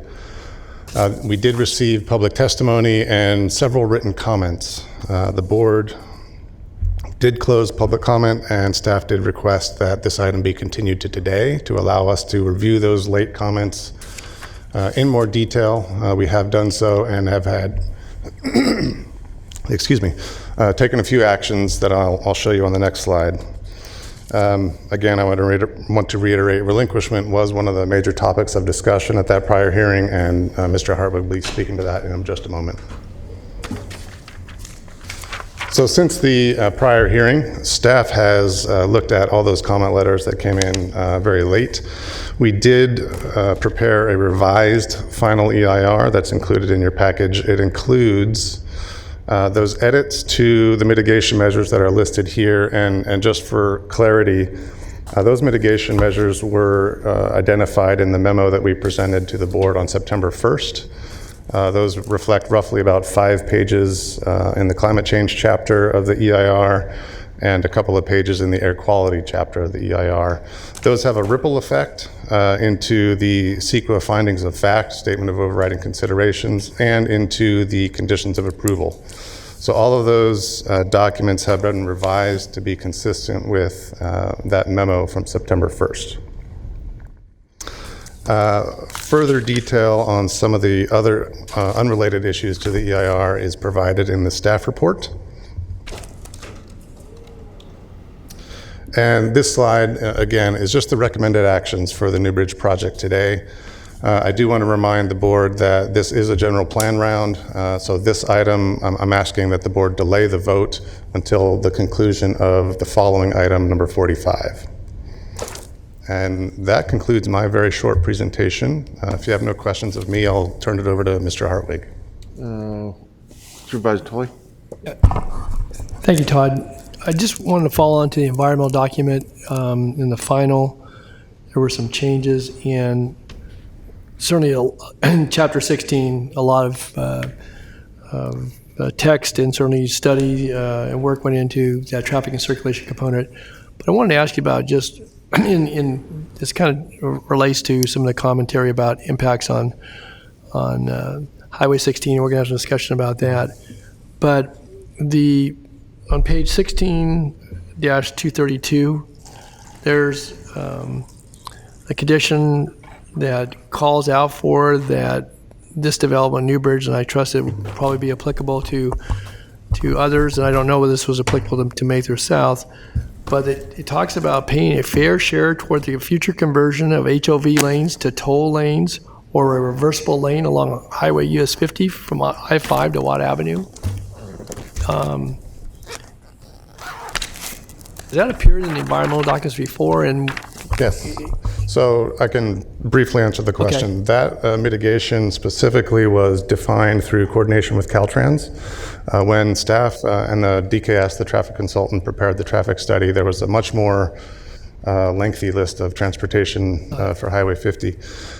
We went back to Caltrans last fall and asked them if this is still applicable, and they came back with this shorter list of cumulative transportation mitigations for Highway 50. That same measure is in Mather South. Okay. And because that list, the strike-through, there were specific conditions regarding ramp metering and interchange modifications and so forth and so on. Those have all been stricken. Right. And then it has this, and then there was also a fair share towards a integrated corridor management system and some more text behind Caltrans is essentially shifting how they do the cumulative long-term planning for the corridor, Highway 50 corridor. Okay. All right. Thanks. That's all the question I had right now. Thanks. Okay. Any other questions for Todd? Yes, we're going to hear from Mr. Hartwig here shortly. Great. Thank you, Chair Sarna. I wasn't sure if there were any other questions for Todd, but with regard to the status of State Route 16, I guess for clarity, what probably should have been stated last time on the first was that what we put on hold was the initiation of the CEQA document that Caltrans would have been preparing. We intend to go ahead and get back together with Caltrans staff, review the requirements that the legislature and the CTC put on the process of relinquishment that they asked us to include, and then as well as probably meeting with several of the representatives from Amador County.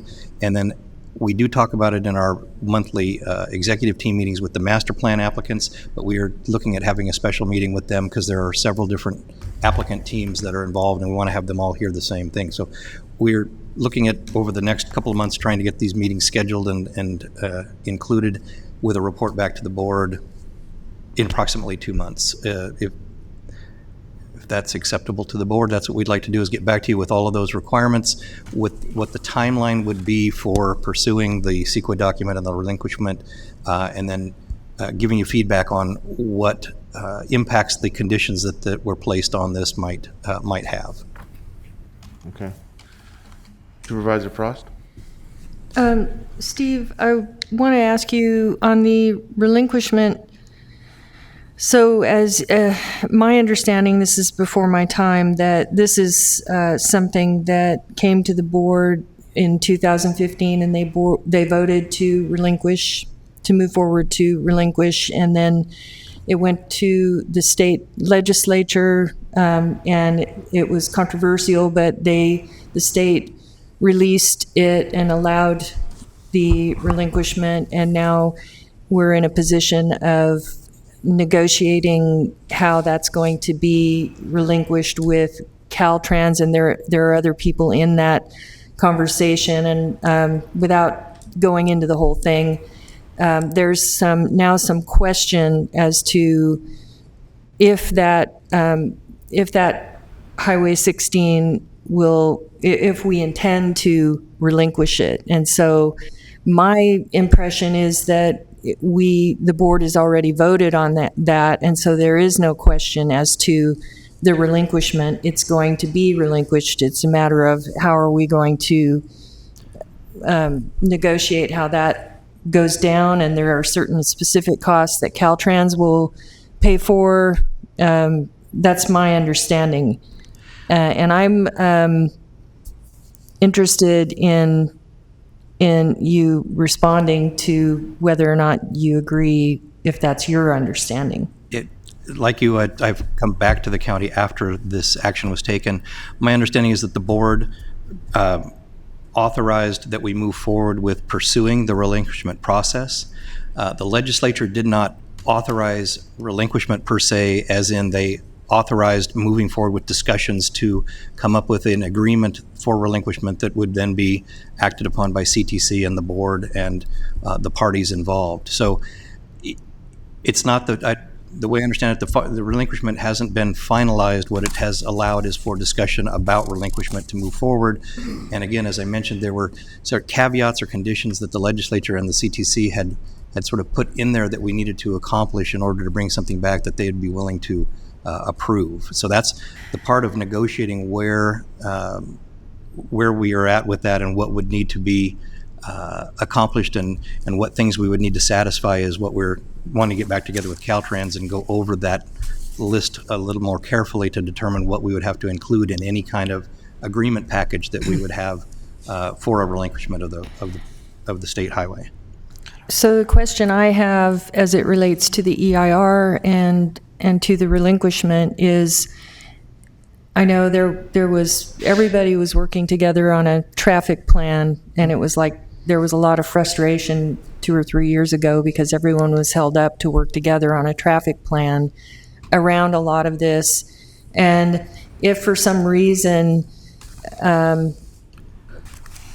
so a lot of their plan, the whole master plan was built around the relinquishment, and there were air quality goals, and there were transportation mitigation and air quality mitigation that was tied into that. And so there's concern as to how that impacts those developments, as they unfold. If we don't move forward as soon as possible and relinquish it, then it impacts whether or not they meet these EIR mitigation measures. For instance, if there's a big difference between a highway going through down that corridor and complete streets and trees and sidewalks, and it makes a difference in whether or not they meet their goals. And there could also be concern relating to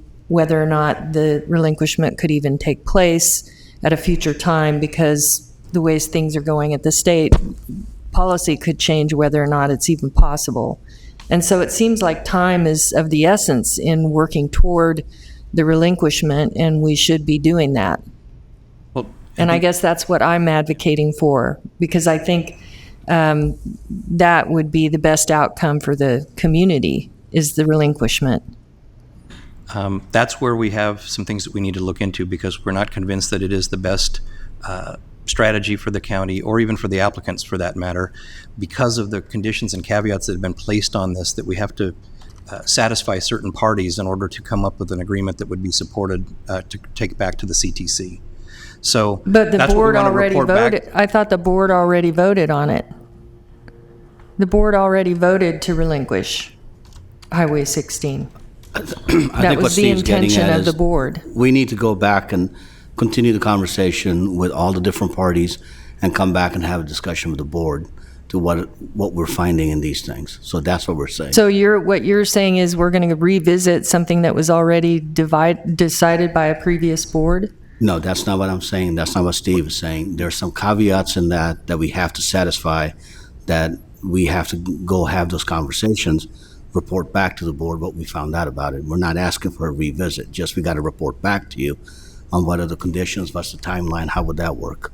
Right, Steve? Yes, the board requested that we pursue it. What we would have to bring back to the board is the agreement that would be necessary to make it finalize. And so you would still want to look at that and decide in the final action of whether the board felt that was the best approach to these projects. The master plans don't depend on a relinquishment. What they have is a transportation mitigation strategy which has certain improvements.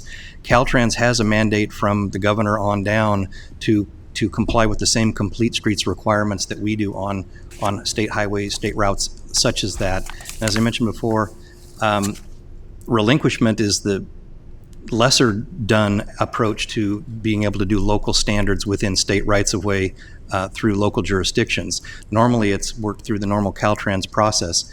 Either way, there's a path for all the master plans to be able to do their mitigation components that they would need to build, whether it be relinquishment and the county processes that, or it's still under state right of way and we work through the state with that. And it would likely be county DOT that would be working with the state on those projects as they come up that need to be built within the state Route 16 right of way. I think it's a common understanding that it would be easier to work directly with the county versus the state or Caltrans.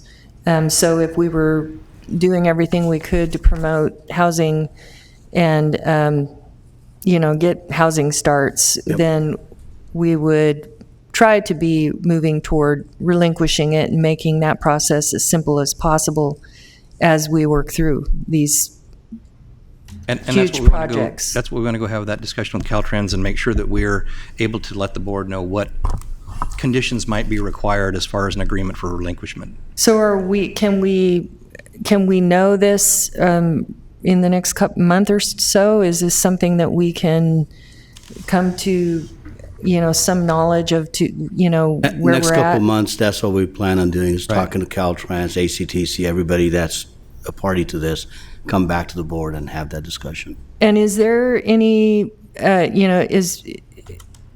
is there any reason why, I support Newbridge, so I don't have any problems with Newbridge, but is there any reason why, letting these projects move forward is going to in any way free them of responsibility associated with the cost implications from Highway 16? I don't think so. I think the mitigation strategy is independent of relinquishment, as Steve mentioned, and I'll elaborate a little bit more. Well, how can it be independent if it impacts their air quality commitments and all that? It really doesn't impact Okay. their air quality commitments. So the analysis that in each EIR through the joint traffic study that was developed with all 4 projects participating, excuse me, was conducted in a manner such that all the impacts were identified and appropriate mitigation was identified regardless of relinquishment. It identified the necessary improvements within the entire study area, including on State Route 16. The mitigation strategy goes into the details of how those improvements occur over time with each development increment. The data from that study goes into the air quality analysis and drives the mitigation related to air quality and climate change. The county has absolute control to enforce those mitigation measures, and we do that through the Mitigation Monitoring Reporting Program. As each subsequent development project, maybe a tentative map, maybe a rezone, comes through the process, we verify that those mitigation measures are being satisfied.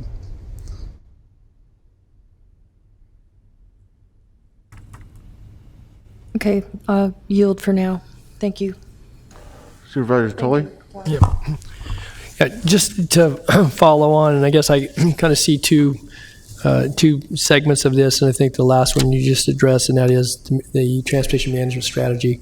I want to go first to just the relinquishment process, and I think it's accurate, certainly portrayed at this board, initiated and certainly approved the seeking legislation that resulted obviously in a bill that authorized the Transportation Commission to consider the relinquishment, but obviously, as Mr. Gill said, a number of conditions. I do want to note, though, that I think this is an important piece of information. Mr. Hartwig spoke to coming back. I think it's probably better to come back sooner. We certainly have a pending action before us today with Newbridge, and the board will take that up as we go through this hearing. But when I look at the draft report that was done by Caltrans, and they had a discussion about project initiation, it was shared with, I assume it was shared with us, with the county back in a summer ago in July of 2019. And it does talk about responsibility for preparation of environmental documents and such, and there may have been some refinement that occurred in conversations because obviously of other parties' interest in the relinquishment, not just the applicants here in this county, but obviously folks in Amador County. But I want to point out that if this is accurate in the letter that was in response to, this was circulated to the board as an attachment to letter came from one of the parties that has registered concerns, the Amador County Transportation Commission and their legal representatives. But the letter's from Caltrans, and it's dated December of last year. And it really says that the county's in the driver's seat. It says November, Caltrans received the enclosed letter, which was referenced in the last hearing, which we basically, under Mr. Akari's signature, asked to put this on hold. But it says that the County of Sacramento, this is termed by the director of Caltrans for this district, requested that the relinquishment process be suspended. A little different word, but I guess same meaning as far as putting on hold. It says Caltrans will not be requesting any actions from the California Transportation Commission unless or / until the County of Sacramento requests resumption of the relinquishment process. So they put us in the driver's seat on this. And I think this board, having over the past nearly 8 years now, taking this matter up at different junctures, and staff obviously presented in public session, had meetings with interested parties, development, obviously proponents have paid for studies that took into account transportation, different scenarios, and so forth. And so I think it's really important that, as Mr. Gill, Mr. Hartwig have said here, that we get this sorted out, that we understand what responsibilities might fall to the county under the relinquishment process, either pre some agreement and or a post agreement, because I find it interesting, and I won't go into all the detail here. It's available to all of us. It's in the public domain. But Caltrans in their preliminary or their draft initiation discussion, I just want to point this out because they say that even though local agencies might be responsible to complete certain studies, referencing historical and cultural studies, that Caltrans' cost for oversight might even be higher than estimated for completing the work, and they built into a budget of $1 million to process encroachment permits before relinquishment, because cultural studies mitigation would have to be completed, in their words, draft report, piecemeal in the future, and the process would not be as efficient as completing it all now. Again, that's relinquishment. It has nothing to do with Newbridge per se. So I think it's important, Steve. Again, you've been on board here now for just about a year. That for the purposes of this particular item, its relevance, obviously, to transportation corridor, what it means to this county, what it means to Caltrans, costs associated with preparing studies that could get this actually teed up for actually an agreement. I think we need to have that back to us soon. I mean, I think it came as a bit of a surprise to folks that the county had put this on hold via, obviously, staff that I assume was authorized to do that. That was never shared with this board until, well, it became public knowledge when we had Supervisor Frost and I, and she led the town hall meeting, but we were participating, and it was shared by staff that, a year ago or 10 months ago, we put this on hold. And so I think it's raised concern, and whether, they're founded or not, I think there needs to be discussion back at this board. We were the ones through public hearing process that initiated it. We asked our elected representatives to go to bat for us. They did that. And it may be that at some juncture, now or in the future, that the feasibility becomes a bigger question mark than what was thought initially. But that should have probably come back to this board in some other context. But we're sitting here on October the 6th. I just think that you can get back to this sooner and recognize you've got to do some outreach. And I'd ask NAB that if there's a possibility, again, working with your chair and with Steve and the other parties, maybe get this back to us, say, pre-Thanksgiving, maybe November 17th meeting, if possible. And it might be tight, but we will give it a shot as long as we can get all the meetings. I would just also point out, Don, that if you look at 2 months out, that puts us dangerously close to having this getting punted into 2021 because of our recess, which will start in earnest on the 19th of December. And 2 months from today is, the 7th of December. Days. So I'm with you. I think if we can get this back before this board, before close to Thanksgiving break, that's not unreasonable. Yep, we will go for that. Supervisor Frost? I completely agree. And I also want to say that there's a lot happening in California right now. I know Caltrans is talking about added cost, but if there's additional studies or added costs, I think it's important to bring all parties into that conversation. If I know the county, we're struggling, with COVID and finances and everything else. And this is something that it's possible that, the developers can help out with some of those. If we include them in the conversation, I think the opportunity of having the traffic calming and the expedited, processing, through the county is enough of a incentive to them to possibly participate. I don't know. I'm just saying we should be keeping them in the communication loop somehow, because they were under a certain, they had a certain understanding, and it wasn't communicated in any other way to them. So I guess I'm asking if we can keep them in it, in As the I mentioned, Supervisor communications. Frost, we now have monthly meetings with each applicant team so that we can keep them informed on these. It's kind of the change in the model approach to getting these projects completed that we've gone through in just the last handful of months to get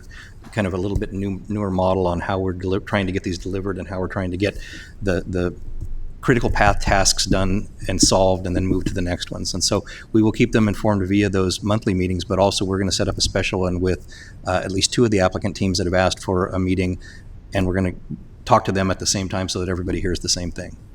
Yeah, that's good, because, a comparison to that is COVID. When we started having those public health come in at each meeting, it seems like the communications are going really well and things have calmed down. And I think having all parties in the same room, at least to be on the same page at times, is a good thing. So thanks for doing that. And before we go to Supervisor Tully, let me just put a finer point on what I said earlier.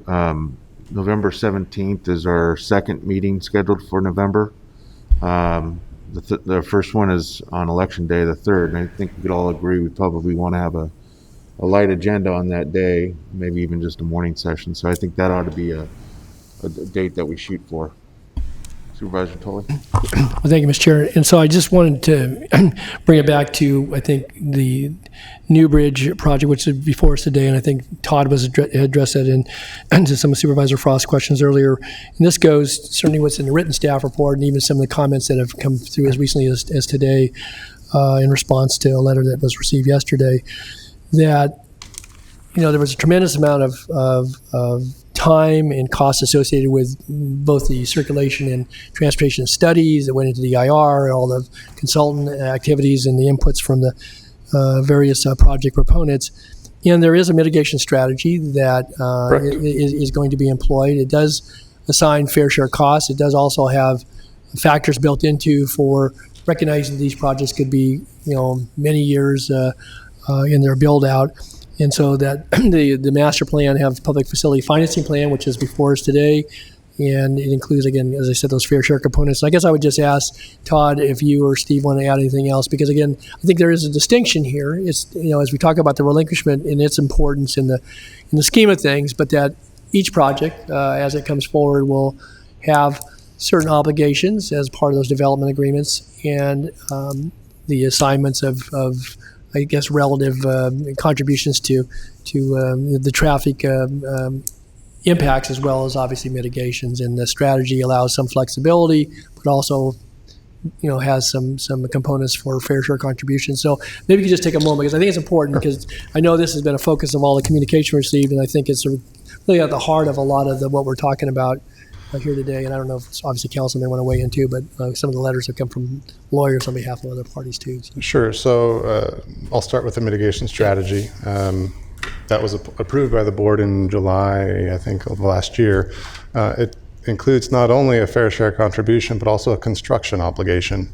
That's an important factor for delivering the facilities that are necessary in the communities. And that's based on a fair share calculation. And I'm certainly not the traffic engineer, so please don't press too hard.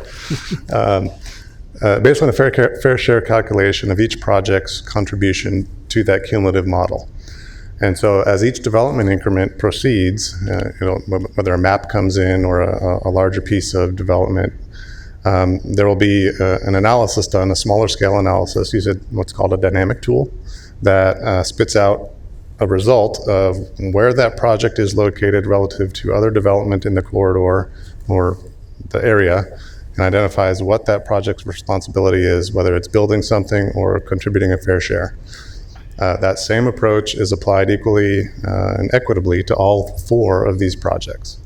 Obviously, some may have a larger responsibility because of their size and scale than others, but it's all based on their fair share. That's the transportation mitigation strategy in a very high-level overview. Each project's financing plan does include their fair share costs For Newbridge, it's in the neighborhood of $63 million for regional roadways. That doesn't get into the local on-site roads and other infrastructure. The urban services plan in each project is going to identify how the ongoing maintenance and operations are funded long-term. We're trying to take a consistent approach on all of these in that regard. For Newbridge, the affordable housing strategy, picking up on the previous item, Newbridge is dedicating on-site land, 10 acres, 220 units, consistent with the affordable housing ordinance, and the assumption is that the balance of the project, the non-participating properties, will pay the affordable housing fee. That's the balance that we're trying to achieve in coordination with SHRA, such that the units are there in place prior to a certain threshold of development, such that there's no local opposition down the road. As it relates to development agreements, we are striving to have a development agreement with each of these projects. We anticipate similar commitments by the county and the applicant for each one. I think you've seen 2 of them so far, so I don't think that's anything new. We have tried to take a uniform approach relative to the conditions of approval, the mitigation measures where we can, and trying to have a uniform structure and applicability. In some cases, there may be some unique aspects of individual projects that warrant a specialized approach, and we call those out where we need to. That's the sum of it. And I guess just one final question then is because this particular applicant is seeking the specific plan, general plan amendment, but not zoning entitlements or large lot maps or, that level of detail. Is there any distinguishing factor between conditions because of the level of entitlement, whereas Mather South sought zoning on theirs?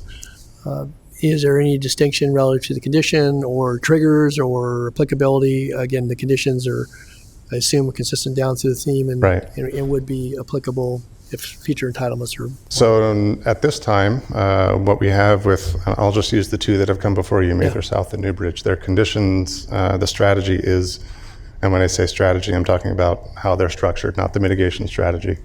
The structure of the 2 sets of conditions for each project are virtually the same in terms of the agency, what's required of the applicants.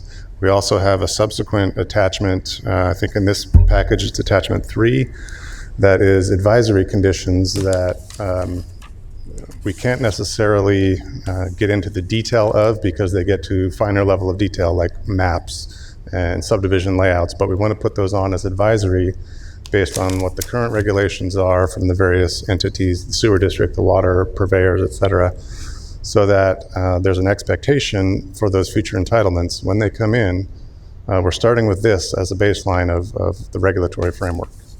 So we're trying to do that for each one of these projects. And Newbridge is, you're correct, is only going for a specific plan in the community plan amendment right now. Subsequent entitlements would be a rezone and maps. And you have 56 advisory conditions, and then there's attachment 11, which includes all the Department of Transportation, but those are all then carried forward. Correct. To the future consideration. We tried to make a comprehensive package so it's all in one place for the future. Okay, all right. That's all I have, Mr. Chair. Thanks. Supervisor Frost?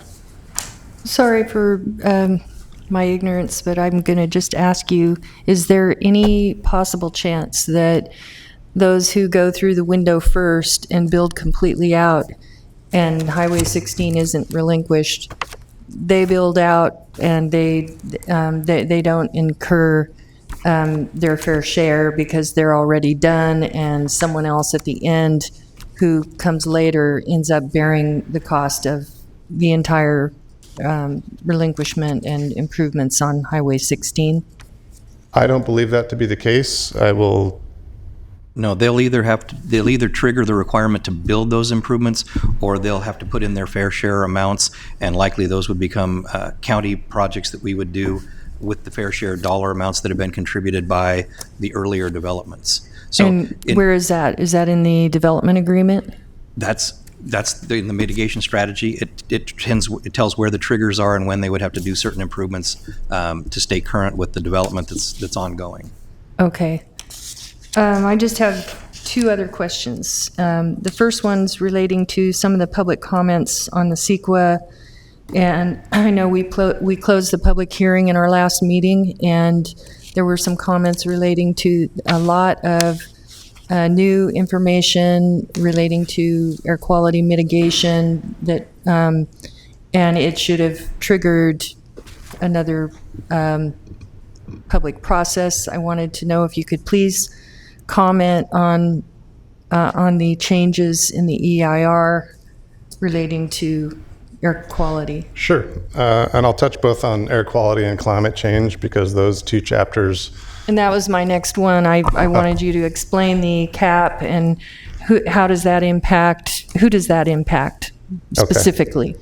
I'll start with the first part and then go to the second part. Thank you. So for the air quality and climate change chapters of the EIR, in both the final EIR and the revised final EIR, we did make a fair amount of edits in response to the comments that were received on the draft. That's part of the CEQA process. We incorporate any necessary edits based on those comments. We also added, in the passage of time since the draft EIR for Newbridge was published in July 2018, and when we published the final EIR, the Metropolitan Air Quality Management District had adopted thresholds of significance for greenhouse gases. We included a comparison of the project to those thresholds of significance for information purposes. That we didn't use them to derive the county's impact conclusions, but we thought it would be useful information to provide to the public and to the decision makers so that everyone is fully informed. So when it comes to the question of recirculation of the EIR, there are some CEQA guidelines that are applicable here, and it specifically states that significant new information, in quotes, is dealing with when there's a substantial adverse environmental impact that was not previously disclosed, or there is, excuse me, a substantial increase in the severity of an impact, or there's some new mitigation that the applicants decline to implement or adopt. That's not the case here. All the information that was added simply amplifies or clarifies what was already in the draft EIR, and then there's additional information that was not even required, but we did it out of an abundance of caution for disclosure purposes. So we don't believe recirculation is required. If we did, we would not be here. Well, who determines substantial? How do you rationalize what is substantial? Eventually, it will be determined through if an opponent chooses to litigate. The judge will decide that. But in the county's expertise over the last few decades, these revisions do not rise to the level of significant new information based on our experience over the last few decades. It doesn't change the conclusions of the EIR. It doesn't change the mitigation. The only minor changes to the mitigation were actually incorporated voluntarily by the applicant. Was there any new information since the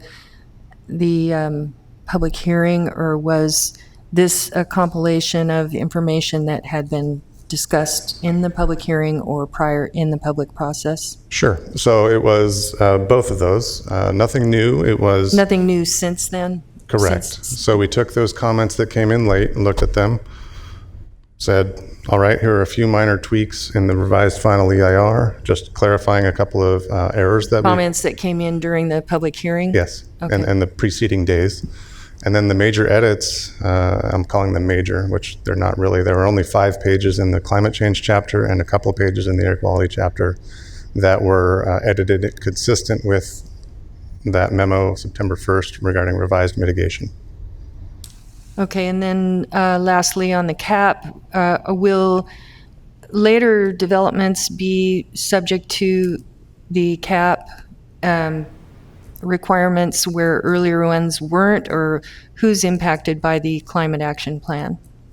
With respect to this project, the mitigation measure, I think it's CC3, in addition to mitigation measures CC1, CC2, A and B, CC3 requires that they participate in the climate action plan when it is adopted. So that affects future development in Newbridge. Eventually, which is not the subject of today's hearing, but when the cap is adopted, it will affect all new development in Sacramento County. That's not what I understood, or what felt like I was told previously.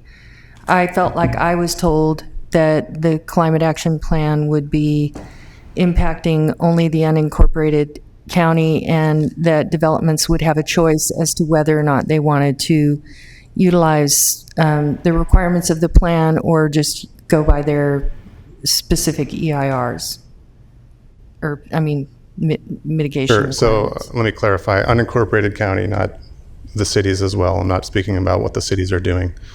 So the unincorporated county is where the climate action plan would apply. The projects are still obligated to, at least the ones that have been approved to date, still obligated to fulfill their other mitigation, CC1, CC2 in this case. And then anything above and beyond that's in the cap that they need to implement, which may be perhaps beneficial to them and to the county, then they would be on the hook for that too. I'm a little confused because I was under the impression if they wanted to utilize the cap, they could, but they don't have to. Just to clarify, Leanne Moffett again, they have their own standalone mitigation measures. So like for example, if the cap were not adopted, they are whole unto themselves. If the cap is adopted and there is something that they wish to avail themselves of or is more rigorous, then they've agreed either way to participate in that. But if the board were, for example, to not adopt a cap, they have their own standalone mitigation. If they or have their vice versa, if it happens that the cap that we adopt for unincorporated is not as stringent as the caps that they've agreed then they to. can go by the less stringent if it benefits them if they want. Yes. Correct. Now, that's different. Okay, I get it. Sorry, I misunderstood what you were saying. Sorry. I wanted to clarify it. Thanks. Thank you. Okay. At this point, I want to check in with Mr. Phillips, who's been on the phone. My understanding is still on the phone, right? Yeah, he's. To see if he wanted to offer any brief comments.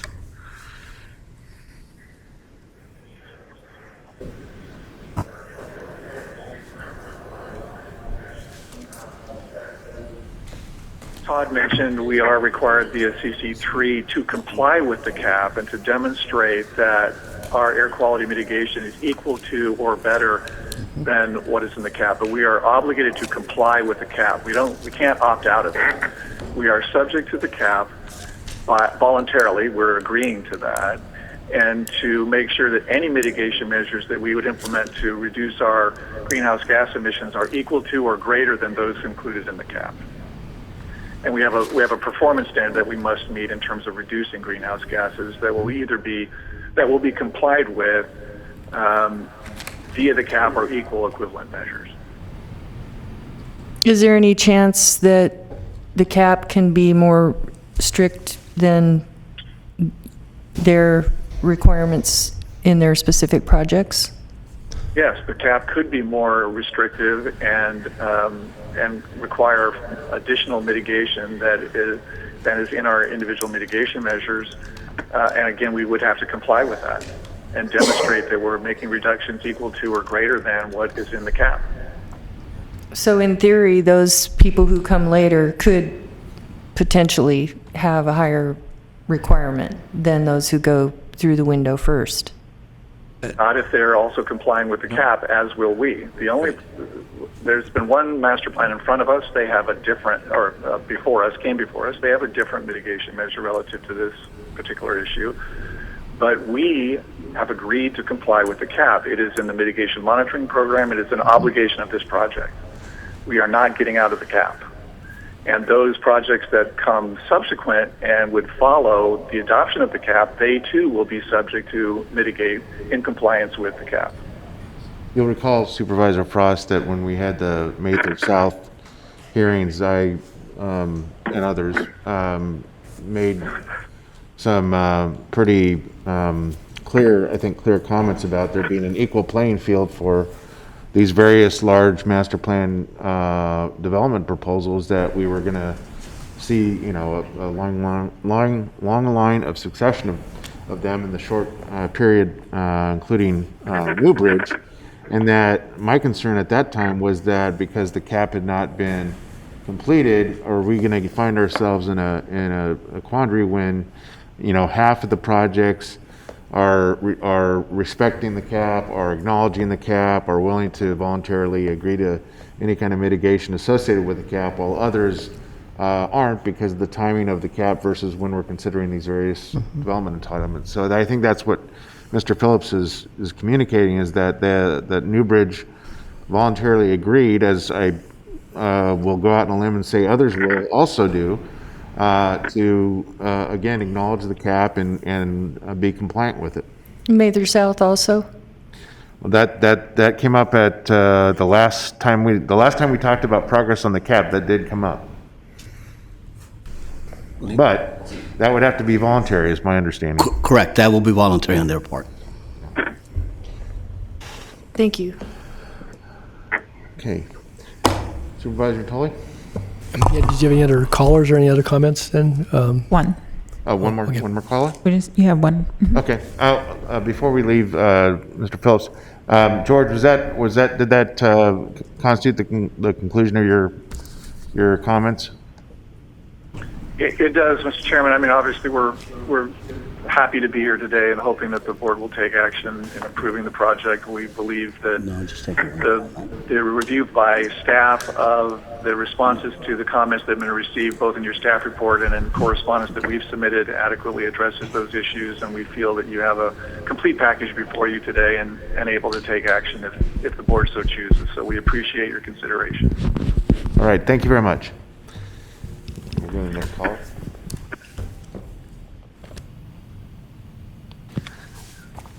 Hi, caller. Go ahead and start your comments, please. My name is Olivia Clark. I'm calling on behalf of the Amador County Transportation Commission.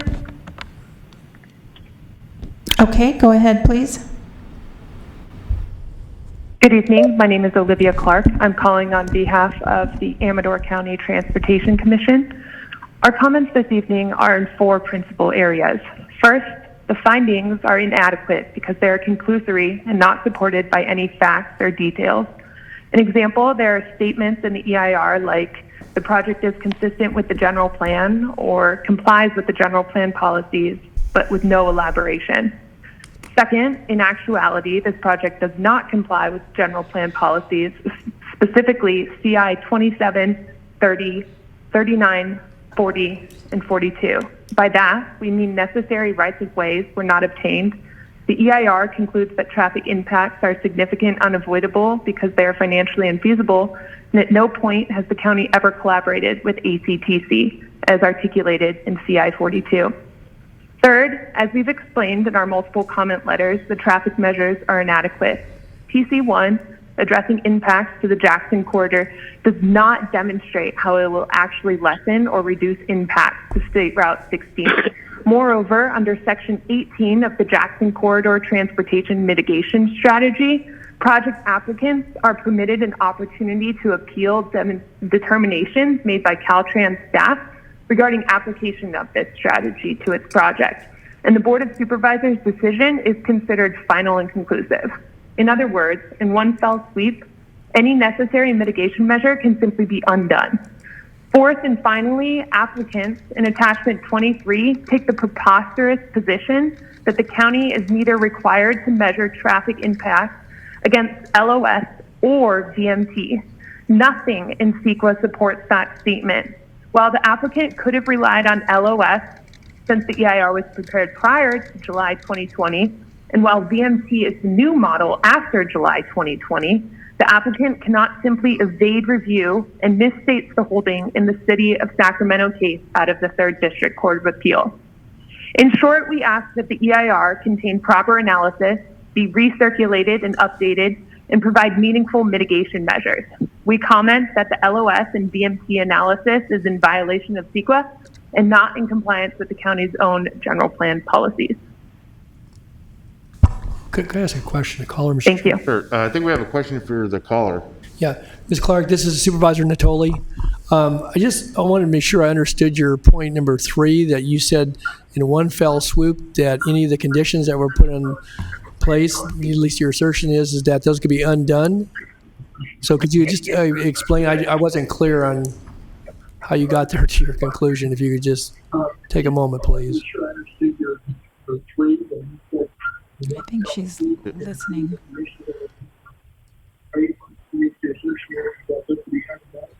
No, she's listening to the 3-minute delay.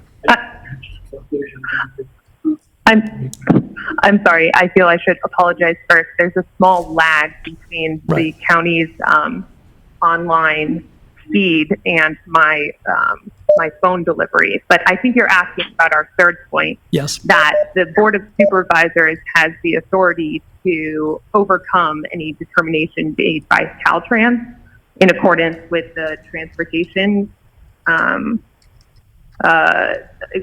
traffic measure. Is that correct? Yeah, I was asking about your third point. So yeah, how you concluded that could all be undone.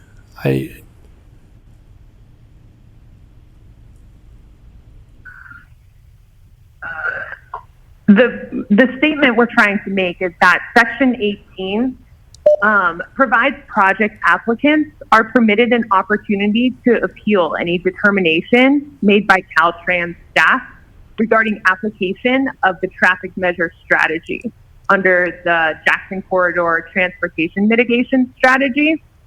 And that appeal can go to the Board of Supervisors, and the Board of Supervisors' decision is then considered final and conclusive, which essentially by our reading allows a mechanism for a project applicant to completely sidestep this sort of requirement. Okay, thank you for your explanation. I guess I may just ask our staff if they could respond to that. I mean, that's not my understanding. When we put conditions in place, that somehow they can be overturned.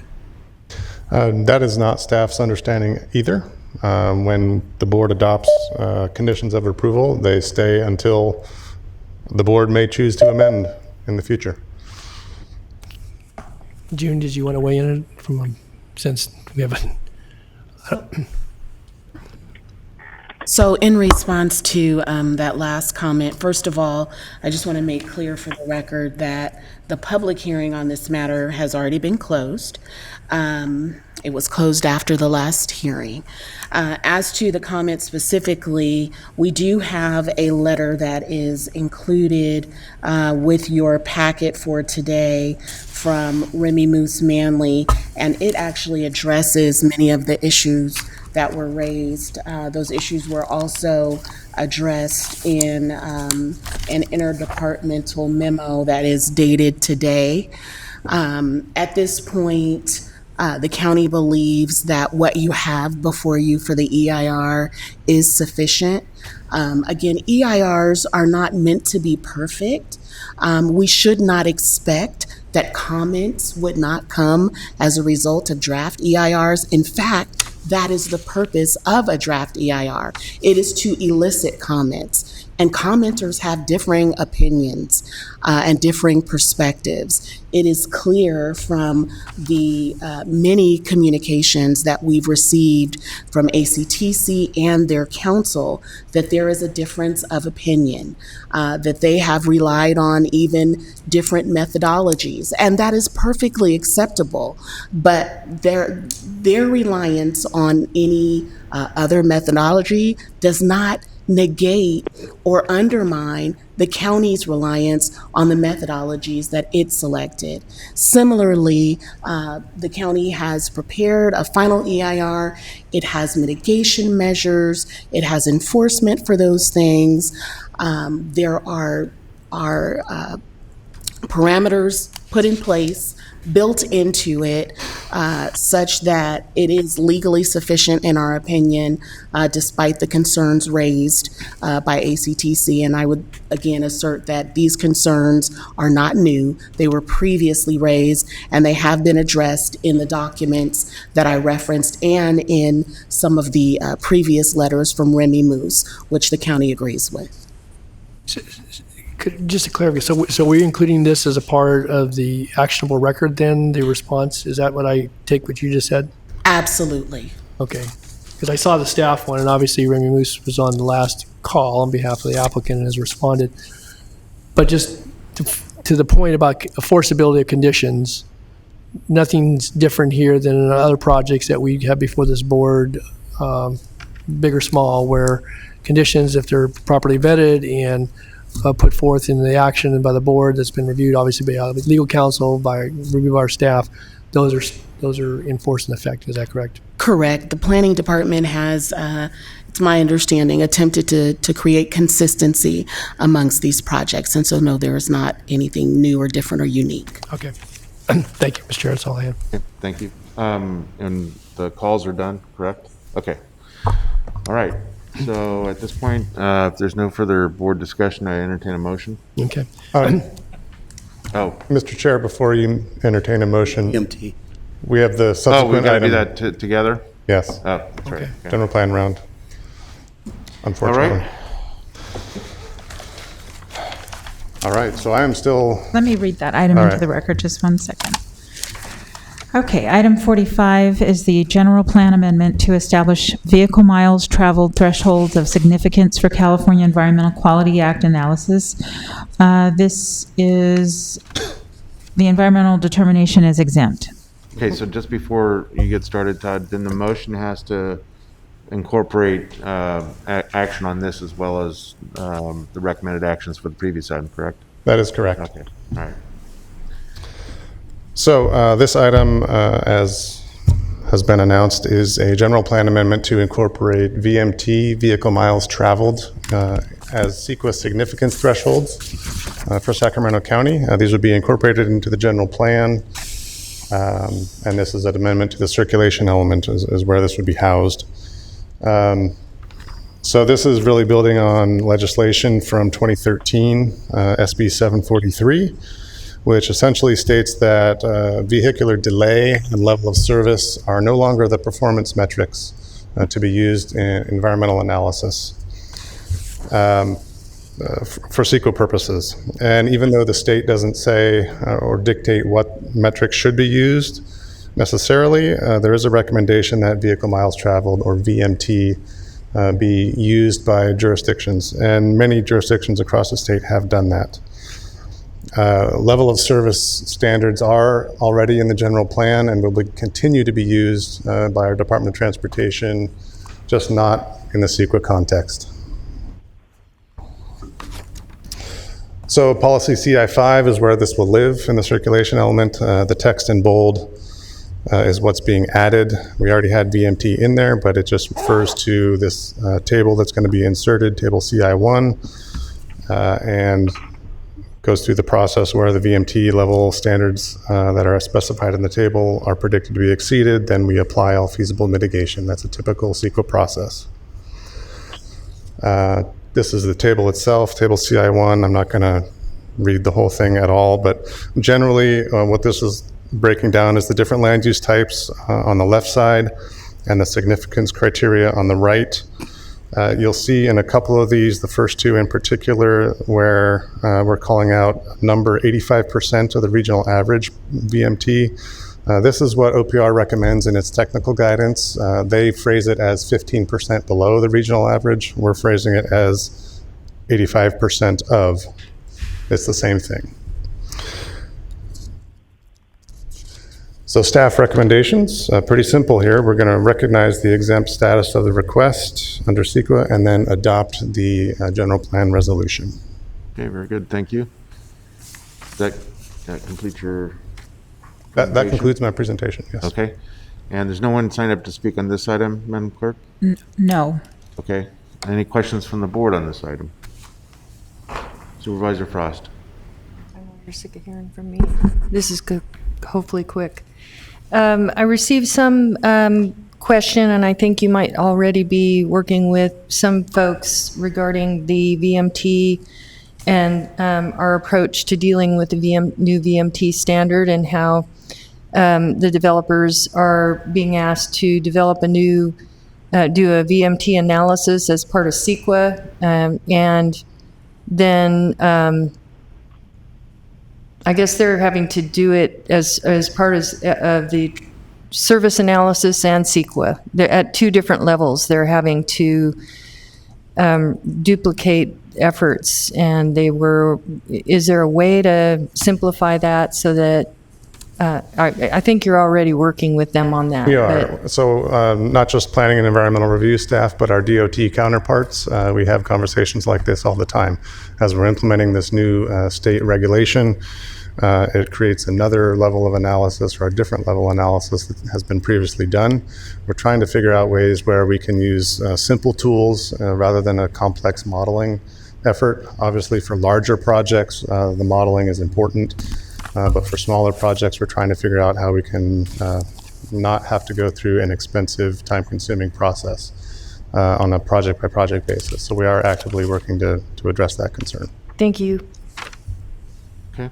If there are no further questions, now I'd entertain a motion. Okay. Thank you, Mr. Chair. With that, then I would, for the general plan round, move the items 44 and items 45. And item 44 would including certification of the revised final environmental document as that and finding it adequate and complete.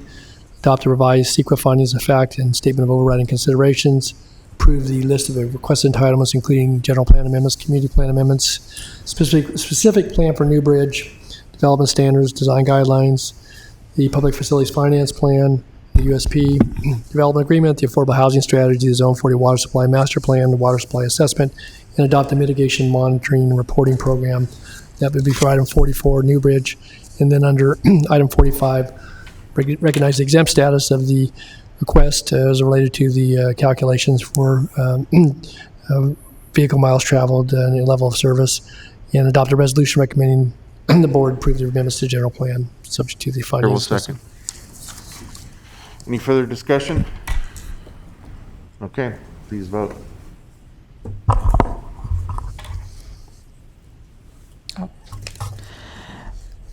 Unanimous vote with those members present. All right. Thank you. Thank you, Todd, for your work and leadership, Leanne. Yeah. Very thorough. You're welcome. All right, we have our own ranks. Yes, you do. And that's item 46, appointments from your own ranks to the California State Association of Counties, Board of Directors, and the Urban Counties Caucus. Can we just continue to have Supervisor Peters? Supervisor Peters would decline that nomination. You don't want to volunteer after January 1st to do it? No?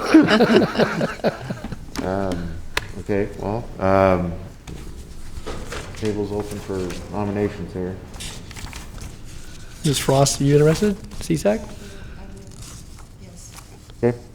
Phil, do you want to remain the alternate, or did you want to bump up, or do you want? No, I'll stay an alternate. Okay. Yeah. So you're going to be NACO and she'll be CSAC? Yeah. Okay. Yeah. I'll vote yes on that.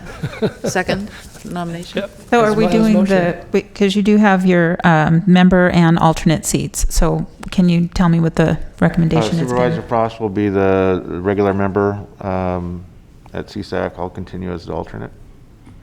Phil Cerna will remain as alternate. Got it. Thank you. What is that? And who made the motion? Sorry.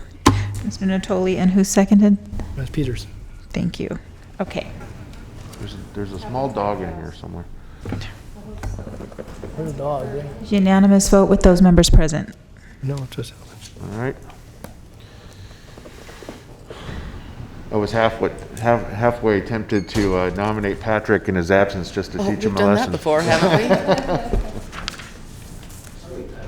Oh, okay. I have no comments. Get a leash. All right. Does that conclude our business today? Yes, but you do have your supervisor comments. That we do. Anyone have any comments? I have 2 adjournments. Oh, okay. Can I get names? Oh, sorry. Scribble on it there. Go ahead. Do you want me to go ahead? Yeah. Okay. I have 2 adjournments today. First, I'd like to adjourn in memory of Dr. Denny Anspach. Last month, cancer took the life of Dr. Ansbach, considered by many to be the founding father of the California State Railroad Museum. He's credited with getting Governor Ronald Reagan's support for the museum after hosting a dinner for him on the Gold Coast Express railroad dining car in 1970. He was also instrumental in securing the Governor Stanford locomotive, the first locomotive of the Central Pacific Railroad Company, which accomplished the monumental feat of linking the two coasts by the Transcontinental Railroad. That locomotive is on display at the Railroad Museum. Dr. Ansbach was born in Chicago and developed an early fascination with railroad trains. He graduated from Stanford Medical School and practiced as a radiologist, including serving as the chief of radiology at Sutter General Hospital, and for 50 years he lived in Arden Park. The Railroad Museum has a world-renowned reputation as a first-class museum thanks to the efforts of many local locomotive enthusiasts like Dr. Ansbach, and in 2014, the National Railroad and Locomotive Historical Society honored him for his contributions in preserving railroad history. He served on the Railroad Museum Foundation's Board of Directors and continued to remain active up until his death. He was also the founding president of the Sacramento Trust for Historic Preservation. Sacramento County's history is deeply intertwined with railroad history, and it's only fitting that the Board of Supervisors adjourn today in the memory of Dr. Denny Ansbach in recognition of his contributions in preserving that history. My second adjournment is in memory of Alta Mae Davis. The North Highlands community lost an active volunteer with the recent passing of Alta Mae Davis. She and her husband George were regular attendees at the monthly lunch bunch activities gatherings in North Highlands, where community volunteers and activists would meet for lunch and share information about activities occurring in the neighborhood. Specifically, you could always see her and George sitting in the third booth next to the mirrored wall at the Pancake Palace on Watt Avenue, which has always served as a lunch bunch official meeting spot. I remember seeing her there many times. I had the occasion of, yes, so Mrs. Davis was active in the Madison Avenue Baptist Church in North Highlands. She was also involved in her neighborhood watch and, of course, the lunch bunch. She's survived by her husband of 56 years, George, and their 3 daughters and 4 grandchildren. Alta Mae Davis represented the best of community spirit in North Highlands, where neighbors care about their community, and it's only fitting the board adjourn today in her memory. Thank you. Great. If there's no further business before this board, we will adjourn in memory this afternoon of Dr. Denny Ansbach and Alta Mae Davis.